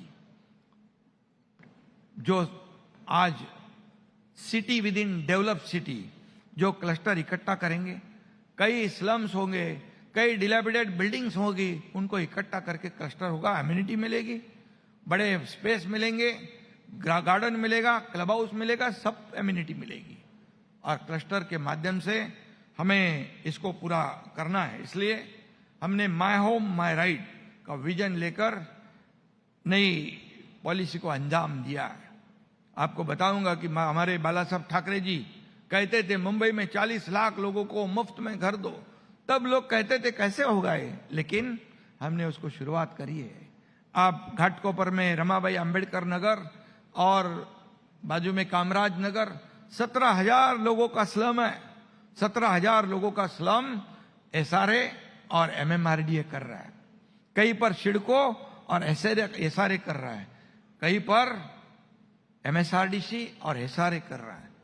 ये क्लस्टर के माध्यम से पूरी तरह यहां पर जितने घर हम बनाना चाहते हम बनाने की, और आइए आप भी आइए, साथ में आइए और ये क्लस्टर में, हाउसिंग में आप हाथ बढ़ाइए और हम साथ साथ मिलकर आगे बढ़ेंगे। हमारी 2030 तक ईडब्ल्यूएस और लो इनकम ग्रुप के लिए 35 लाख घर बनाने का लक्ष्य है। इसमें senior citizen, working woman, students, industrial worker, journalist, disabled citizen और एक्स सर्विसमैन के भी हमने ध्यान रखा है, क्योंकि इनको भी घर चाहिए। सभी वर्ग को घर चाहिए, अफोर्डेबल हाउसिंग चाहिए। मुंबई में अगर ऐसा नहीं करेंगे तो लोगों को असुविधा होगी। और एनवायरनमेंट जो है, इसका तो दुनिया का सबसे बड़ा विषय है, ग्लोबल वार्मिंग, क्लाइमेट चेंज, उसे हम फेस कर रहे हैं और इसलिए उस पर भी हमको ध्यान रखना है। मुंबई को स्लम फ्री बनाने के लिए हम एक बड़ा अभियान चला रहे हैं, नागरिक लोक कल्याण अभियान। उससे जरूर स्लम रीडेवलपमेंट को हम गति दे रहे हैं। दूसरी तरफ नेत्रम टेक्नोलॉजी के जरिए नई झोपड़पट्टी ना हो, इस पर भी ध्यान रख रहे हैं। एक बार स्लम रीडेवलपमेंट हो गया तो दोबारा स्लम नहीं बनना चाहिए, इसके लिए हम काम कर रहे हैं। और इसलिए इंफ्रास्ट्रक्चर डेवलपमेंट करने के लिए एनवायरनमेंट को भी हम ध्यान रख रहे हैं। और इसलिए मैं यही कहूंगा कि एनवायरनमेंट को, जैसे अभी पिछले हफ्ते में जूहू बीच में बहुत ही मीडिया में न्यूज आई थी, सब वहां पर जूहू बीच में सब समुद्र का कचरा बाहर आया था। मैंने एमपीसीबी के चेयरमैन सिद्धेश कदम को कहा, भैया एमपीसीबी का काम है ये पर्यावरण को ठीक करना, सब बीच क्लीन करने का काम शुरू करो। अभी उन्होंने शुरू किया है बीच क्लीनिंग करने का। पानी जो है समुद्र का, वो भी हमारा ट्रीटमेंट होकर जाना चाहिए। इसलिए मैंने कहा कि एसटीपी हम बना रहे। हमारी सोच एकदम साफ है, डेवलपमेंट प्रो एनवायरनमेंट होनी चाहिए, उसमें हम कोई कॉम्प्रोमाइज नहीं करने वाले। इसलिए एनवायरमेंटल क्लियरेंसेस साइंटिफिक और स्टिक होनी चाहिए, लेकिन डेवलपमेंट को भी कई लोग कुछ कारण रोकना चाहते, उसे हमें रोकना नहीं चाहिए। डेवलपमेंट होना ही चाहिए, लोगों को सुविधा देनी ही चाहिए। आज दुनिया कहाँ जा रही है, कंपटीशन है सब जगह है। ऐसे समय पर हम नए नए तकनीक, नए नए टेक्नोलॉजी का इस्तेमाल करना चाहिए। और ये आप ही लोग जो है, आप लोग जाते हैं, विदेश जाते हैं, सब जगह जाते हैं, वहाँ की टेक्नोलॉजी, वहाँ के इंफ्रास्ट्रक्चर भी देखते हैं, और इसलिए उसको हमें तवज्जो देना चाहिए, हमें प्रायोरिटी देना चाहिए। और मैं बहुत ही साफ शब्दों में आपको कहना चाहता हूँ कि ऐसे जो कॉन्क्लेव है, ये कॉन्क्लेव जरूरी है, और ऐसे कॉन्क्लेव की वजह से सब लोग एक प्लेटफॉर्म पे आते हैं। प्लेटफॉर्म पे आने के बाद यहाँ पर हमारे एक दूसरे के विचार हम एक दूसरे को शेयर करते हैं, नई नई आइडियाज हम एक दूसरे को दे सकते हैं, और इसलिए डेवलपमेंट के लिए बहुत ही जरूरी है। मैं इतना ही कहूंगा कि ग्लोबल इन्वेस्टर्स के लिए हमें सोचना चाहिए, उन्हें संदेश देना चाहिए, come to Maharashtra, invest in Maharashtra, grow with Maharashtra, ये हमें करना चाहिए। ये बहुत, महाराष्ट्र एक जो है इंडस्ट्री फ्रेंडली स्टेट है, या निवेश करने के कितनी पोटेंशियल है, ये आप लोगों ने अपने अपने सेक्टर में अपने अपने जो भी लोग हैं उनको बताने की आवश्यकता है। और महाराष्ट्र के युवाओं के लिए भी हमारा संदेश उतना ही स्पष्ट है कि यहाँ पर मैं आपको बताऊंगा कि स्किल डेवलपमेंट सेंटर हमने कई शुरू किए हैं, स्टार्टअप शुरू किए हैं युवाओं के लिए। मैं गढ़चिरौली जहाँ नक्सलवाद वहां पर था, अब नक्सलवाद खत्म हो चुका है, वहां का मैं जब गार्जियन मिनिस्टर था तो टाटा टेक्नोलॉजी ने, टाटा कंपनी जो है ग्रुप ने वहां पर इन्वेंशन, इंक्यूबेशन और इनोवेशन सेंटर शुरू किया।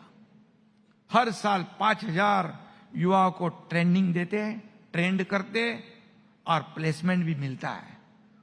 खुद की इंडस्ट्री भी छोटी मोटी शुरू करते हैं। तो ऐसे लोग भी आगे साथ में आ रहे हैं, हर जिले में वो कर रहे हैं, हर डिस्ट्रिक्ट में कर रहे हैं। इससे युवाओं को भी रोजगार मिलेगा, और यूथ सेंट्रिक भी काम हमें करना चाहिए, वो भी हम कर रहे हैं। इसलिए ये जरूरी है कि सभी जो लोग हैं यहाँ पर आए साथ में। और जैसे टाइम्स नेटवर्क ने जो आज यहाँ पर जो कॉन्क्लेव आयोजित किया है, मैं बहुत बहुत धन्यवाद आपको देना चाहता हूँ। आने वाली पीढ़ी जो है आपको बहुत बहुत धन्यवाद देगी। और यहाँ मुंबई महाराष्ट्र जो है, एक हमें सब लोगों को मिलकर, हम तो कहते हैं गेम चेंजर हो गया, गेम चेंजर प्रोजेक्ट है। हमें सब ने मिलकर चेंज मेकर बनना चाहिए, चेंज मेकर बनना चाहिए, बदलना चाहिए हर एक सेक्टर को। इतनी मैं आपसे गुजारिश करता हूं। और एक ऐसा महाराष्ट्र जो मॉडर्न भी होगा, सस्टेनेबल भी होगा, और ग्लोबली कॉम्पिटिटिव भी होगा, और कॉमन मैन फ्रेंडली भी होगा, ये मैं कहता हूं। और बहुत बहुत धन्यवाद आपके कॉन्क्लेव को, यहाँ पर टाइम्स ग्रुप ने जो कॉन्क्लेव यहाँ पर आयोजित किया है और मुझे आपने बुलाया है। मेरे पास बहुत भंडार है एक्सपीरियंस का, काम का, क्योंकि हम फील्ड में काम करते हैं, ग्राउंड रियलिटी क्या है हमें पता है। और इसलिए आपने ये जो कॉन्क्लेव का आयोजन किया है, मैं आप सभी लोगों को बहुत बहुत धन्यवाद दूंगा। और हमारे टाइम्स ATV नाउ, ये बिजनेस कॉन्क्लेव टाइम्स ग्रुप बड़ा टाइम ग्रुप है, और ये कॉन्क्लेव का आयोजन करने के लिए बहुत बहुत धन्यवाद देता हूं। ऐसे कॉन्क्लेव का आयोजन करना ये डेवलपमेंट के लिए जरूरी है, और वो आप कर रहे हैं, इसलिए बहुत बहुत धन्यवाद। जय हिंद, जय Maharashtra.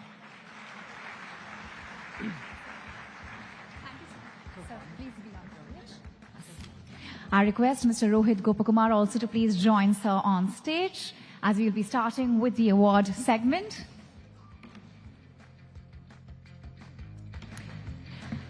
The award category is the Digital Disruptor Award in House Building Materials, and the award goes to Adani Cement.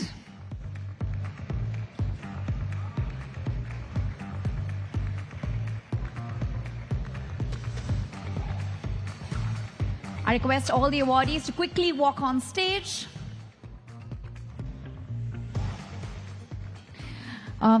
Next up, we have Luxury Retailer of the Year, and the award goes to Just in Time.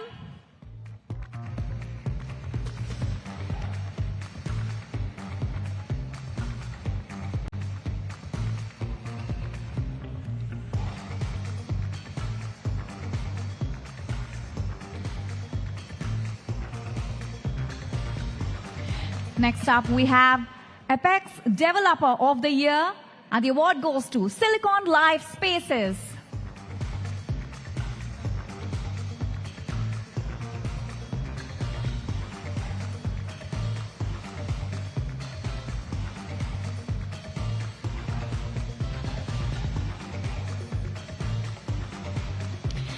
Next up, we have Reality Advisor Excellence Award, and the award goes to the Reality Assist.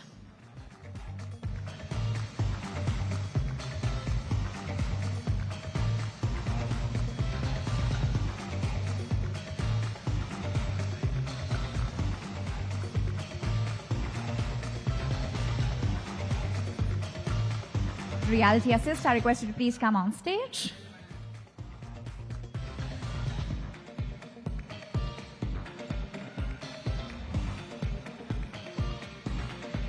The next one is Excellence in Cybersecurity, AI and Digital Protection Award, and the award goes to Net Protector Cybersecurity.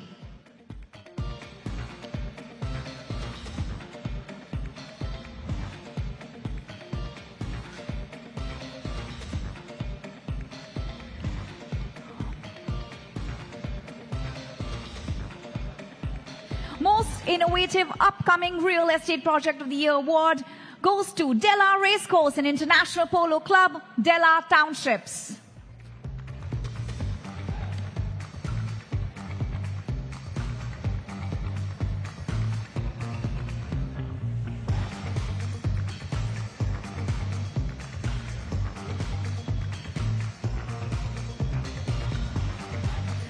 Next up, we have Excellence in Surveillance Systems Manufacturing, and the award goes to Prizer Wistech Limited.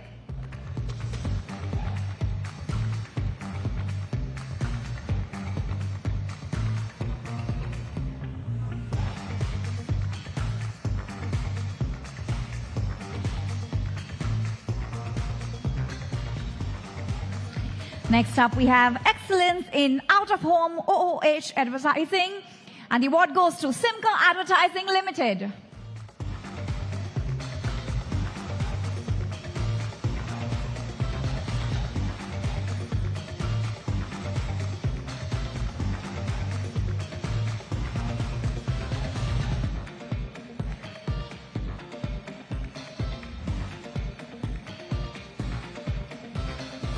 Next up, we have Disruptor of the Year in EMS, Electronic Manufacturing Services. Let's give it up for Rapidize Tech.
Systems, and the award goes to C6 firefighters.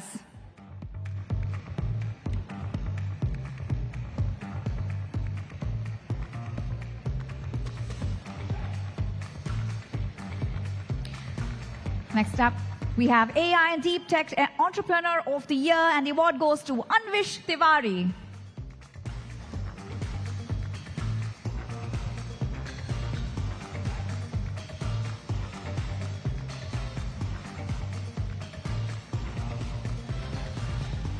Next up, we have Excellence in Artificial Intelligence in Political Consultancy. Please put your hands together for Nitesh Pandey.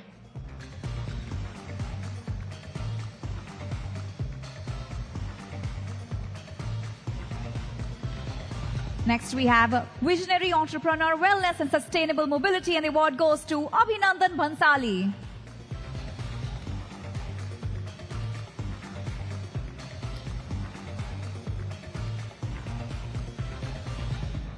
Next up, we have Excellence in CSR and Sustainability Leadership, and the award goes to Dr. Sumitro Chakrabarti.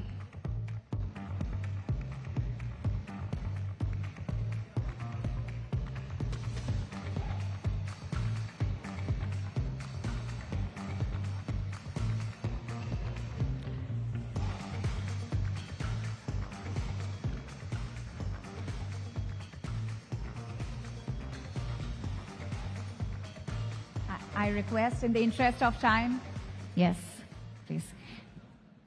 Next up, we have Dr. Sumitra Chakrabarti, our next awardee. Next, we have the final award in this segment, Excellence in Overseas Career and Immigration Services. Please help me in welcoming Madhav Immigration Private Limited.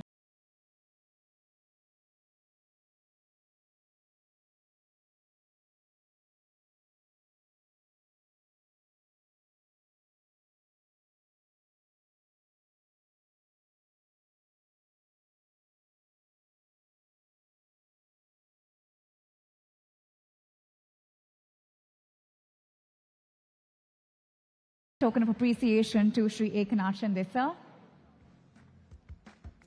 So we are truly, truly honored that you could give your precious time to us. Aapka bahut bahut abhinandan.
Ladies and gentlemen, we have our next presenter who's going to be presenting the award. He is Colonel Major Kumar Singh. He is an alumnus of the Rashtriya Military School, Ajmer, and is a graduate of National Defence Academy, Pune. After passing out from the prestigious Indian Military Academy in June 1988, he got commissioned into 3 Bihar Regiment. He is a qualified commando and weapons instructor and had the distinguished privilege of training in psychological warfare course with the U.S. Army at Fort Bragg, North Carolina. Later, he was picked up to serve as a psychological operations expert with the Military Intelligence Directorate at the Army Headquarters, New Delhi. He was also posted as the training battalion commander at the Officers Training Academy, Chennai, from 2009 to 2011. So, ladies and gentlemen, please put your hands together and welcome on stage Colonel Manoj Kumar Singh. Let's give it up for Mr. Manoj Kumar. It's a very, very warm welcome.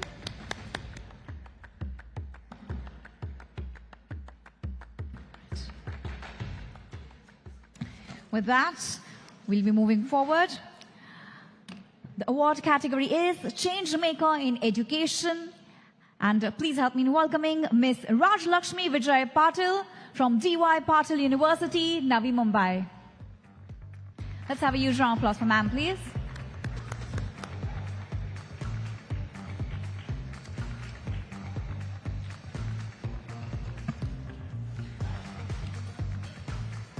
Next up, we have Excellence in Lab Testing Solutions for QC and R&D.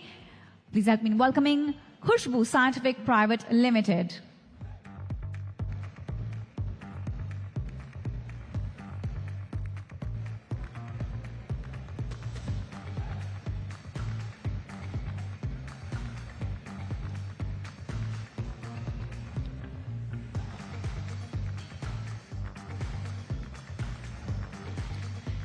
Now, Excellence in Global Luxury Weddings and Events Planning, and the award goes to Saffron String LLP.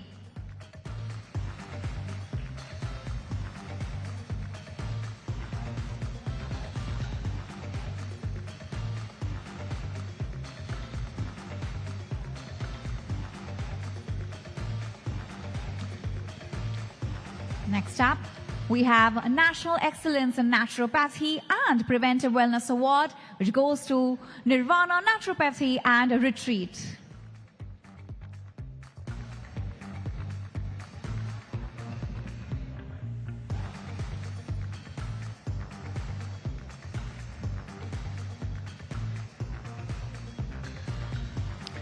Next up, we have Horeca Brand of the Year. And the award goes to Holy Land Marketing Private Limited.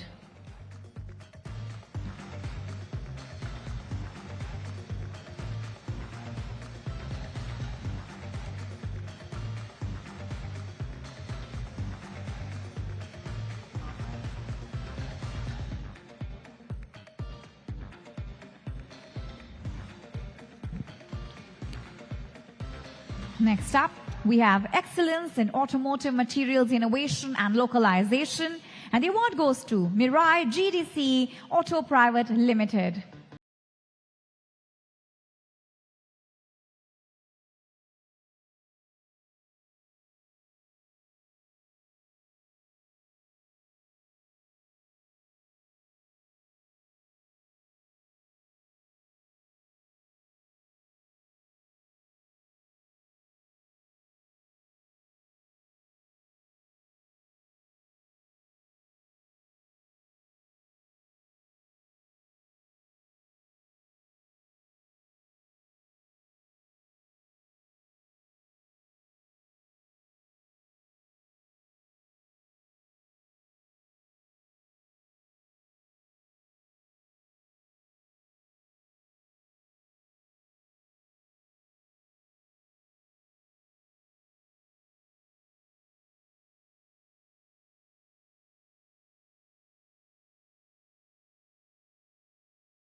Next up, we have outstanding contribution in legal sector. Give it up for Gigi Padmakar Tripathi.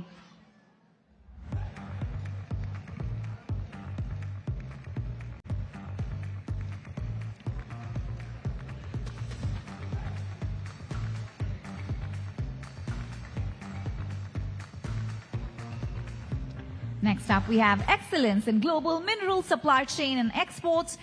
And the winner is Ambalia Mineralogy Private Limited.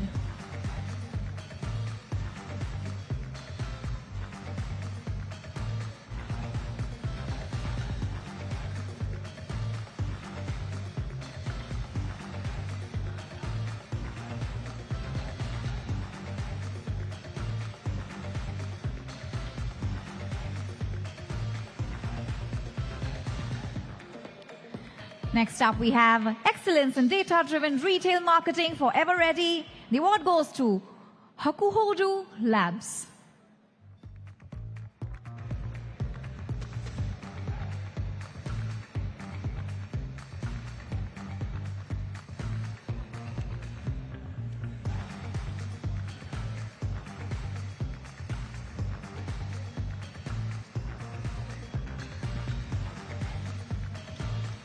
Next up, we have excellence in technology-driven financial services, and the award goes to Kisht.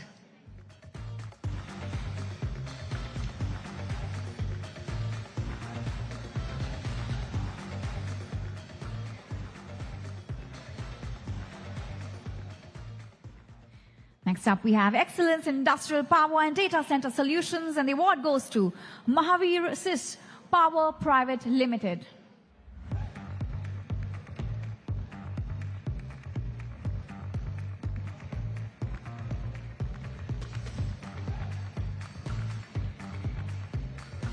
Next up, we have excellence in curated luxury travel experiences, and the award goes to Elevated World Private Limited.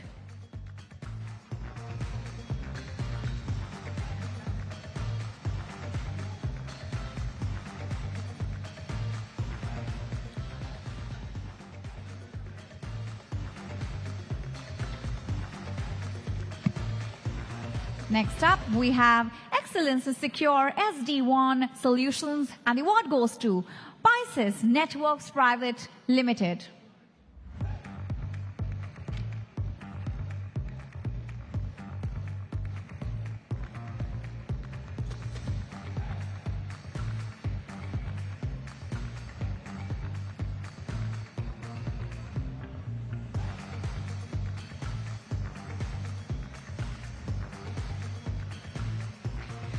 Next up, we have excellence in proactive cyber defense, and the award goes to Sangvi Infotech Private Limited, SIPL.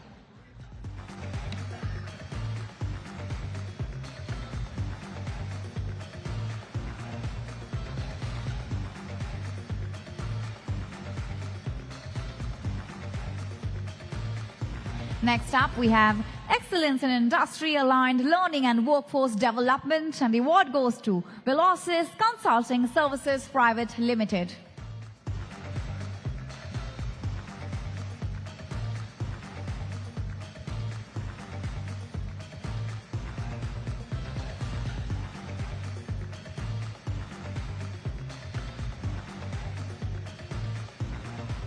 Next up, we have Emerging Leader in Financial Marketing, and the award goes to Anand Rati Investment Services.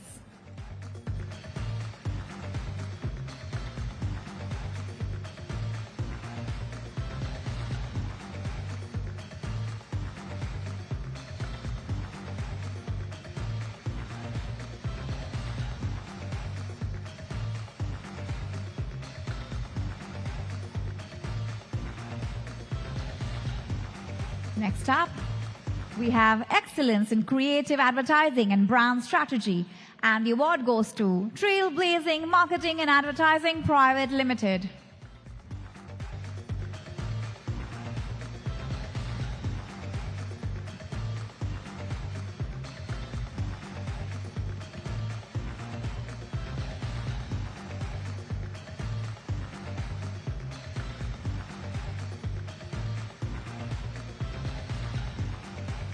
Next up, we have Young Visionary Investor, and the award goes to Viren Sanjay Punjabi.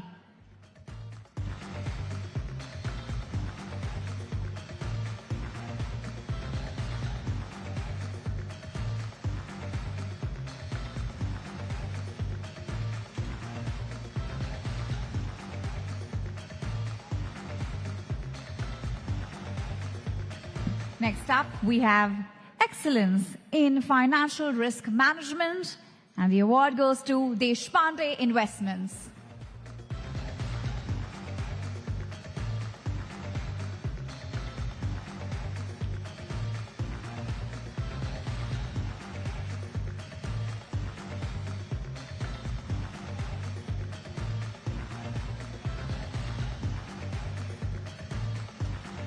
Next up, we have Excellence in Diversified Business Leadership, and the award goes to Aspect Global Ventures.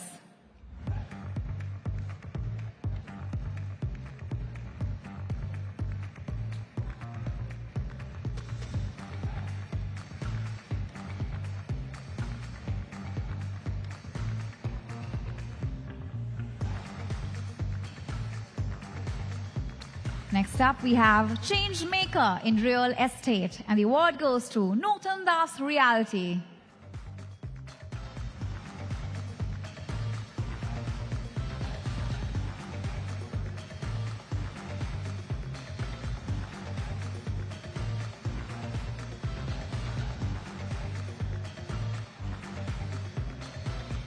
Next up, we have Business Excellence in Science and Strategic Communications, and the award goes to Pakhi Dikshit.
Sir. Thank you, Mr. Singh, for doing the honors. Thank you so much.